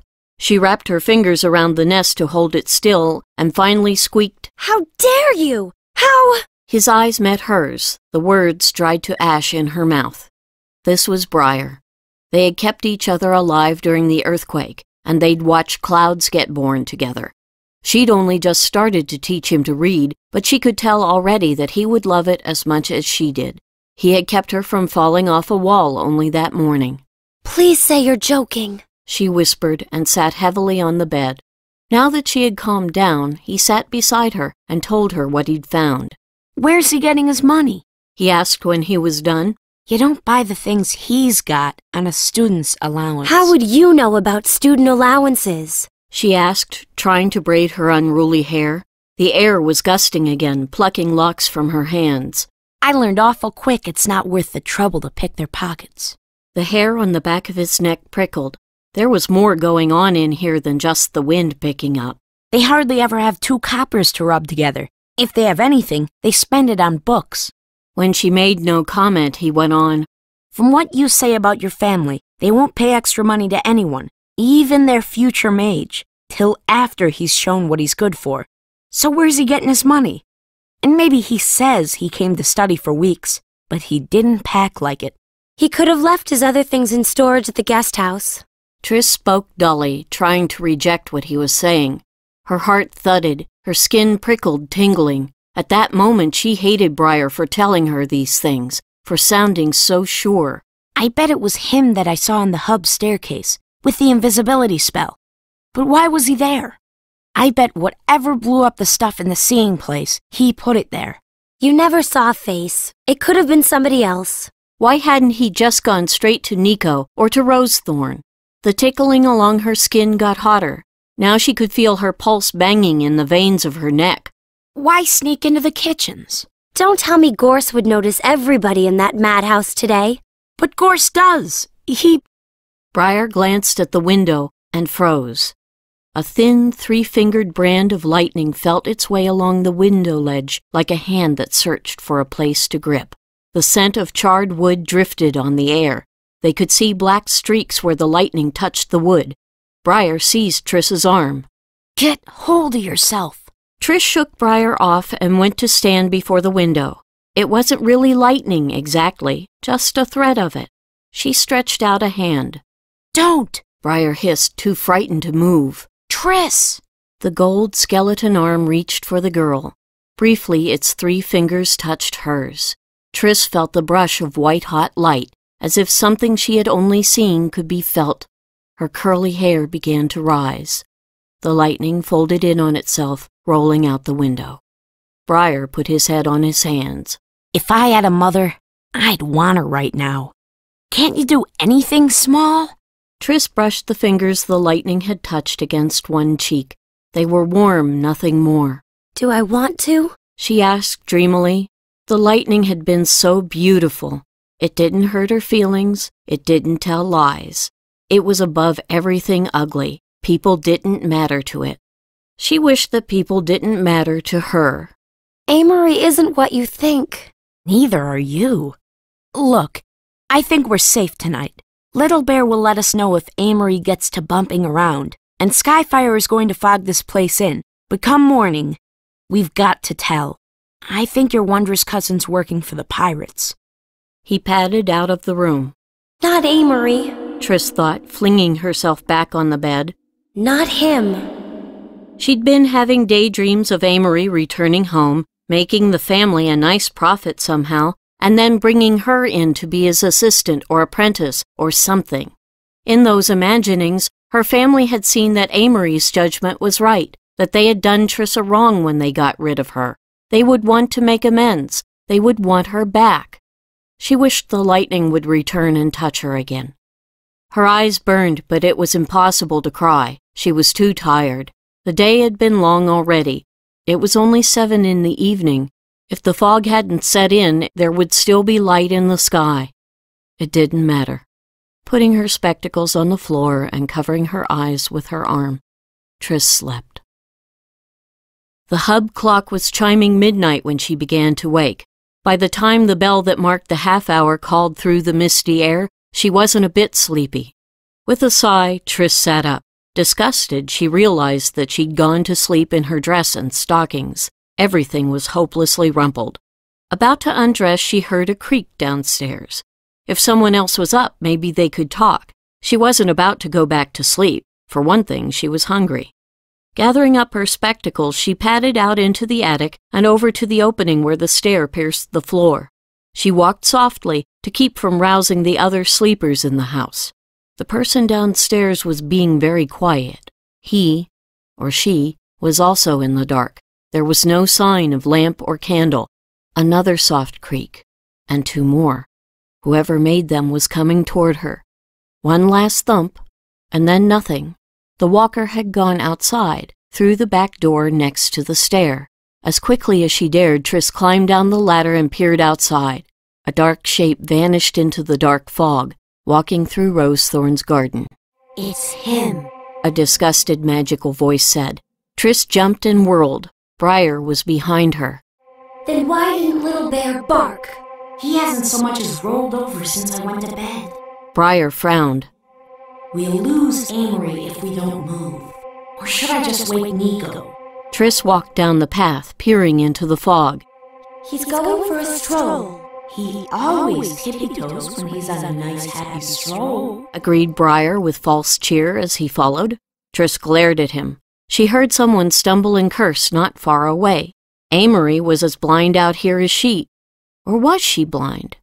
Stretching out her power, she pushed through the dark, wet curtains around them as if she sent ripples through a pond. There he was, the one moving thing that picked through the clinging mist. Puckering her lips, she blew, thinking of dueling sea breezes. Little puffs of air battled in front of her, shooing the fog to one side of the path or the other for a few feet ahead.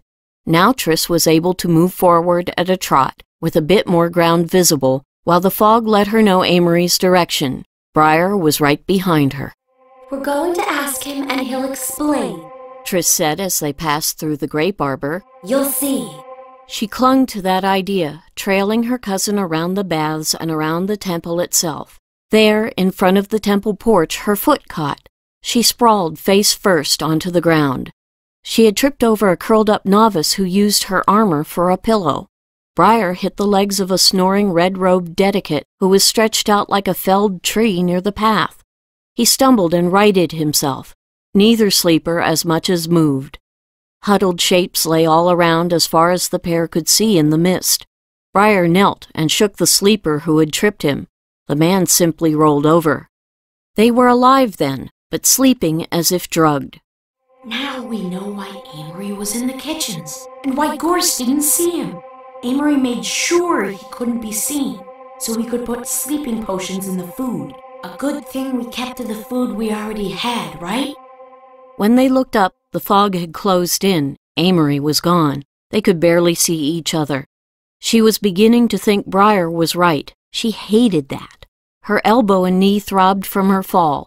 Amory had vanished and could even now be letting their enemies inside. He could be doing anything while she stood here blind. Triss slammed the fog up and forward as hard as she could. The air shuddered. Mist exploded away from her chubby form. Trees bent and groaned, leaves flapping. Sleepers rolled away from her. Briar hung on to a temple pillar and sent his power into the ground, racing to protect the trees from the pain of ripped greenery. Amory, suddenly visible, was thrown into the wall beside the north gate. Triss glanced up. The fog was racing into the night-dark sky, colliding with storm clouds that had been forming higher up. Had she started something? I can't think about that, she decided, and stomped up to her cousin. Amory! Briar ducked behind a tree. He'd let Triss do the talking, let the maggot think they were alone, and he might speak truthfully. Amory lurched away from the wall. What are you doing here? Despite the heavy snoring all around them, the cousins spoke quietly as if they might wake someone. Amory, please! You aren't... Triss swallowed hard. It looks bad, Amory. It really does. Don't worry, he said earnestly as she approached. I'll protect you. Nothing will happen to you. What about my friends? What happens to them? Triss stopped a foot away from her cousin. I'll do my best. And you'll just have to trust me, that's all. In case you forgot, I tried to get you to leave, remember? You lied even then, didn't you? About my father being ill? I didn't want you here for this. But you were mule-headed, and I never got another chance to talk you around. Just stick close to me, and I'll speak for you to Enahar. He's their chief mage. Why are you working for them? They're thieves and murderers. Amory sighed. I owe them money, Triss. More than you could imagine. It was gambling, and other things. Enahar gave me a loan, but there was a price. That's how the world is. Going to the gate, he wrapped his hands around one of the locking bars and started to lift. Briar cursed. This was cutting things much too fine. Tasha, Sandry, we need help and we need it fast. Triss ignored the boy's call. This is a temple community, she reminded Amory. What kind of loot do you expect to find? He stopped pushing on the heavy bar to stare at her. Don't you know anything? There are spell books here, centuries old, which teach things like making diamonds from coal and rubies from blood. Bespelled weapons, devices. They have a mirror that will let even a non-mage spy on anyone at all. And mages are the highest priced slaves anywhere. There's all kinds of ways to keep a mage that won't hurt his ability to do magic. I see those ways work on you. Amory sighed. Yes, they do. See this? He tugged at his earring. It was made with my blood and with Enahar's. It binds me to him. If he thinks I'm about to betray him, he can use it to kill me. And don't tell me to get rid of it. I can't. Not so long as I'm alive. His smile was crooked. I tried. The winds rose as Triss swallowed hard. Can't you turn it on him? Amory shook his head. I'll just bear with it. He'll free me when my debt's paid. This raid should do it, with plenty left over. One locking bar was up. One remained. Someone outside pounded on the gate. Triss grabbed Amory, yanking him back. The growing winds whipped her skirts. You can't do it! Unsheathing his knife, Briar hurled it straight at Amory. A puff of angry air knocked it away. Triss whirled, her hair flaring out like a halo. Stop it! Briar searched two snoring guards and found their knives. He's not listening. And that isn't the fire temple guard waiting outside, is it, Amory? For answer, the young mage punched Triss, knocking her back several feet. She hit the ground and lay there, stunned. The gate exploded. Amory went flying, landing not too far from Briar. The boy didn't waste time thinking. The tree that had concealed him had low branches. He jumped for a limb, pulled himself onto it, then climbed until he was 10 feet up. Looking at the gate, he saw that the smoke that filled the hole in it began to thin. Armed men and women rushed through the gap, holding kerchiefs over their noses and mouths. Their leader, a bandy-legged man in a breastplate and leather breeches, stopped to survey the scene before him. Briar looked frantically for Triss. She lay without moving a few yards from the pirate leader, her eyes closed. Amory sat up, groaning. His face was dappled with blood, and he had a nosebleed, but Briar thought he didn't seem badly hurt. The chief pirate walked over to him, sword in hand. Amory Glassfire, he demanded, stuffing his kerchief into a pocket. You didn't need the black powder. The pirate ran him through the chest, his rumpled face showing no feeling. The boss says your deal's off, he told Amory's body.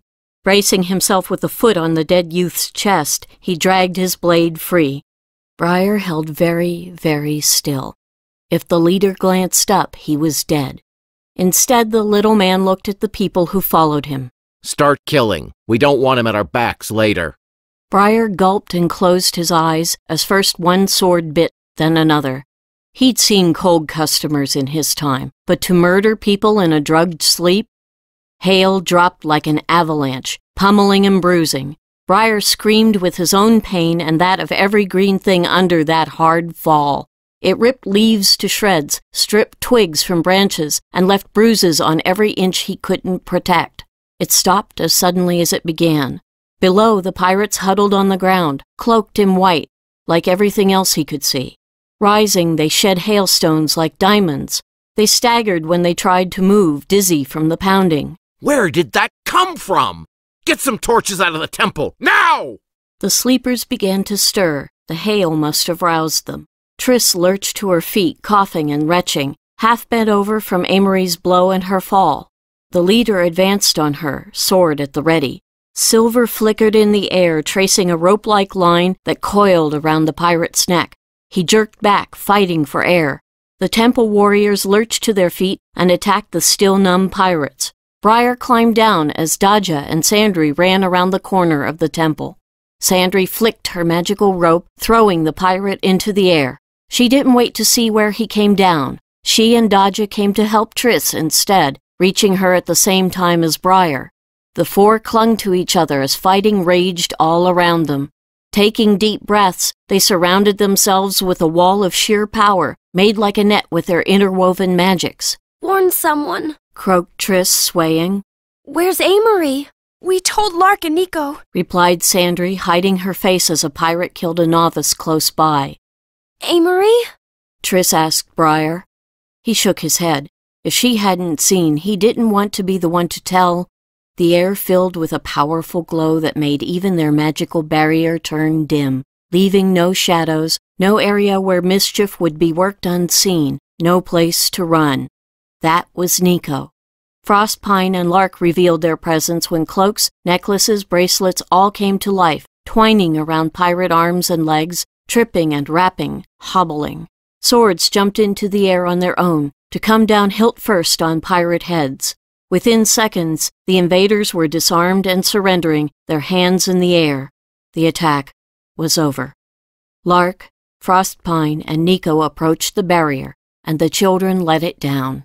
Are you all right? Lark demanded. What happened? How did you come here? Where? Triss looked around frantically. She'd seen her cousin knocked flying after he'd punched her, right before she'd blacked out.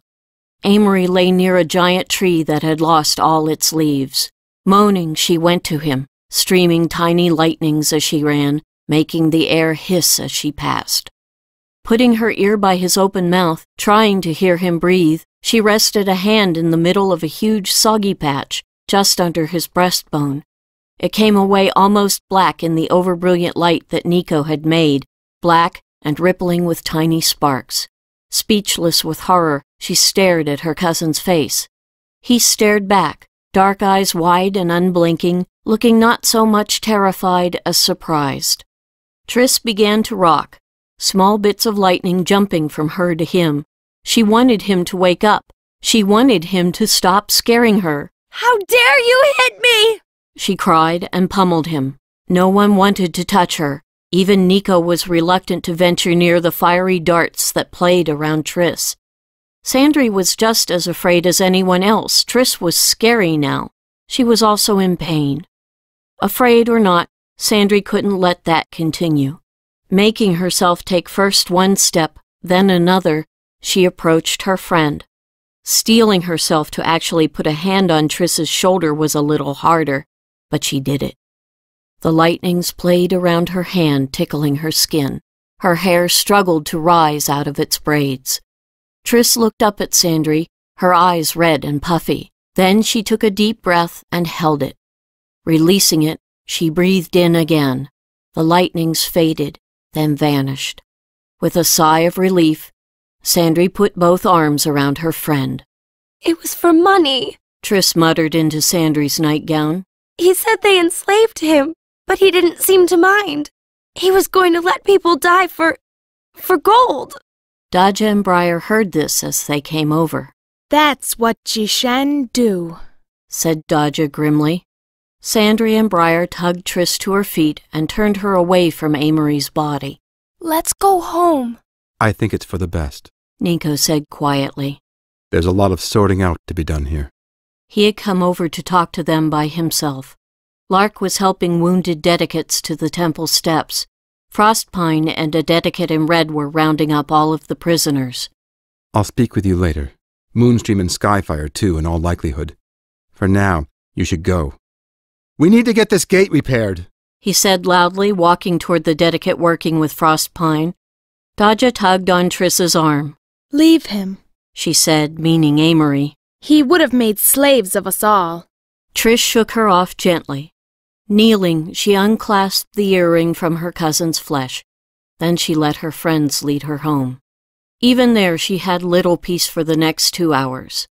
The four had to explain matters to their teachers and to the dedicate who had been in charge of the North Gate Guard.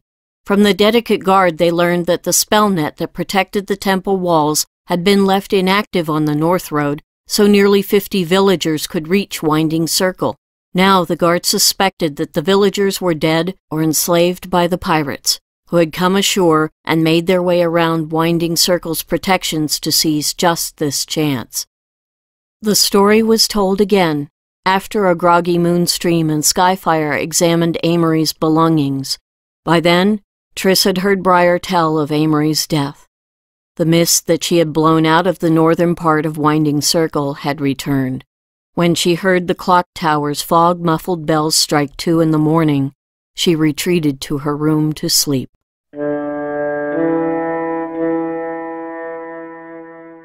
11. The starling woke Triss squalling for breakfast. The people in discipline were still asleep as she staggered down to warm milk and honey for her bird. Little Bear, hardly able to walk in a straight line after his drugged supper, had to be let outside. Triss waited until he came back, then closed the door against the fog that still clung to everything. An hour later, Triss lurched downstairs again to feed the nestling meat and egg paste balls and water. She began to think she would have done better to drown him.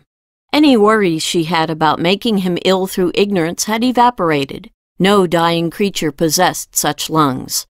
When he woke her for a 3rd time, she gave up. She cleaned her teeth and dressed, then went to heat his goat's milk and honey.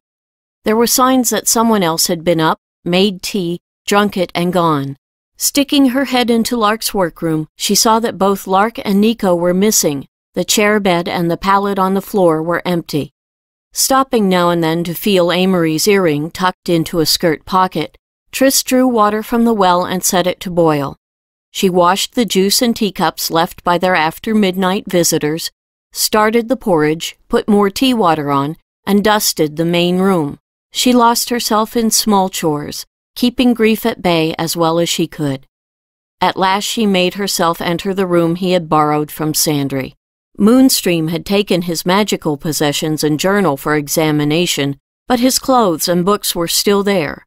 Like Briar, she could see that Amory spared no expense on himself. No wonder he'd had debts the pirate mage had used to get him into his power. What was his name? Anahar? He had bought a chandler like a toy, used him until he tired of it, then thrown the toy away. She reflected on these things, rubbing the earring with her thumb. Merchant girl, you have got to pull yourself in and stop this foolishness, Dodja said from behind her. Triss stared at her. Foolishness? Dodja pointed. Your dress is starting to smoke. There's sparks jumping all over you. Triss looked down. There were scorch marks on her clothes. I'm all right, she said, and went to check the porridge. Dodja leaned back when she passed. All right as compared to what? Let me be, Triss advised, stirring the pot. My feelings are none of your affair. Dodja fixed tea. They are if you burn this house down around our ears. I'm not going to do that, said Triss grimly, the ends of her hair gleaming with tiny sparks. If I burn anything, it's going to be pirates. Wonderful. How? I'll think of something. Dodja crossed her arms over her chest, staring at the other girl.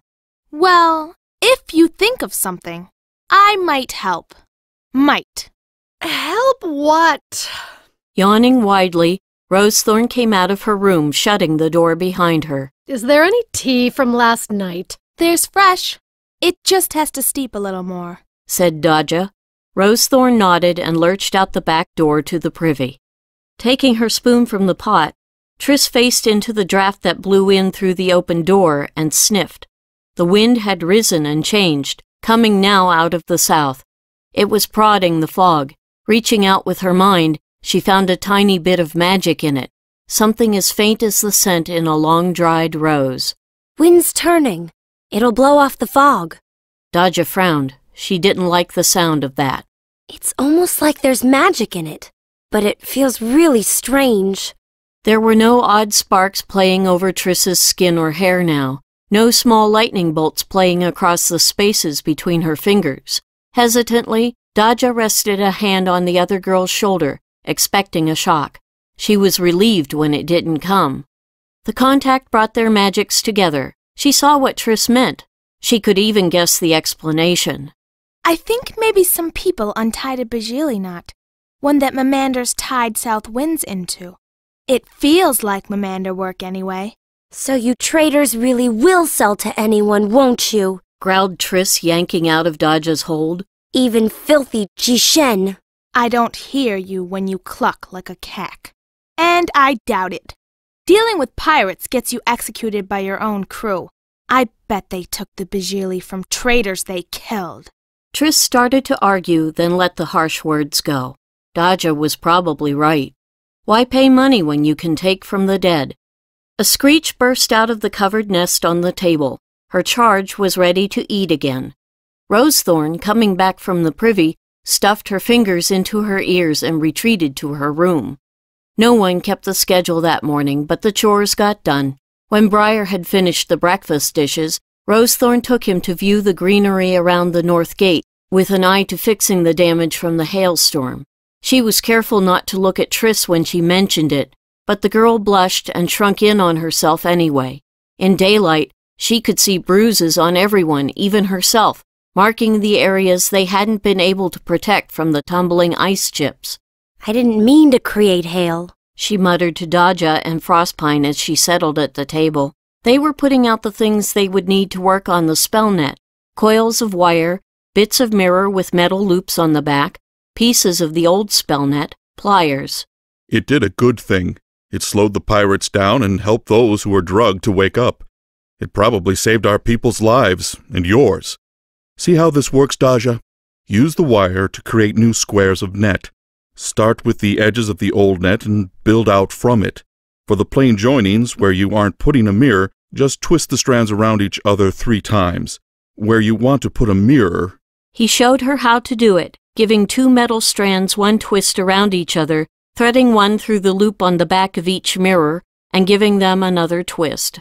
I have to inspect the gate, he said when it was clear that Dodja had gotten the knack of net mending. They'll need all new metalwork for that, I'm afraid. You girls stay put, he added as Sandry emerged from Lark's workshop, carrying her small loom. Don't leave this cottage for any reason, unless it's with permission from an adult. Frostpine picked up the toolbox that Kirel had sent over the day before. Smiling ruefully, he told Triss, About your hail. I'm not saying it would be terrible if you could learn, once you got a wind or a storm going, how to send it someplace in particular. Seems to me that if air and water get all stirred up when you do, they might want to listen to you as well. You just have to be firm with them. He waved and left the cottage. Triss slumped on the table, her chin on her hands, staring into space as Dodja and Sandry worked. Easy for him to say. I've seen him call a rope a forge fire over to reheat small pieces of metal. It's much the same, only he already has to have a fire burning. You get winds to come out of nowhere. Being firm with winds and such. Triss thought, walking over to the stone jars where things like flour and spices were kept. What's the point? It's worth a try, argued another part of herself. Anything is better than thinking about Amory and that awful soggy patch on his chest. Using a tiny spoon, she carried flour back to the table and dumped it in a heap in front of her chair. Don't watch, she told the other girls. It'll probably go wrong. Dodja and Sandry nodded and worked at their tasks. Sitting, Triss propped her chin on her hands, looking at the flour. Taking a deep breath, she searched the air for a breeze and found one, jumping in and out of the cottage at the back door. She snatched a pinch of it and pulled it over to the table. Feeling it wriggle eel-like in her magical grip, she squeezed until it went still, then placed it over the flour. Reaching out with one finger, she stirred her captured breeze. It began to spin.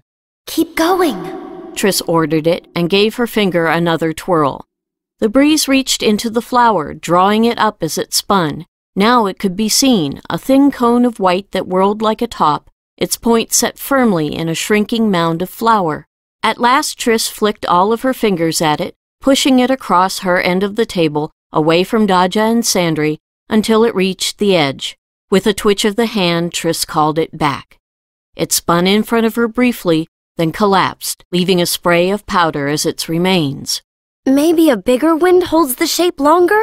Triss asked, thinking aloud. Reaching out, she found a larger breeze and called it. She worked up a sweat making flour whirlwinds, but she also kept them on the table away from her friends.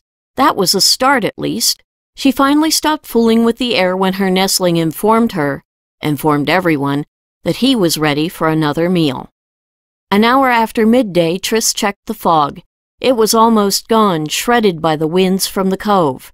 Her fingers had rediscovered Amory's earring in her pocket and were rolling it around and around in her hand. Magic ought to be simple. You create an illusion, and it ought to last until you uncreate it. You call up fog, and it should stay where you want it until you don't need it anymore. But anyone can play with magic, can't they? If they can't undo the fog, they can turn up something to blow it away. They'll use battle fire to kill the wall of thorns. Once they can see to launch it again, and they'll use boomstones to destroy the spell net, taking the protections off the rest of Winding Circle. And then they'll come in. Start killing, the ugly pirate had said. That was what awaited them. That or slavery. I wish I could do it like you, Dodja told Sandry in disgust as Triss returned. The trader put her pliers down. It would be so easy. Taking lengths of wire, she laid them on the table in straight lines and began to weave a fresh strand through them, under one wire and over the next, as Sandry giggled. She did 4 rows that way, until she had a neat checkerboard of copper, silver, and gold strands on the table before her. Wait, Triss said as Dodja was about to sweep the design away. Wait a moment. Frowning, she sat back and held up her hand. Thinking about Amory had upset her again. The lightning had come back. She could see it flicker as her hair fluffed up. Now a spark shimmered between her thumb and forefinger, growing larger under her stare. It drifted left. The moment it touched her forefinger, it jumped to her thumb, leaving a bright trail behind it. The trail flickered, rippled, and stayed. A miniature lightning bolt now played between Triss's fingers. She walked around the table to stand in front of Dodja's work, not seeing that Dodja moved away from her. Bending down, Triss held the tiny bolt over the point where a wire passed under another.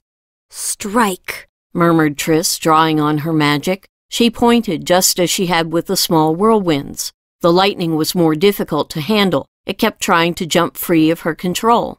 Strike, she ordered, forcing her power onto the small strip. The bolt flared and lashed so fast that none of them could trace its path. It struck the table, leaving a deep scorch mark. Triss bit her lower lip and called up a new flake of lightning. This one was quicker to grow from its seed spark. Strike, she ordered, focusing her mind on the join of two wires. It struck. A nearby piece of mirror cracked and blackened. Triss, Dodja said. Sandry put her hand on Dodja's arm, hushing her. Triss called a third bit of lightning out of the sparks that rippled over her hair. Strike! She bore down even harder with her mind, her will, and her magic. The strip reached across the space between her hand and the crossed wires. For a breath it hovered as if it were unsure. Then it leaped, arrowing into the space where the wires touched. There was a crackle and a smell of hot copper. Triss moved back with a sigh as Dodja bent in to look.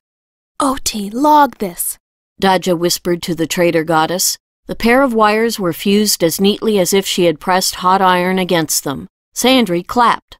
All of her sparks had died in her glee over her success, but Triss had an idea. In making them big enough to act like real lightning bolts, she'd gotten a better sense of her power and theirs. Tasting lightning, she knew it to the marrow of her bones and could summon more. She did so 3 more times, melting Dodja's wires together in 3 more places, so they formed without Dodja twisting them together. Lark, Frostpine, Briar, and Rosethorn returned as the girls were starting a late midday. Everyone was glad to sit and eat. The adults passed on the information that the north gate was closed and being rebuilt, while the spell nets now hid Winding Circle in the north, as well as the east and west. There would be no more attacks from that direction, or so everyone had to hope. No one mentioned what would happen if the pirates were able to blast the buried spell nets to pieces with boomstones. Nico arrived as they were finishing. To everyone's surprise and delight, Dedicate Gorse was with him. The stocky kitchen Dedicate had brought a batch of fried sweet cakes for them to try out, and fresh ground meat and egg yolks for the nestling. He watched as Triss prepared the balls of meat and egg paste, and even tried his hand at stuffing 2 into the starling's maw. If we're ready? Nico asked when the bird had settled to sleep again. Gorse looked up at him and nodded. Children, I want each of you to stand behind your teacher. We're going to conduct some experiments. He placed a leather bag the size of a cabbage on the table. What kind of experiments? Asked Rosethorn suspiciously. Nico very carefully poured a spoonful of grainy black dust out of the bag. We got this from the prisoners. It's what they used to shatter the gate, and it's what they use in the boomstones. They just call it black powder. Its ingredients, and the proportions, are the pirate mage Enahar's secret. That's what we have to find out. Surely Moonstream and Skyfire. Lark began. They want all the masters to try it. That way, everyone will have a working knowledge of the stuff. Now, Dedicates, if we may begin. All 5 adults reached a hand out to the tiny pile, palms toward it, eyes closed. When they took deep breaths, clearing their minds, the 4 did the same. Charcoal. Rosethorn and Frostpine announced at the same time. Nico added, Sulfur. Niter. Gorse told them, and Rosethorn nodded. I couldn't have done it so fast, Dodja remarked silently to the other children. They nodded, agreeing. The adults argued for half an hour over the proportions of each substance. At last they managed to agree. 10 parts sulfur, 15 parts charcoal, and 75 parts niter. It's so basic, so simple, and it won't take much to make it explode once you get through the protections on the containers. Which is why the containers have been so well protected magically. But what makes it boom? What if it... A crash split the air outside, making everyone flinch. Seconds later, they heard another loud bang from the eastern side of the temple. They've started again, whispered Dodja. Triss was trembling. Let's go outside, Nico said, brushing the spoonful into the bag. We can try to make it boom there. Fire does the trick, if what Triss and I saw in Bit was right. In front of Discipline, on a bare spot in the path, Nico dumped a pinch of the black powder on the ground. Someone brought a long, burning reed, and Nico touched the powder with it from a couple of feet away. As a boomstone exploded over the south half of the temple, the tiny heap of powder flared and was consumed. They have to leave a gap in the spells on the containers, so their mages can light the stones in the air. Will our battle mages find the gaps in time to explode the stones before they get too close to us? Nico poured half a cupful of powder onto the path, then wiped his forehead with one hand, leaving a dark streak. Everybody stand back when I light this. He held the reed out to Gorse, who touched it with a finger. Flames leaped and caught on the tip of the reed. But the little sample just burned. How do they make it boom? Perhaps you need more, suggested Rosethorn as everyone backed away from the larger pile. Or it has to be confined in a sphere, or... The loudest explosion of all tore the air, making everyone stagger. The adults looked at each other, horrified, then turned their eyes on the horizon. A column of smoke boiled into the air south of the water temple. One of them hit. Rosethorn raced into the cottage. Briar followed her. The carpenter's shops, said Gorse, his deep voice hushed. All that wood, the glue, the varnishes. It'll burn fast and hot. Frostpine made the god circle on his chest. Triss was shaking so hard that her teeth were clicking. Where would the next stone fall? The image of the destroyed galley rose in her mind, a warning of the fate of anything struck by these ugly new weapons. Lark turned to the four. You are to stay right here. They had never heard her this stern. Don't stir outside our fence. We're going down there to help. I don't want to have to worry about what you're up to. Can't we help? Begged Sandry. No. There are plenty of adults trained to handle things like this. I won't have you exposed unless it can't be avoided. Rosethorn came out, lugging a heavy basket. Briar followed her with another. Can't I please go? He asked as Frostpine took his burden. No, you may not. You'll stay here, all of you. Without another word, the adults ran through the gate and down the spiral road. Little Bear sat on his rump and began to howl. 3 more boomstones exploded overhead. Triss flinched at each one. Her hair began to rise and crackle. She tucked her hand into her pocket and rubbed Amory's earring. They had to distract Triss before something else happened, thought Dodja. What if you tried your lightning on that? She pointed to the heap of black powder that lay forgotten in the path. Triss stared at it. I don't know. Well? What lightning? She's just got the worst case of Runag's fire I've ever seen, is all. Dodja knew the pale fire that played on ship masts and tower roofs in storms as well as he did. What she's got is seed lightning. It's not the same. Show him, Triss. Another boomstone exploded over the hub. I can't, Triss replied, shivering with fright. What did they want from her? Couldn't they see that each explosion felt like a sharp blow to her? Her muscles were clenched, awaiting the next strike, and her neck and back were aching. Don't you have to learn control, no matter what else is going on? Maybe this is a good time to practice. Triss glared at the other 3, hating them for bothering her. She only wanted to run inside and hide under a bed. I knew it. It's just Runag's fire. Furious, Triss pointed to the heap of powder a foot away. Lightning jumped from her finger. There was a clap. Dirt and smoke sprayed everywhere, blackening them and turning the observing Little Bear gray. The dog yipped and fled into discipline. The 4 looked at each other, eyes wide in soot-streaked faces. There was now a hole in the path. You see? Briar said at last. You just have to know what to say to her.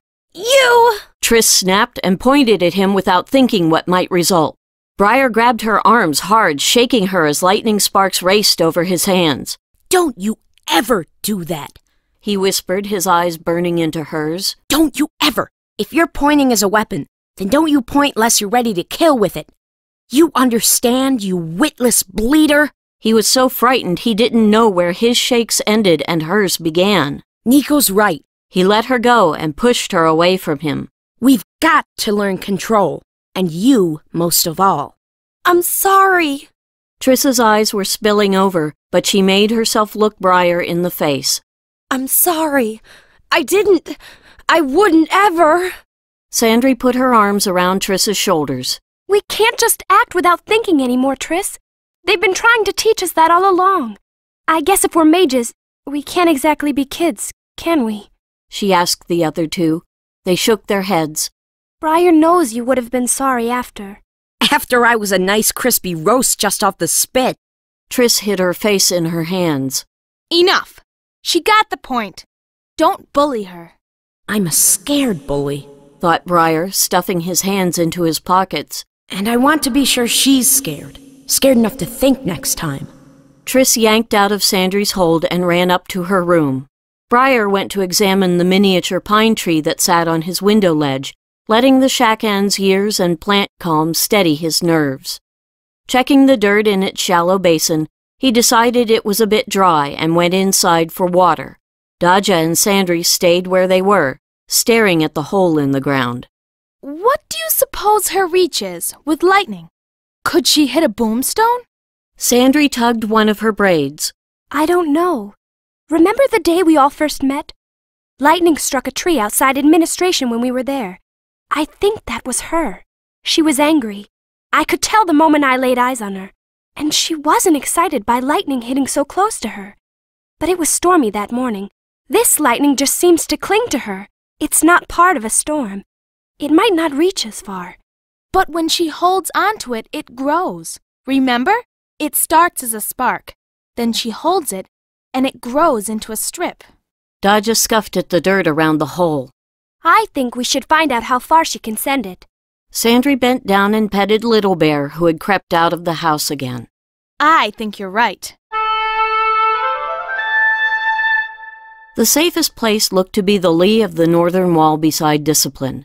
There was a broad strip of grass with no other plants growing on it. Briar had refused to allow an experiment anywhere in Rosethorn's garden. Only the sentries could see them, but for the most part they were looking to the north or the south where the fire was. By now the word had come up the road. A boomstone had gotten through the magical barriers, exploding in one of the large buildings that housed Winding Circle's carpentry shops. There were dead and wounded and people trapped inside. It would be a while before their teachers could be spared from rescue work. Once Briar had been converted to the idea of lightning experiments, he made some reed circles for use as targets. Sandry dug in Lark's scrap bag and brought out a number of cloth patches that she placed in different spots. Daja's job was to get Triss to go along. I think this is stupid, Triss informed them when Daja brought her to the spot they'd prepared. I can only do it when I'm upset. It's magic. It's there all the time. Stop it with the ladylike whining. Oh, I can't. I have to be scared. Triss glared at him. Why can't you let me alone? Because I'm tired of living with a merchant sniffer. Rosethorn's out there putting healing in potions, and she's been doing it ever since the quake. Triss pointed at a swatch of cloth 2 feet away. Lightning stretched across the gap between her and the path, but didn't touch it. You need me to go on carping? I've got plenty more to say. You aren't always fun to live with either, you know. She called the lightning back. For a moment she stood very still, eyes closed, breathing deep. She pointed again. The bolt left a scorch mark on the cloth. Got to do better than that, said Daja, shaking her head. I'd like to see you try. She wrapped her free hand around Amory's earring and pointed. The patch evaporated in a plume of smoke. I shouldn't have used silk. It goes up so fast. Triss pointed to the wall 5 feet in front of her, where another patch was fastened to a chink in the mortar with a thorn. Lightning stretched across the distance, but only halfway. Something closer, said Daja. She tossed a cloth patch several inches beyond where the first had been. An hour later, there were scorch marks on the wall, and Triss had to feed her nestling. When she returned, she brought him with her and gave his nest to Sandry to hold. He's supposed to be kept quiet. I guess there's no chance of that now. The boomstones had been exploding overhead off and on all afternoon. Sandry peeked at the bird and stopped Little Bear from trying the same thing. He looks all right, she told Triss. He's not shaking. I keep meaning to ask, what have you got in your pocket? You keep fiddling with something. Grimly, Triss held up Amory's earring. It helps me concentrate. Sandry turned her head to order Little Bear to stop chewing on grass, and stopped. Light flickered at the corner of her eye, light that was not one of the other children. That earring is magicked, she said, shocked. And what's that thread coming out of it? Triss looked sidelong at it. You're right about the magic. Amory told me the pirate mage created it as a bond to enslave him. I don't see a thread, though. It's there, heading off. Sandry pointed due south. That way. Daja squinted at the earring. I see a ghost of a wire, but I never noticed it before. Just that blasted flickering. Blame Nico. I never thought that seeing spell would cross between us like it does. I bet the thread is the magical bond. It goes to that mage, Anahar, Stupid name. Too bad we couldn't send him a little lightning by way of it. It would have to go through buildings and the wall. I don't believe it would get there. Let's try something more fun, Briar said, holding up a reed circle. Triss, get one of these while they're in the air. You've got to be joking. Shaking her head, Triss planted her feet wide apart to give her the best possible stance. As she gripped Amory's earring, sparks began to glimmer in her tumbling curls. All right, Briar, but I still don't think I can do it. Briar tossed a reed circle into the air. Triss pointed, but the lightning on her fingertip tangled, writhing around her hand like knotted string. Briar threw again, lower. This time the lightning missed by a hair. He threw a third time, and Little Bear jumped, grabbing the circle in his teeth. Triss burned a streak on the wall, keeping the lightning away from the pup. I can't do this, she cried, out of patience. It's like playing with poison. Dodja gasped, pointing at the sky. High overhead, a small round shape had begun to fall toward them. A blazing strip of white heat roared past them. It struck the boomstone, blowing it to pieces 200 feet overhead. The children hid their faces as soot and pottery fragments rained down on them. Triss wobbled. Her knees gave, and she sat down hard. Little Bear came to lick her cheek. The other 3 children turned to stare at her. I guess we just need to make it worth your while, remarked Dodja. 12. Taking supper from the cart sent up from the hub and putting it on the table, the 4 were wondering if they would have to eat alone when their teachers returned. The adults had obviously bathed in the water temple baths before coming on to discipline. All wore undyed robes and carried their own clothes in string bags. The bags were left near the back door. Sandry, looking at the garments, wondered if they could even be used for rags, as sooty, torn, and scorched as they were. The smell that rose from them was vile and made her queasy. The adults spoke little and ate less. There seemed to be no way to mention controlled lightning after the first few not-nows the 4 got. Instead of following the chore schedule, they were sent to the Earth Temple baths while the adults cleaned up. When the children came back, they went quietly to their rooms to read or think. They all slept badly. When Triss cried, the other 3 knew it. When Briar dreamed of starving and watching the bread he'd just snatched melt through his fingers, they knew it. When dawn came, they were roused not by the hub clock, but by the first boomstone explosion of the day. Everyone was up after that. Like the night before, no one spoke much. Triss fed her nestling, barely smiling when Rosethorn pointed out that nearly all of his gray pin feathers had come in. He might be ready to fly in another 2 weeks. Into a boomstone, Briar growled. Enough of that, instructed Nico. Breakfast was over when Moonstream and Skyfire arrived, looking as if they had spent as good a night as those at Discipline had. We need to talk, Moonstream said after she kissed Nico's cheek. She looked meaningfully at the children. Upstairs, Rosethorn ordered. They started to argue. Nico said sharply, Now. Just like Mother in her captain mood, Dodja remarked mournfully. Gathering up Dog and Starling, they climbed the steep ladder stair. They're treating us like children, Sandry commented rebelliously as the 4 sat on the floor around the topmost step. We are kids, Briar reminded her. But if we're mages, are we kids? Demanded Triss. Frostpine appeared at the bottom of the stairs. We would appreciate it if you would go into one of the rooms and not eavesdrop. His dark eyes were bloodshot and level, with no hint of his usual laughter in them. Scat. Grumbling, they obeyed. Triss hung back, shooing the others into her room. Making sure Frostpine had left the steps, she reached through the opening in the floor to grab a fistful of air from downstairs. Carefully, she backed into her room, letting it out of her fingers a breath at a time. Once inside, she drew the breeze over to her window and sent it out that way. Now she had a steady draft coming from the ground floor. What? Briar started to ask. Triss put a finger to her lips and cupped a hand around her ear. Used battle fire on the thorns late yesterday, Skyfire was saying. They're pounding the spell net in the east with the black powder balls. Those things make a deep hole when they strike the ground.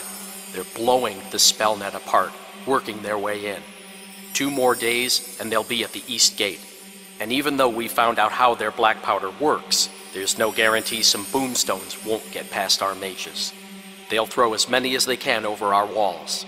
To soften us up, some are bound to hit. Have the war mages been able to get through the protective barrier around the pirate fleet?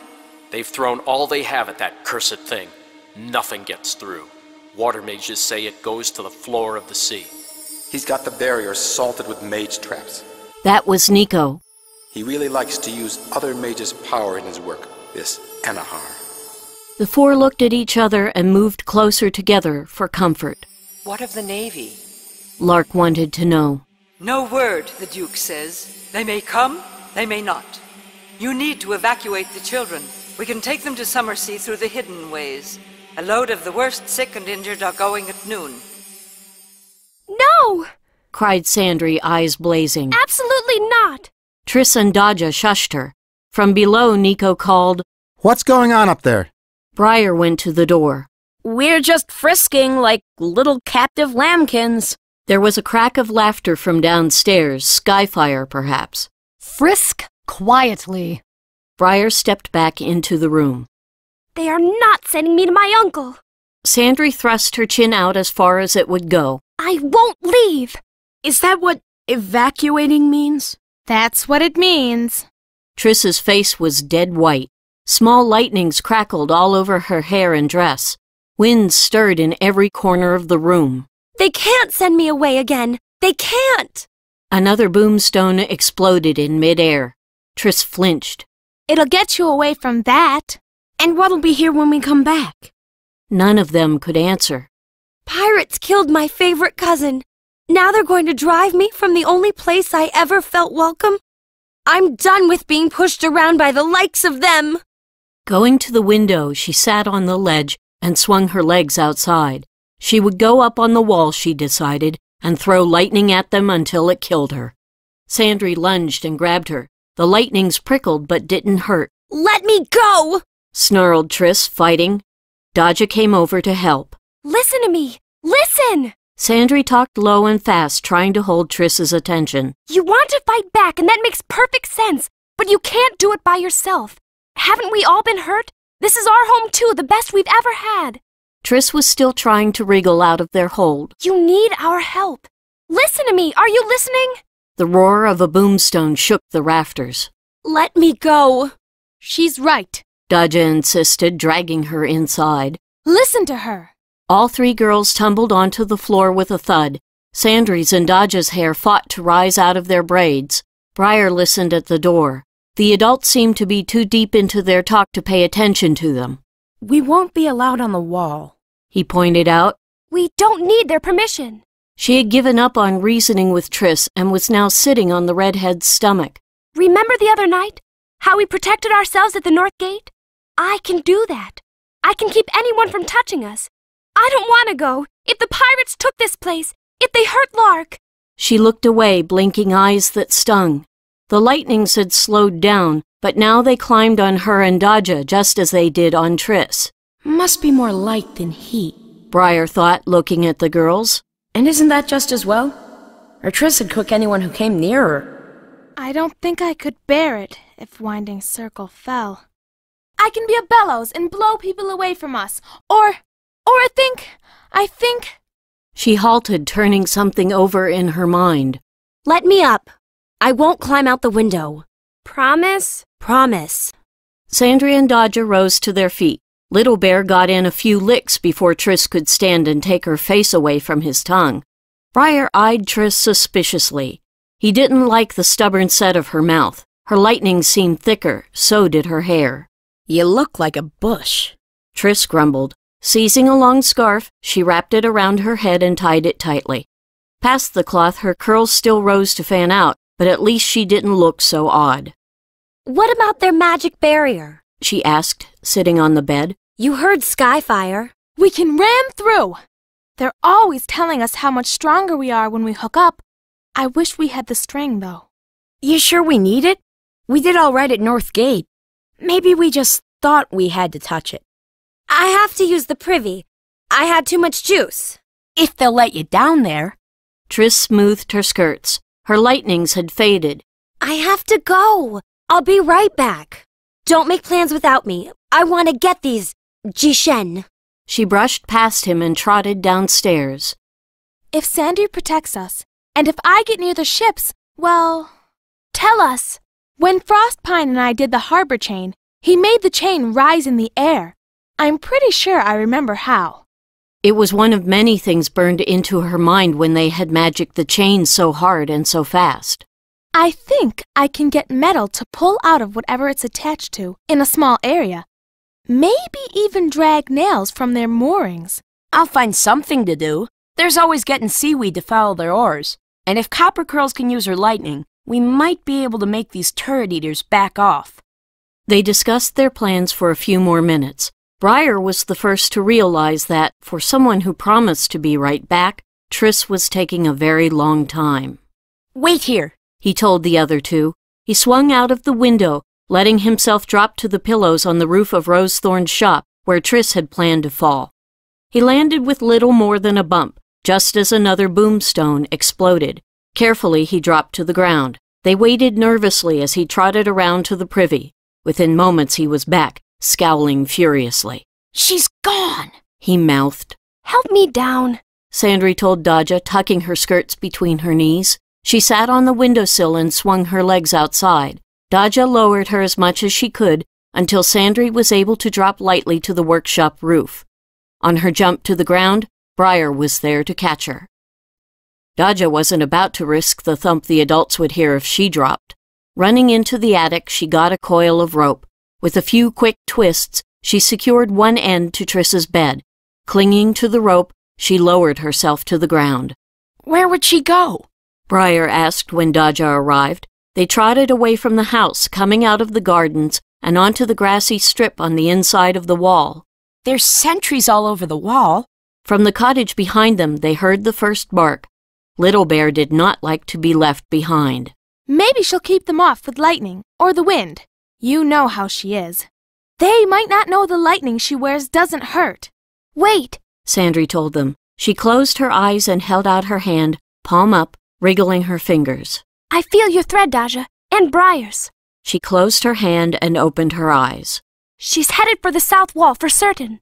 As they began to run again, she added, Maybe the lightning only just tickles us because, well, her magic bleeds into ours. So maybe it thinks we're part of her? I hope she thinks of that before she scorches anyone who isn't part of her. When I catch her, I'm going to give her a pounding, threatened Dodja. She is the most aggravating girl I ever met. Apart from you, she told Sandry. How long before they see we're gone? Not too, if Little Bear keeps it up. They ran faster.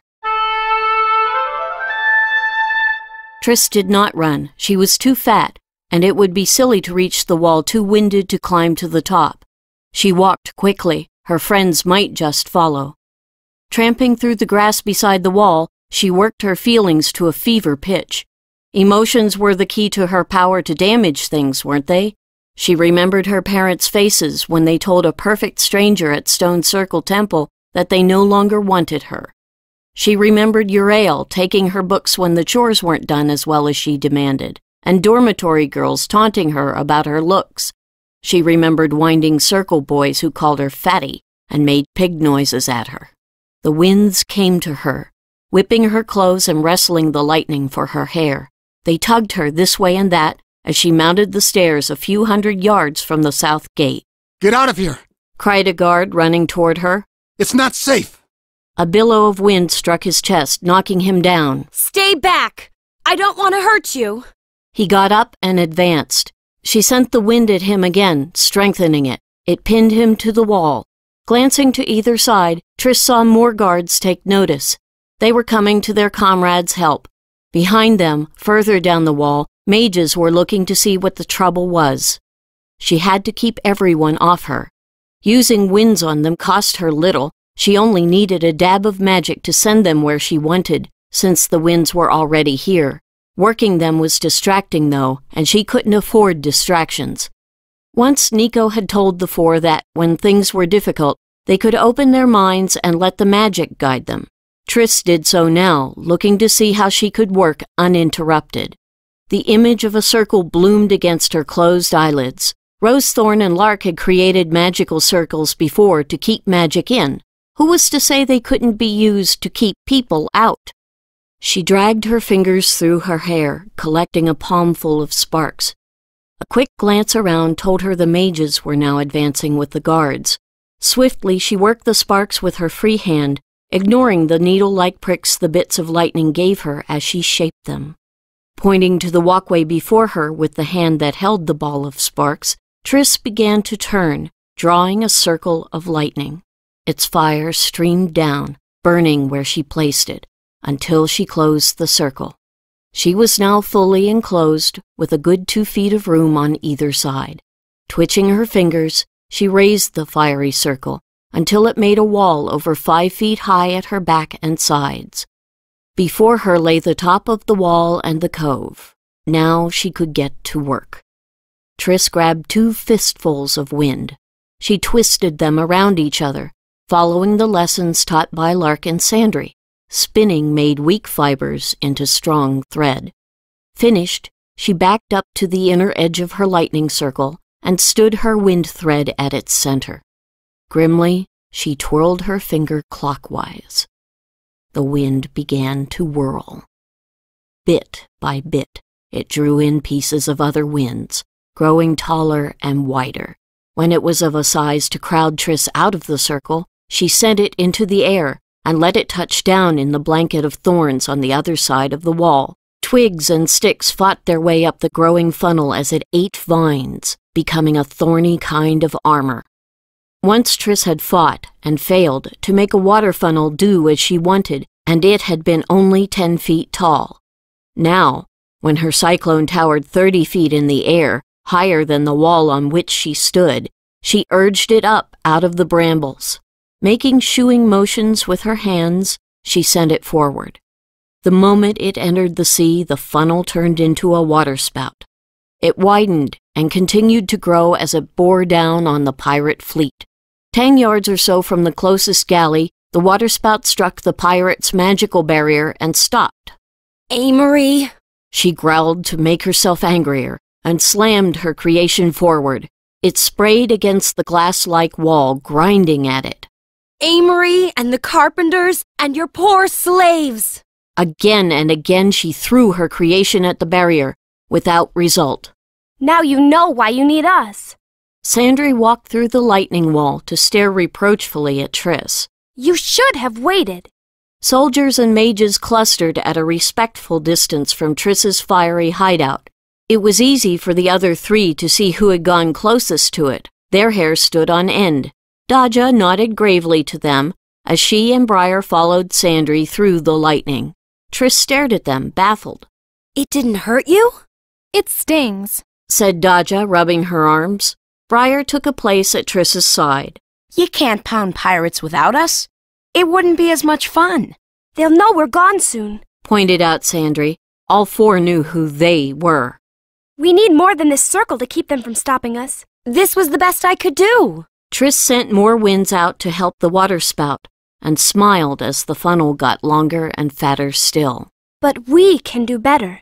Why not take this circle up, and I'll weave us a new one? New one first, then break the old one. Otherwise, those guards outside will grab us. Sandry nodded. Laying her palms flat against the lightning barrier, ignoring the pain as its fire bit into her skin, she searched her mind for the wall that had kept them safe at the north gate. Thread by thread she wove it against the lightning's surface, her magic shuttling faster than the eye could follow.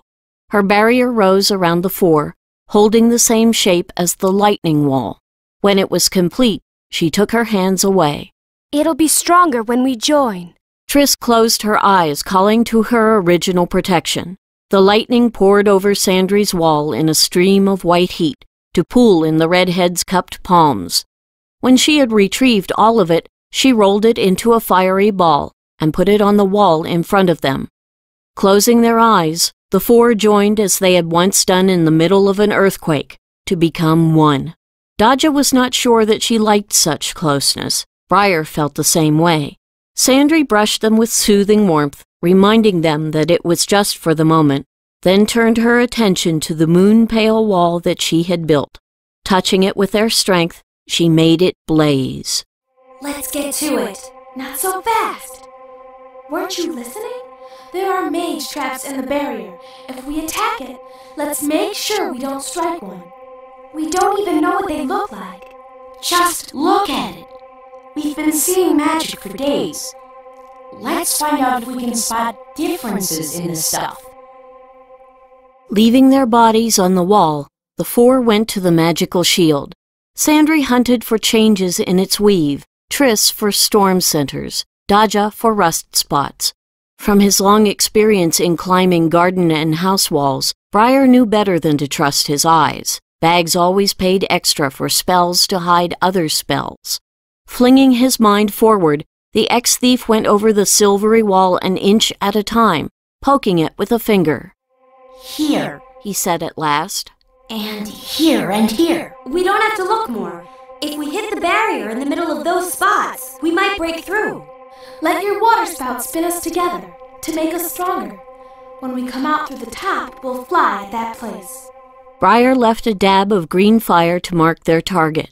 The four drifted to the top lip of the water spout as it whirled before the pirate's barrier. Looking at the funnel, Briar said approvingly, "You've got a monster this time, Copper Curls." Let's go! Triss cried and let herself fall into the outside of the spout. The others followed, wrapping themselves around her. The floods that whipped along the funnel's sides grabbed them, twirling them around and around as wind and water carried them down to the sea. They could feel themselves being wound ever more tightly into one being. Daja felt heat as well, the heat of a forge fire, warming them, making them blend together easily. How much more of their power would leak between them if they survived this? There was no chance to really consider it. They rushed madly into the pointed end of the funnel and were sucked inside. Now the current bore them up through the spout, speeding them along. Just a bit more, thought Triss as they neared the top. A little more? A little? They shot out of the spout's top and slammed into the barrier at eye-blink speed. Something before them gave. The barrier's magic no longer felt like a smooth and solid hole. Again! Decreed Sandry. They returned to the water spout, soaring into its outside current and letting it yank them down. It too was spinning faster, twirling the four wildly. They felt powerful and furious. Shooting out of the top, they leaped away to arrow at the green spot Briar had left for them. The whole barrier shattered like glass. In raced the water spout. It fell on a galley in the first rank of the fleet. Chunks of wood flew as it gnawed the port oars. The four broke apart, ready to get to work. Briar looked back. There were bare, charred patches on the shore where battle fire had roasted the brambles that he and Rosethorn had worked so hard to grow. Now a single longboat was drawn up on the blackened slope, its load of pirates already ashore. They were throwing skins of battle fire onto the remaining thorns and setting them ablaze, making room for even more invaders to land. A pair of men who glinted with magic shielded them from the spells of Winding Circle's defenders. The boy glanced at the top of the wall. There was the glow of Sandry's protective barrier, with the four's real bodies just visible through a notch in the stone. Most of the soldiers and mages who had encircled them were gone, manning the walls and catapults against the pirates laboring on the beach. He couldn't find Skyfire's shock of red hair, but it was a long trot from Discipline to South Gate. The general would be there soon, he had no doubt. Skyfire was needed. In the cove, 7 more longboats filled with armed pirates and their protector mages waited for room enough to land. Briar was not about to permit that, any more than Winding Circle's defenders were. He sank into the earth, drawing on the link between him and the girls for the power to regrow his brambles. Daja circled a galley. Where to start? The metal of its catapult looked promising. She thought back to that morning just yesterday in the harbor. Right before Frostpine had raised the chain, she had felt a thin shiver in the air, like a razor cutting a bone. She called that shiver from herself now, putting the strength of her link to the other 3 in it. She invited dull metal to fly. Wood squeaked as nails fought to escape it. Weapons rose, yanking from their masters' holds. Metal fittings worked themselves off the ship and soared into the air. She drew all of it over to the ship's lee, then let the metal drop into the water. Section by section, she went over the ship, leaving ruin in her wake. Suddenly she had to catch her breath. Opening her real eyes, Dodja squinted to see through the white light of their barrier.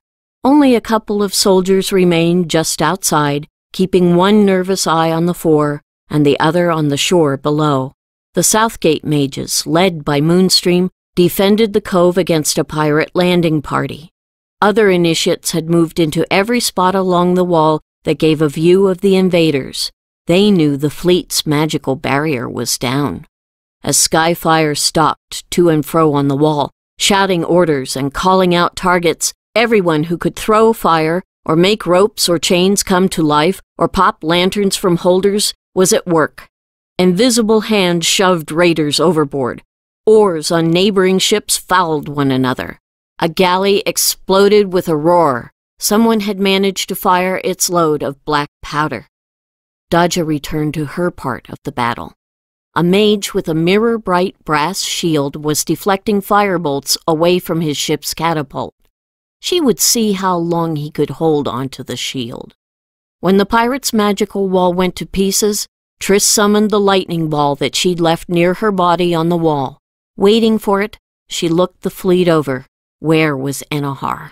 Wouldn't their boss mage, as Briar put it, be on the biggest ship? He'd be close to the pirate leader, surely. She examined the largest galleys. Each carried men and women ablaze with inner magical fire, so that was no clue. The droman at the center of the fleet, though, had even more mages than the others. Beneath the scarlet pennant flown by every ship was a smaller blue flag with crossed black swords for a device. Since no one else flew two banners, she was ready to bet that was the flagship. This is for Amory, she cried, stretching the lightning in her hands into a long strip. for the carpenters and the soldier who like dogs. This is for my starling's dead parents. She hurled the lightning with all her might, putting her rage into it. Lengthening as it flew, it made the air boom in its wake. It struck the flagship dead center. The ship blew up in a spray of flame and smoke. Triss flinched, though her magical body couldn't be hurt by flying debris. Burning corpses flew by, making her quail. Chunks of burning wood and red-hot metal rained down. Sails caught fire. A length of flaming mast speared a lesser galley, crunching through its aftercastle. That ship exploded.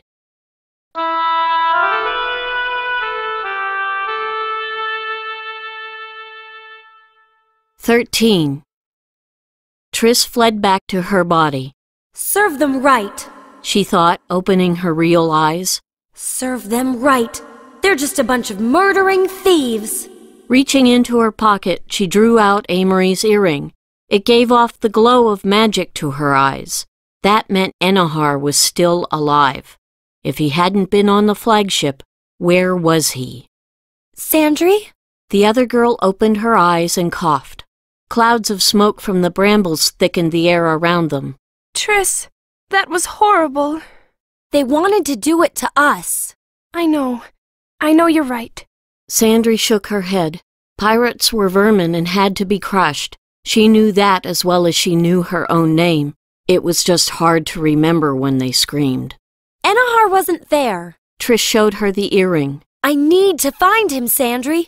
This is his fault. He ordered Amory killed.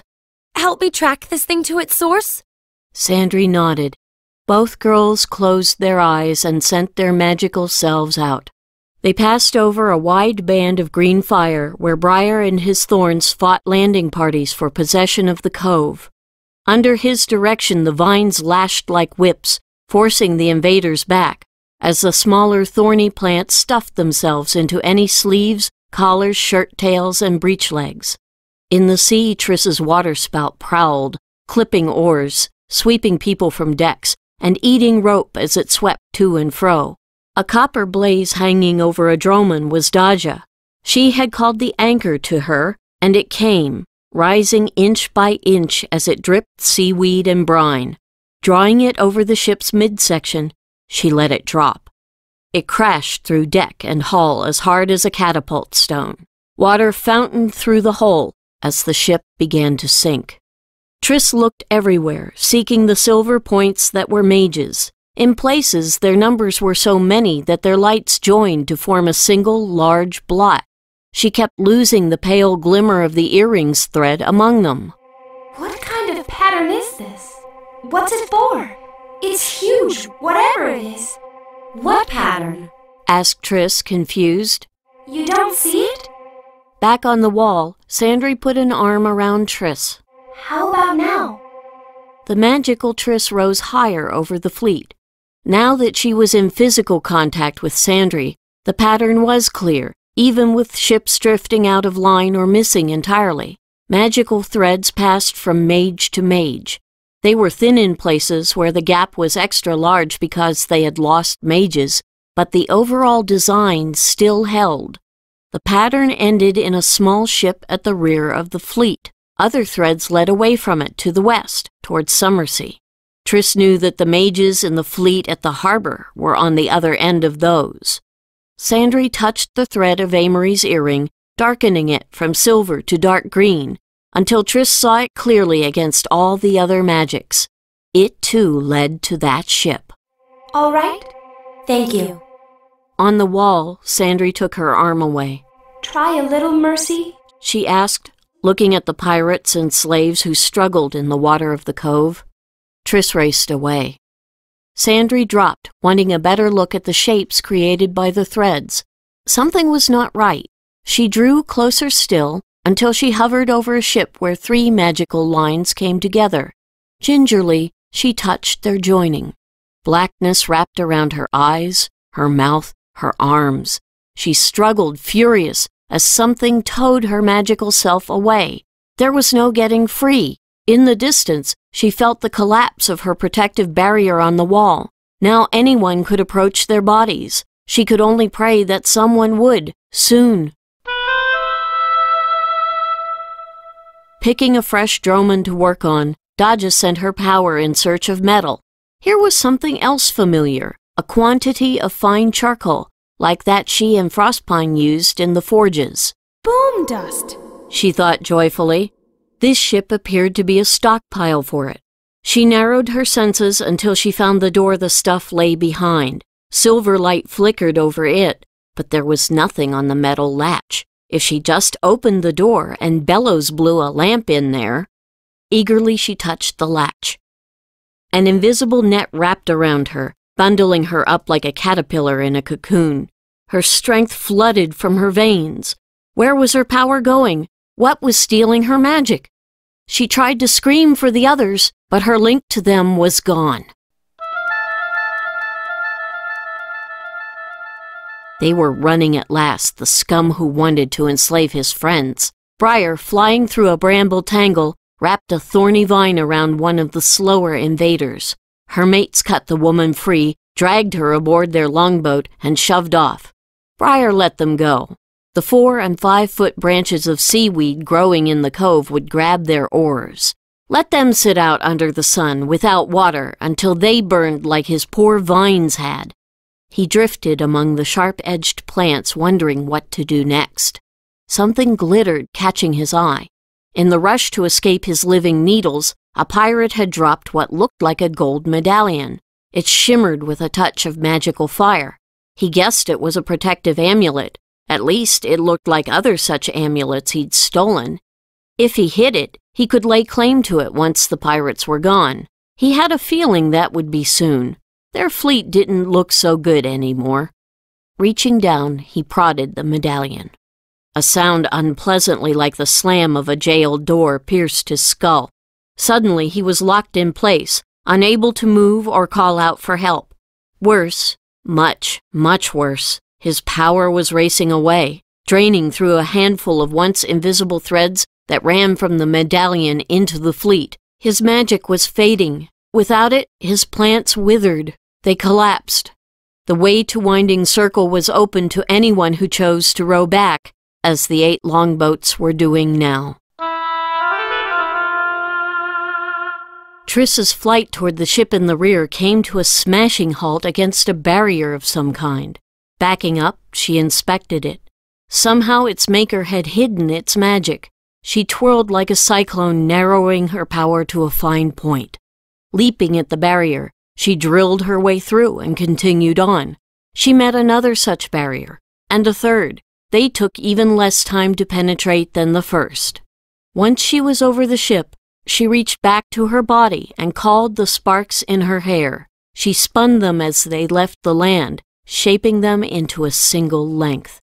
The bolt had almost reached her when a strange magical voice spoke in her mind. Most impressive, lightning girl. Still, I might look around if I were you. Throw that bolt at me and you will not like the consequences. She had heard that cold, metallic voice before. Where? Bit Island. Nico had been magicking her lenses, and a conversation had reached her ears. This speaker had told another, Do your part, and your debt will be paid. The other's voice had been familiar then, and no wonder. It had been Amory's. She ought to have known all along that her cousin was in trouble. Don't blame him, child, advised the mage Enahar. I fished very patiently for Amory. I admit, I never expected him to bring me so important a catch as you. You murdered him! As I will murder your friends if you do not keep your magic from me. Look again at my pattern. She obeyed, and saw to her horror that black threads had lashed Daja, Sandry, and Briar to the pattern of silver ones. Worse, Triss could see their magic bleeding off, coming her way, coming to the pirate mage. Don't worry. Once they have rest, they'll be restored, and I can use them again. What a prize the four of you are. How strong, at such a young age. You shall have to explain how you managed to combine yourselves. I'll explain it to your bones, retorted Triss, trying to sound braver than she felt. She'd gotten her friends into this, rushing in. But I didn't want them here, she thought desperately. I went by myself. You knew. You guessed they'd chase you. Another part of her said. You knew the four of you could inflict real damage. Your manners leave something to be desired. Those life circle milksops don't appear to realize that the young require discipline. Well, we have time to work on that. You owe me a considerable debt, my girl. The voice went even colder, if that was possible. You killed my sister, Pauha, when you turned lightning on her ship. Good! I'm glad! Her friends looked like they were sleeping. She couldn't let any harm come to them. Let my friends go and I'll serve you, she told him, thinking, I'll kill myself first. Really such prizes? Don't be ridiculous. Back on the wall, bony fingers pried open one of her hands, the one with Amory's earring in it. They pressed something light into her palm and closed her hand again. Nico had just given her the string. Her own lump, the one that reminded her of wet spring winds and thunder, lay directly in the earring's gold hoop. Triss placed her thumb squarely on top of it. The presence of their teachers brushed her awareness. Lark wrapped Sandry's hand around a lump that felt like balls of yarn and shimmering silk. Frostpine did the same for Daja, steering her open-eyed body closer to Triss. Rosethorn helped Briar's body to connect with his own part of the thread circle. Now, whispered Briar. The three captives thrashed against their bonds. Again! cried Triss. Silver letters and veils of air rose from Enahar's ship. She didn't want them to touch her. 1, 2, 3! cried Daja. The captives threw themselves against their bonds. The magic that held them turned brittle and collapsed. They were free. Enahar roared in fury. All around him the web of magic turned pale. He was drawing in power as he'd drawn it from Sandry, Briar, and Daja, bleeding his other mages to attack the four. I don't think I have enough to fight with, Daja said nervously. Frostpine, help me? Broad hands gripped her shoulders. It felt as if the sun had just appeared behind her. I thought you'd never ask. Lark united with Sandry, Rosethorn with Briar. Triss waited until she realized that Nico would not unite with her uninvited. He has a cat's good manners, she thought. To the sense of him in her mind, she said, "Please?" He attached his magic to hers. Once again the four became one, their strength increased a dozen times by the arrival of their teachers. Forming a blade of magic, all 8 plunged down, hacking at the threads that connected Enahar to the mages of the Cove fleet. Singly, then in clumps, the threads gave. Next, Triss and her friends slashed his bonds to the mages before Summersea. Those ties parted, cutting Enahar off. He was on his own. He raised silvery shields, strong protections that would be hard to break. Triss stretched out a hand. The lightning bolt had stayed nearby while Enahar taunted her. Now it settled into her grip. To it, Sandry fed the power of the spindle that had made the four into one. Briar added the green strength of stickers and thorns. From Daja came the white blaze of the harbor chain. Triss pointed to Enahar's shields. "Strike!" The bolt split the air, giving birth to thunder. The shields and Enahar's ship exploded. Shadow fingers locked around Triss, dragging her from Nico's hold. "If you want me so badly, you may go with me!" The dying Enahar snarled. He clutched her tight, pulling the girl into darkness. Lark and Sandry opened their real eyes on Winding Circle's wall. There's something that binds her to him, a cord of some kind. Sandry pried open Triss's clenched fingers and lifted away the string circle to reveal a gold hoop. Amory's earring. Nico, looking gray, had returned to his own body. So too had Briar, Rosethorn, Frostpine, and Daja. I think I know what to do. She took the earring and placed it on the stone before her. A few sparks lingered still in Triss's hair. She collected those. Sandry gave them a spin, turning them into a small lightning bolt. Briar gripped it and aimed it at the earring. Strike! He, Daja, and Sandry whispered. The bolt lashed the earring, turning it to a blob of liquid metal. Triss yanked clear of Enahar as he faded to nothing. She rose from the pit he had dragged her into until she found herself drifting on the sea's magical currents. Going back this way might take a while. She was too weak to move higher and steal a ride on Breezeback, but the tide would take her home. Floating, she looked around and found horror. Overhead, patches of battle fire burned on the surface, setting the remains of wrecked ships on fire. Other ships were in motion, trying to move out into the open sea, away from Winding Circle.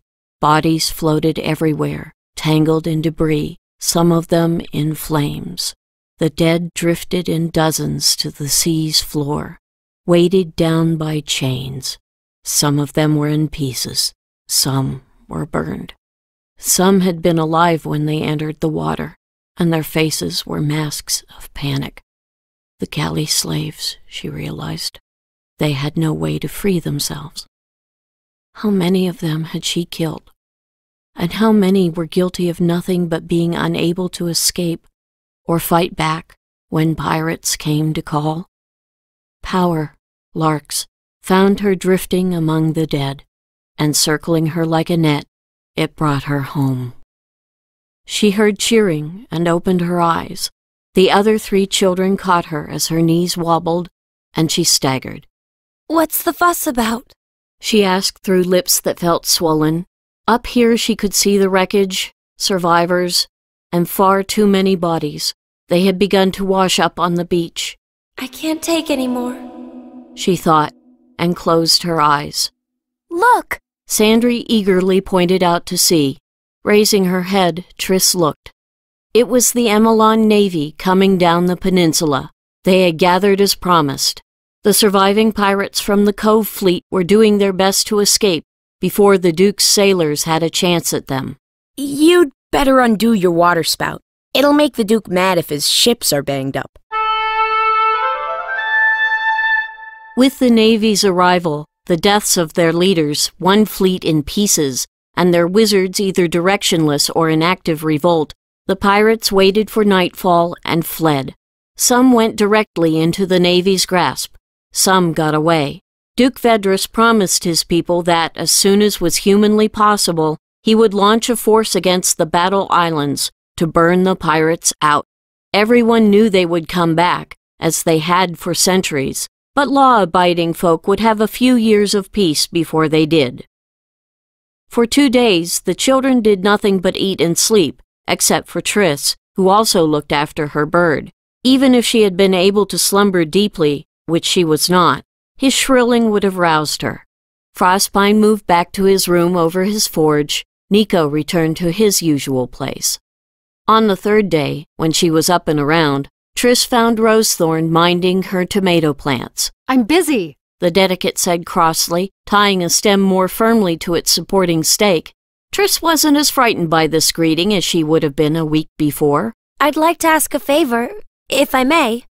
Rosethorn tilted up her wide-brimmed hat in order to see Triss's face better. "The answer is no." Triss half smiled. "Nico says he'll be in meetings here or in Summersea for a week.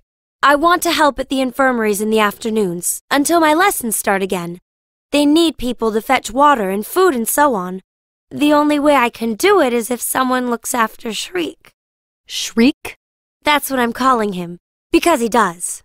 "I see." Rosethorn dusted a speck from a tomato. "Why the infirmaries?" About to refuse to answer, Triss thought the better of it. "Lark said they took the pirate wounded. It's because of me some of them are here, so I should help out." "You'll hate it. There's smells, vomit, rotting flesh. A lot of them are burned. They won't thank you." Lark had said the same. It wasn't that Triss didn't believe them. She did. It just didn't change the fact that she had to do something to lay the ghosts of the floating dead who came in her dreams. "The first time in my life anybody thanked me for anything was after I came here. I'm not so used to it that I expect it from people." Rosethorn adjusted a tie on a plant. "Just afternoons?" Triss nodded. "All right. Tonight you and I will talk about what happens to Shriek... Mila, what a name. To Shriek next. He'll be ready to fly soon." Triss nodded. "Well, go on. Leave him in my workshop. I'll hear him just fine when he wants to be fed." Rosethorn and Lark were right. It was not pretty in the infirmaries. The smell on the hot afternoon sent Triss out to be sick over and over. Burns had to be cleaned, the dirty bandages laundered in boiling water and hung out to dry. She carried buckets of water until her back, legs, and arms ached. The harsh soap they used reddened and cracked her hands. Every night Daja had to wake her when she fell asleep in her tub at the Earth Temple baths. No one thanked her except the healer dedicates, and that only rarely. The pirate captives, who had the Duke's justice to look forward to once they were better, snapped and taunted and yanked her curls or knocked things from her hands. The few slaves they had rescued only stared at the ceiling, wordless. 3 boomstones had made it past the shields while Triss and her friends attacked the fleet. One had landed on a wing of the girls' main dormitory. The Water Temple dedicates finally barred Triss from working in that infirmary ward. She sparked lightning every time she set foot inside it. On her 8th day of service, the dedicates sent their healed criminals to the Duke's court in Summersea. Once they were gone, less than half of all the patients remained. With plenty of healers now to care for them, Triss was put to scrubbing the floor of a newly emptied room. She was half done when she heard a step. Looking up, she saw Nico. "Are you ready to begin lessons again?" She pushed her spectacles up on the bridge of her nose. "After I finish this floor." "Have you any ideas about what area of your talents we should concentrate on?" It seemed like an idle question. Her answer was not at all idle. "I need to learn control, Nico. For real. With everything. I think the rest has to wait." Swirling water fiercely in the bucket, she stared at soap bubbles to keep him from seeing her mouth tremble. She was beginning to fear she would dream about the drowned slaves for the rest of her life. "I don't want this to happen again. Not ever." "At least you know it," he said quietly, rolling up his sleeves. "You could have been another Enahar, living off human pain." She looked up at him, her gray eyes sharp. "The other mages. Were they all slaves? Amory said as long as Enahar bound him with blood, he had to do what he was told, but he liked the money too, Nico. The money and the power. I could tell. Most of the mages served him willingly, and had Amory tried to disobey Enahar, he would have paid for it with even more of his blood. Dirty Jishen, whispered the girl, scrubbing hard.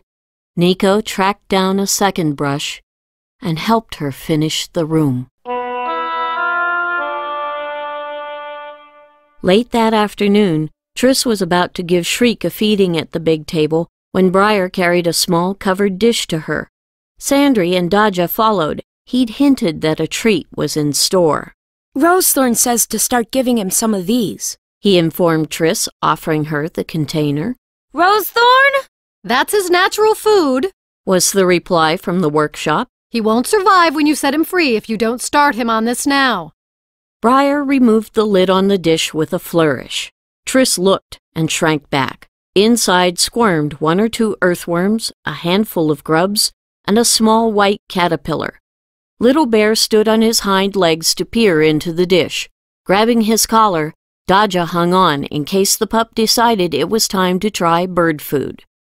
Shriek, still under the handkerchief on his nest, squalled. Drop them in his nest, Triss suggested to Briar. Can't. Rosethorn says they gotta go in his beak, same as the rest.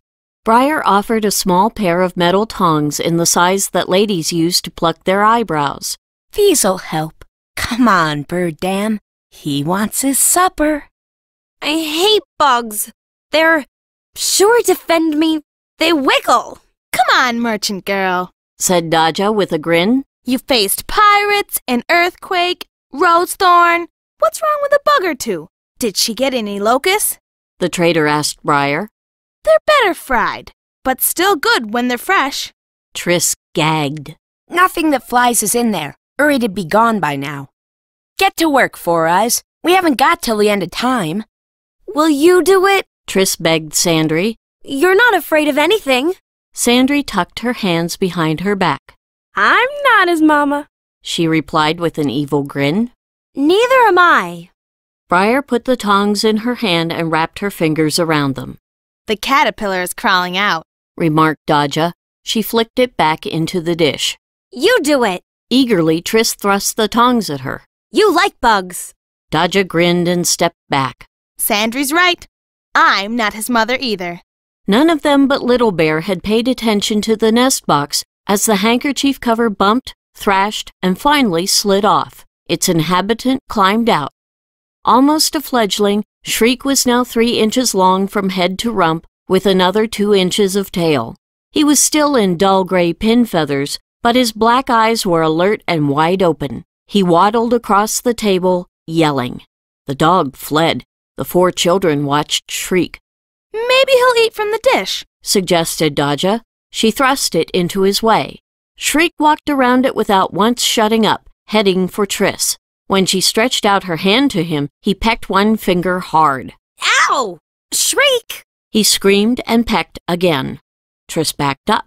Shriek came on and dropped off the edge of the table. Sandry and Triss banged into each other in their rush to catch him, while the bird, cradled in Sandry's skirt, continued to scream.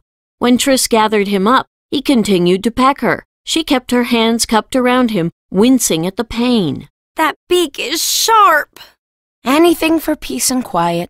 Picking up the tongs, Briar selected a worm and held it over Shriek. The nestling gave Triss a last jab and sat up in her hands, opening his beak wide. Briar dropped the worm in. Shriek swallowed. He appeared to think about what he'd just eaten. Well, that's better anyway, Sandry remarked with a sigh. Shriek screamed. My turn. Dodja took the tongs and offered the caterpillar to the bird. This Shriek bit in 2, allowing her to keep half while he gulped down the rest. Once that tidbit was in his belly, he snatched the rest out of the tongs. Sandry picked up an earthworm with her fingers. Shriek accepted this offering as he had the caterpillar, eating it in neat bites. Your turn, Mama. Briar drew the nest box over so Triss could put her charge back in his bed. Shriek squalled. Slowly, gingerly, Triss picked up a grub with the tongs, wincing as her firm hold crushed the sacrifice. She positioned the tongs over the nestling's gaping beak and dropped the grub in. Everyone applauded, Shriek blinked, sighed, and settled down for a nap.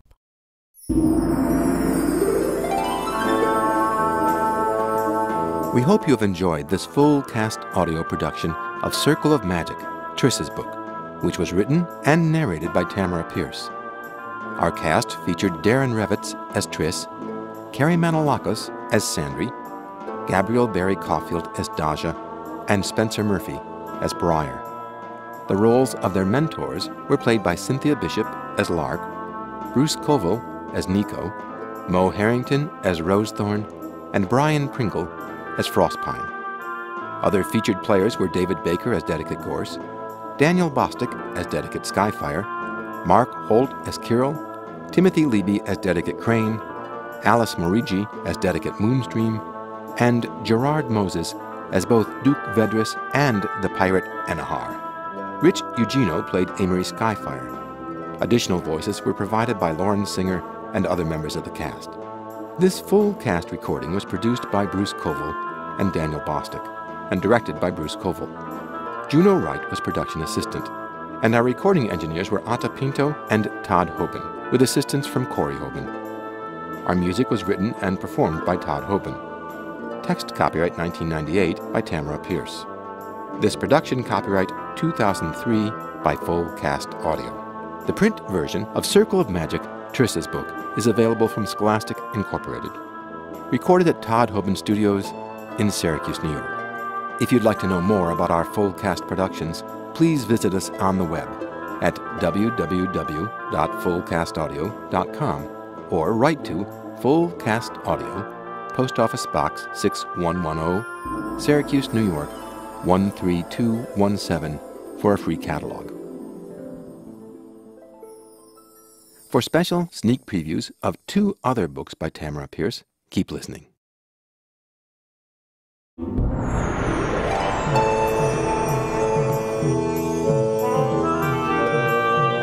Full Cast Audio presents Circle of Magic, Sandry's Book, by Tamora Pierce.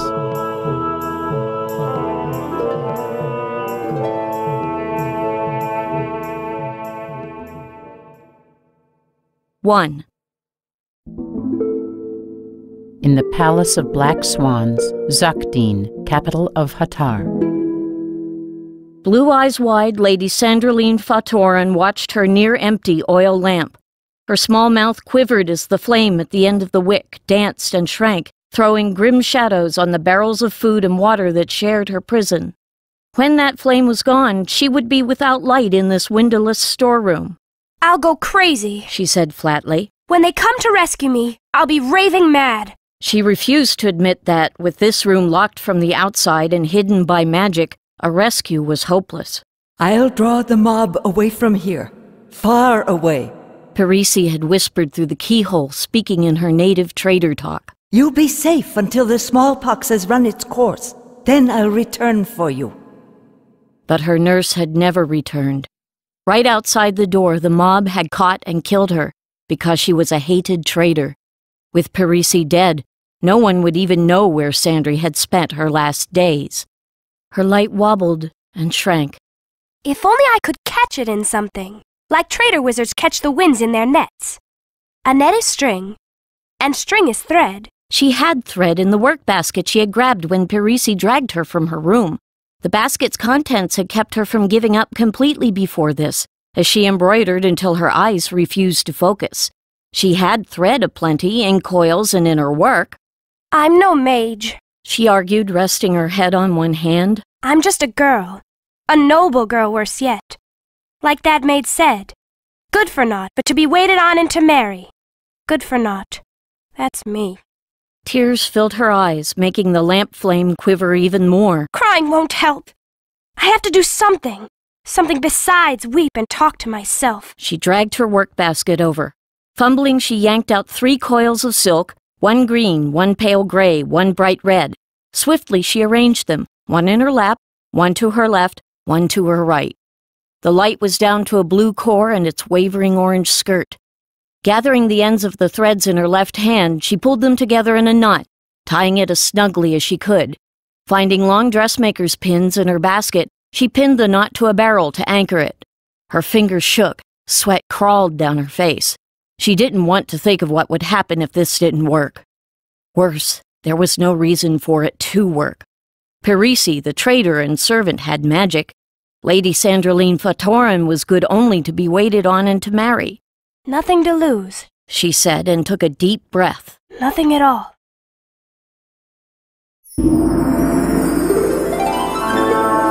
Full Cast Audio presents Circle of Magic, Daja's Book by Tamora Pierce. 1. Sunset blazed above Goldridge Valley in North Emelon, throwing shadows over a company of mounted riders. At the head of their train, a bannerman carried the personal flag of Duke Vedris IV, ruler of Emelon. The Duke himself rode behind the flag, surrounded and followed by his staff, guards, and friends. Smoke drifted through the air in veils, stinging everyone's eyes. They had been riding through it for 2 days, watching it stretch over pastures and fields. Now at last, as the company entered the forests that filled the northern half of the valley, they began to rise above the thick air. At the very rear of their column rode 3 girls and a boy, all mounted on sturdy ponies. When one of the adults, a woman in a dark green habit, stopped and dismounted from her horse, they also drew their ponies to a halt and watched her. She climbed out of the sunken road and walked several yards under the ancient trees. A big dog with curly white fur who trotted beside the 4 detached himself from their group and followed. Little Bear, Called Daja Kisubo, a tall, broad-shouldered black girl. let Rosethorn alone. Come back here. The dog Little Bear obeyed. When he reached the closest rider, Daja's plump, red-headed friend Triss, he sat, stirring the road's dust with his plumed tail. Rosethorn? Asked Briar, the boy. Is everything all right? Just stay put, Ordered Rosethorn. She picked up a sturdy branch and began to dig in the heavy litter of tree leaves and decaying wood underfoot. I'll be there in a moment. That's not what I asked. Briar muttered to the girls out of the corner of his mouth. I asked if everything was all right. Daja turned her mount. From this small rise she could look through a gap in the trees. Daja, are you all right? The voice belonged to the 3rd girl in their party, Sandry. Everything about her, from her pony to her clothes, spoke of wealth that the other 3 young people did not have. When she turned her mount to see what had caught Daja's eye, Briar and Triss did the same. In the distance, where ridges of open pasture faded into the base of the southern and western mountains, long bands of sullen orange fire shone. Daja shook her head, making her 11 short braids flap. It's like something from a nightmare.